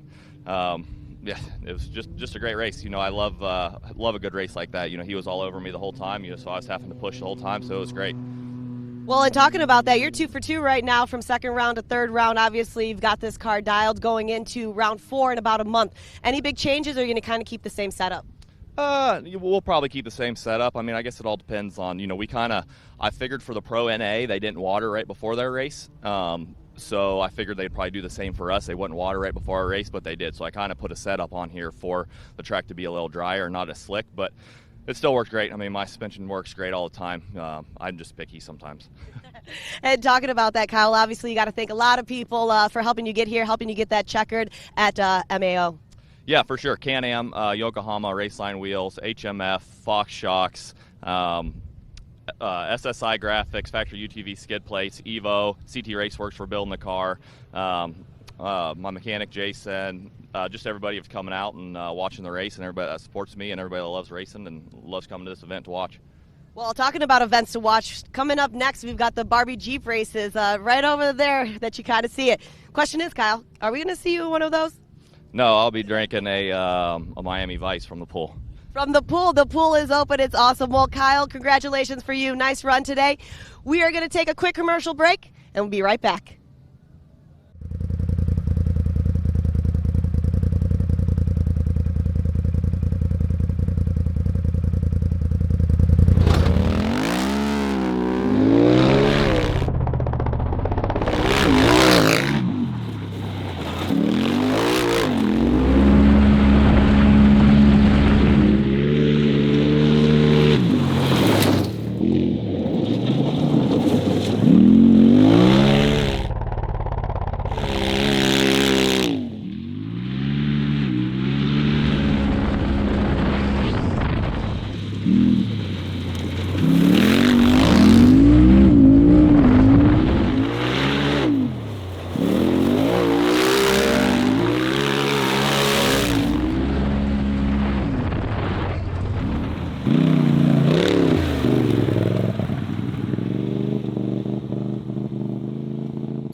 Welcome back, everybody. Faces have changed a little bit. Once again, it's about Pam Hall, myself, Scott Rain. We're going to do a quick recap as we get ready. We're setting up right now up at the stage for the trophies and the awards. But when you think about it, we've had an unbelievable weekend of racing, and the action's not done yet. And when you think about it, there's got to be a lot of people behind the scenes that we have to thank. And this is a situation, there's no doubt about it. I mean, we couldn't do what we're doing right now at MidAmerica Outdoors without Oklahoma Ford dealers, Evolution Power Sports, Fuel Works, as well as Gates G-Force Belts, High Lifter, HMF Racing, Maxxis Tire, Moto Race Tire, Nitto Tire, Polaris, obviously. Wow, look at all the cars that are out here this weekend. Raceline Wheels, Ridge Industries, Rugged Race Radio, Super ATV, the Off-Road Syndicate, Texas Motor Works, TMX otherwise, and Ultimax Belts and 360 Wraps, which are all over the place on trailers, race cars, tow vehicles. It doesn't really matter. And you know what? We're not done yet. You got a lot to talk about as far as what we just witnessed. Yeah, we're definitely not done yet. They're up there right now getting ready for the Barbie downhill Jeep racing, which is going to be awesome to see. And then we have later on this evening, we do have the Bounty Hill. We did the Bounty Hill last night. So we have some more rock bouncer racing tonight. But let's go over the results right now of the overall today. Of course, everything is unofficial until they get everything all done. So in our 170 limited 6 to 8 class, we have in that first position Code St. Peter. Number 2 position, the number 8 of Slade Dowden. In the third position, the 111 of Easton Helms. And then in the 170 limited 9 through 12, we have Case Beeman in the 3C in that number 1 position. Kennedy Singleton, number 71 in 2. And then in the third position, the number 112 of Connor Stowers. And then on to the 170 modified class, we do have, again, Code St. Peter in that number 1 position, car number 63. Number 2 position, the number 21 of Tanner Thompson. The number 3 position, 36 of Riley Jones. So I'm going through. You guys at home can see the same thing I'm looking at as well. In the 170 stock class, we have the 06 of Carolina Claire Ewing in that number 1 position. The 5R of Rossi Thomas in second. Third position, the 09 of Carson Summerfield. And then in the amateur NA class, we have the number 1 position, the 242 of Darren Greene. In the second position, the number 64 of Ryder Van Beekum. The number 3 position, 55 of Waylon Morton. We got all kinds of classes we're going through here. And in the amateur turbo overall results for the weekend, in that number 1 spot, the number 41 of Lee Knowles. In the second position, the number 93 of Kyle Arknow. The number 3 position, the number 19 of Hank Hall. And that is our amateur turbo class. The expert NA class, the number 84 of Caden Ellis in that number 1 position. Number 2 position, 12 of Aliana Baker. the 614 in that third position of Sean Philbin. We have lots of classes, guys. It's awesome to see here. And then in the Expert NA class, we have in the number 1 position, 84 of Caden Ellis. The number 2 position, the number 12 of Aliana Baker, again. And then the 614, oh, I just went through this, didn't I? Sean Philbin. Sorry, guys, got lots of classes here. So the Expert Turbo class, the 444 in that number 1 position of Mickey Schroeder. Number 2 position, the 88D of Austin Dinger. And then the number 3 position, the number 47 of Mr. Rusty Pipes. And in the Pro NA class, number 21 in that number 1 position is Kainan Baker. The number 41 in that second position is Jeb Bootle. And in the third position, the number 93 of Jacob Giesendorf. And then we have in the Pro Turbo, we have Mr. Cody Martin in the number 15 in that number 1 position. Kyle Chaney in the number 191 in that number 2 position. And number 3 position, Zach Beavers in the number 38. That was an awesome race that we just watched there. I know you were up top watching it too, Scott. So in the Vet Turbo class, the 40-plus Vet Turbo class, we have the number 7. We have Chad Mayo in that number 1 position. And then we have Rusty Pipes also on the podium there. So this is 2 different classes, I believe, combined here. And then Sean Murphy in that number 2 position, Todd Remmereid in the number 2 position, Mike Buccafusco in the 3 position, and Robbie Ellis as well. So that was a combined class. In the women's NA overall results, we do have Josie Watkins, the number 237 in that number 1 position, Haley Bootle, number 10 in the number 2 position, Haley Rowden, the number 15 in that 3rd position. And then our Youth 1000 overall results. We have the 999 in that number 1 position of Carson Vail, the number 2 position, number 64 of Ryder Van Beekum, and the 979 in that 3rd position with Jace Leach. So that's a lot of results that we just went through. But like I said, you can go online and look at them as well yourself at mao.livemotorsports.com. What's really neat that I like, when you're calling off some of these names, they're in multiple classes, right? Multiple podiums for those same individuals. Very impressive weekend for the Van Beekums. I mean, there's a bunch of Van Beekums that are out here running, and they finally had a podium weekend. They did. And, they've had some trouble out here. Wow, yeah, just all kinds of mechanical issues this season up to this point. So good job by them. And that young man in that Mod 170, what's his name again? The Mod 170. Didn't he like sweep the Yeah, weekend? Code St. Peter. Yeah, Code St. Peter. Yeah, what? he had a very successful weekend. He's going to be walking off that stage in a moment like this with 4 trophies, or 2 trophies, I should say. No, he's going to need an assistant to help him off the stage. There you go. There you go. But, yeah, what a blast it's been. And like you said a moment ago, that we got more action going on. Not only the Barbie Jeep downhill contest, which I think that's going to be nothing but a big, huge blooper reel. At least that's what I'm hoping for. I've never seen – there's so many things I've never seen live before. I've always seen it on YouTube, and it's been – people really do that. Yeah. And they're working on it right now as we speak, Phil. Here's a little they're twist on this. They're filling the pool. It's not your normal Barbie downhill, okay? It's not that. Because they started thinking last year, how can we up the ante? How can we better this a little bit? How can we make it more hilarious? Well, somebody said, well, let's throw some water on it at the bottom of the hill, dig a big old mud pit, and that's how they're going to stop, in the mud pit. Well, then somebody comes up, you know what? I just happen to have a fire truck right here. I can pull up here and hose them down on the way down.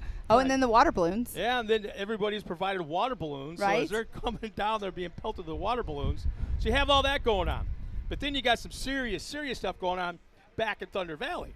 And that will be happening tonight. They're going head-to-head rock bouncing. Yeah, that's exciting to watch. That was first time I ever saw that was at Rush, Kentucky last year, and they did it again this year. It was my second time watching it live, so it's super cool to see all of these different styles of racing taking place here at MidAmerica Outdoors. I mean, because this is really a destination place for some people on the weekends. Because what do they want to do? They don't want to deem it a race. It's an event with races added to it.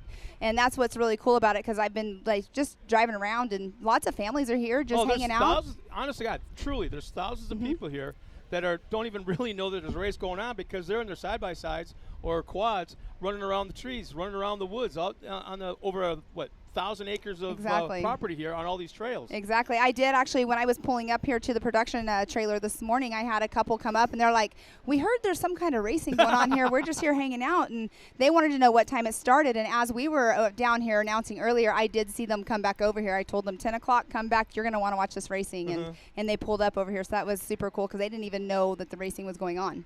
Well, I'm going to be really curious as I'm going to reference the rock bouncing again from last night.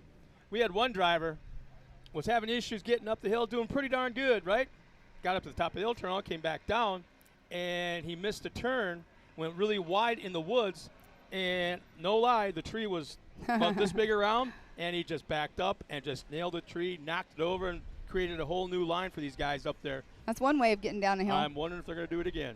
I don't know. I don't know what hill they're using for the racing tonight. I don't think it would be that side, but I don't know. Yeah. That's up to Joey. Yeah, I believe if we were told it was going to be someplace closer down to here, I believe. Oh, okay, cool. Yeah, Few I know less it's trees fun. because they're going to be side by side. Yes. And expect contact. You're going to get contact because that's part of rock bouncing. I forget exactly what they call it. And it's whoever makes it up to the top first. Yeah. Whoever makes it up to the top first is the one who okay, there you go. is racing. But they will be doing some podiums here in just momentarily. And I think what's going to happen is we're going to show some commercials of our sponsors, and then we'll come back and do a closeout, and then we'll come back on later on with the podiums. All right, well. I'm sorry, we're not closing out. We're staying live, so make sure you stay tuned. So is this the time we take the commercial break, guys? All right, well, we hope you had a great time watching us here at MidAmerica Outdoors as part of the short course series. Now it's time to celebrate the boys up at the podium. Miles, Tiffany, let's take it away, guys. But in the meantime, let's take a step aside and talk to some of our sponsors.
so excited when we found these new Gates Redline belts. They have a super simple 3-step process for breaking in your belt the right way.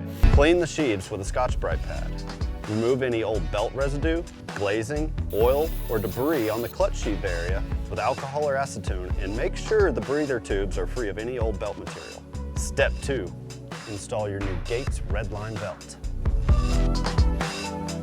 Step 3, perform 2 10 to 15 minute heat cycles, giving it easy throttle on flat ground.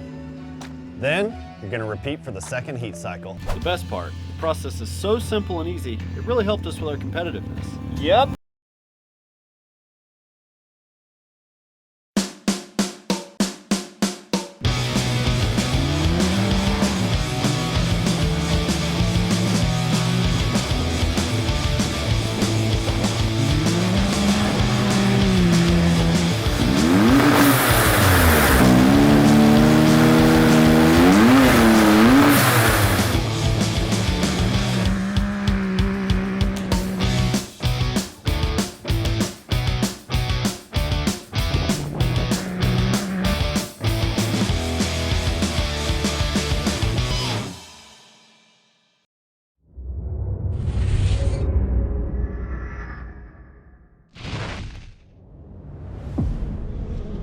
No matter what, it's never an easy event, and it never will be, and that's what makes King of the Hammers King of the Hammers. Tire choice is everything. I mean, to have a tire that's reliable and consistent and drives well out in the desert, but yet when we get to these crazy rock sections, still has grip and performs, and we can hit these sharp, jagged edge rocks and not have a problem, is what we need. And the Rockzillas definitely are second to none when it comes to the UTV tires. And it just speaks traction. It's got big lugs hanging off the side. It's got big lugs down the side of the sidewall of the tire. If you're gonna look for something that makes traction and is gonna grip in rocks and dirt and everything, you look at a Rockzilla and go, man, that thing looks like it's gonna do the job right there.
Upgrading. It's what we do.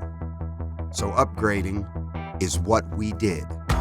Introducing the IQ equipment lineup powered by HMF. Designed for the most adventurous side-by-sides in the world, IQ equipment has the strength to tackle the off-road head-on. Bolt-on American-manufactured steel. Engineered to increase strength, durability, and protection, so you're equipped to handle the most extreme performance. When you're ripping through the desert at full throttle, or tearing through some of the most brutal terrain in the world, you're going to need equipment that keeps you moving at a high level. Because when you have the performance, and you have the protection, you then have the confidence to actively pursue your passions, just as freedom was intended to be. HMF, equipped to perform.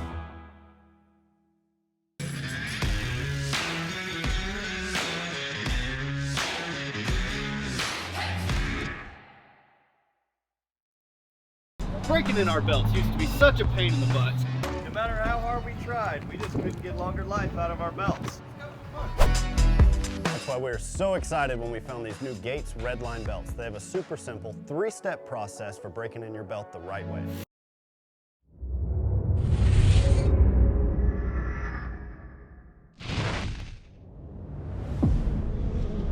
No matter what, it's never an easy event, and it never will be, and that's what makes King of the Hammers King of the Hammers. Tire choice is everything. I mean, to have a tire that's reliable and consistent and drives well out in the desert, but yet when we get to these crazy rock sections, still has grip and performs, and we can hit these sharp, jagged edge rocks and not have a problem, is what we need. And the Rockzilla is definitely our second to none when it comes to the UTV tires. And it just speaks traction. It's got big lugs hanging off the side. It's got big lugs down the side of the sidewall of the tire. If you're gonna look for something that makes traction and is gonna grip in rocks and dirt and everything, you look at a Rockzilla and go, man, that thing looks like it's gonna do the job right there.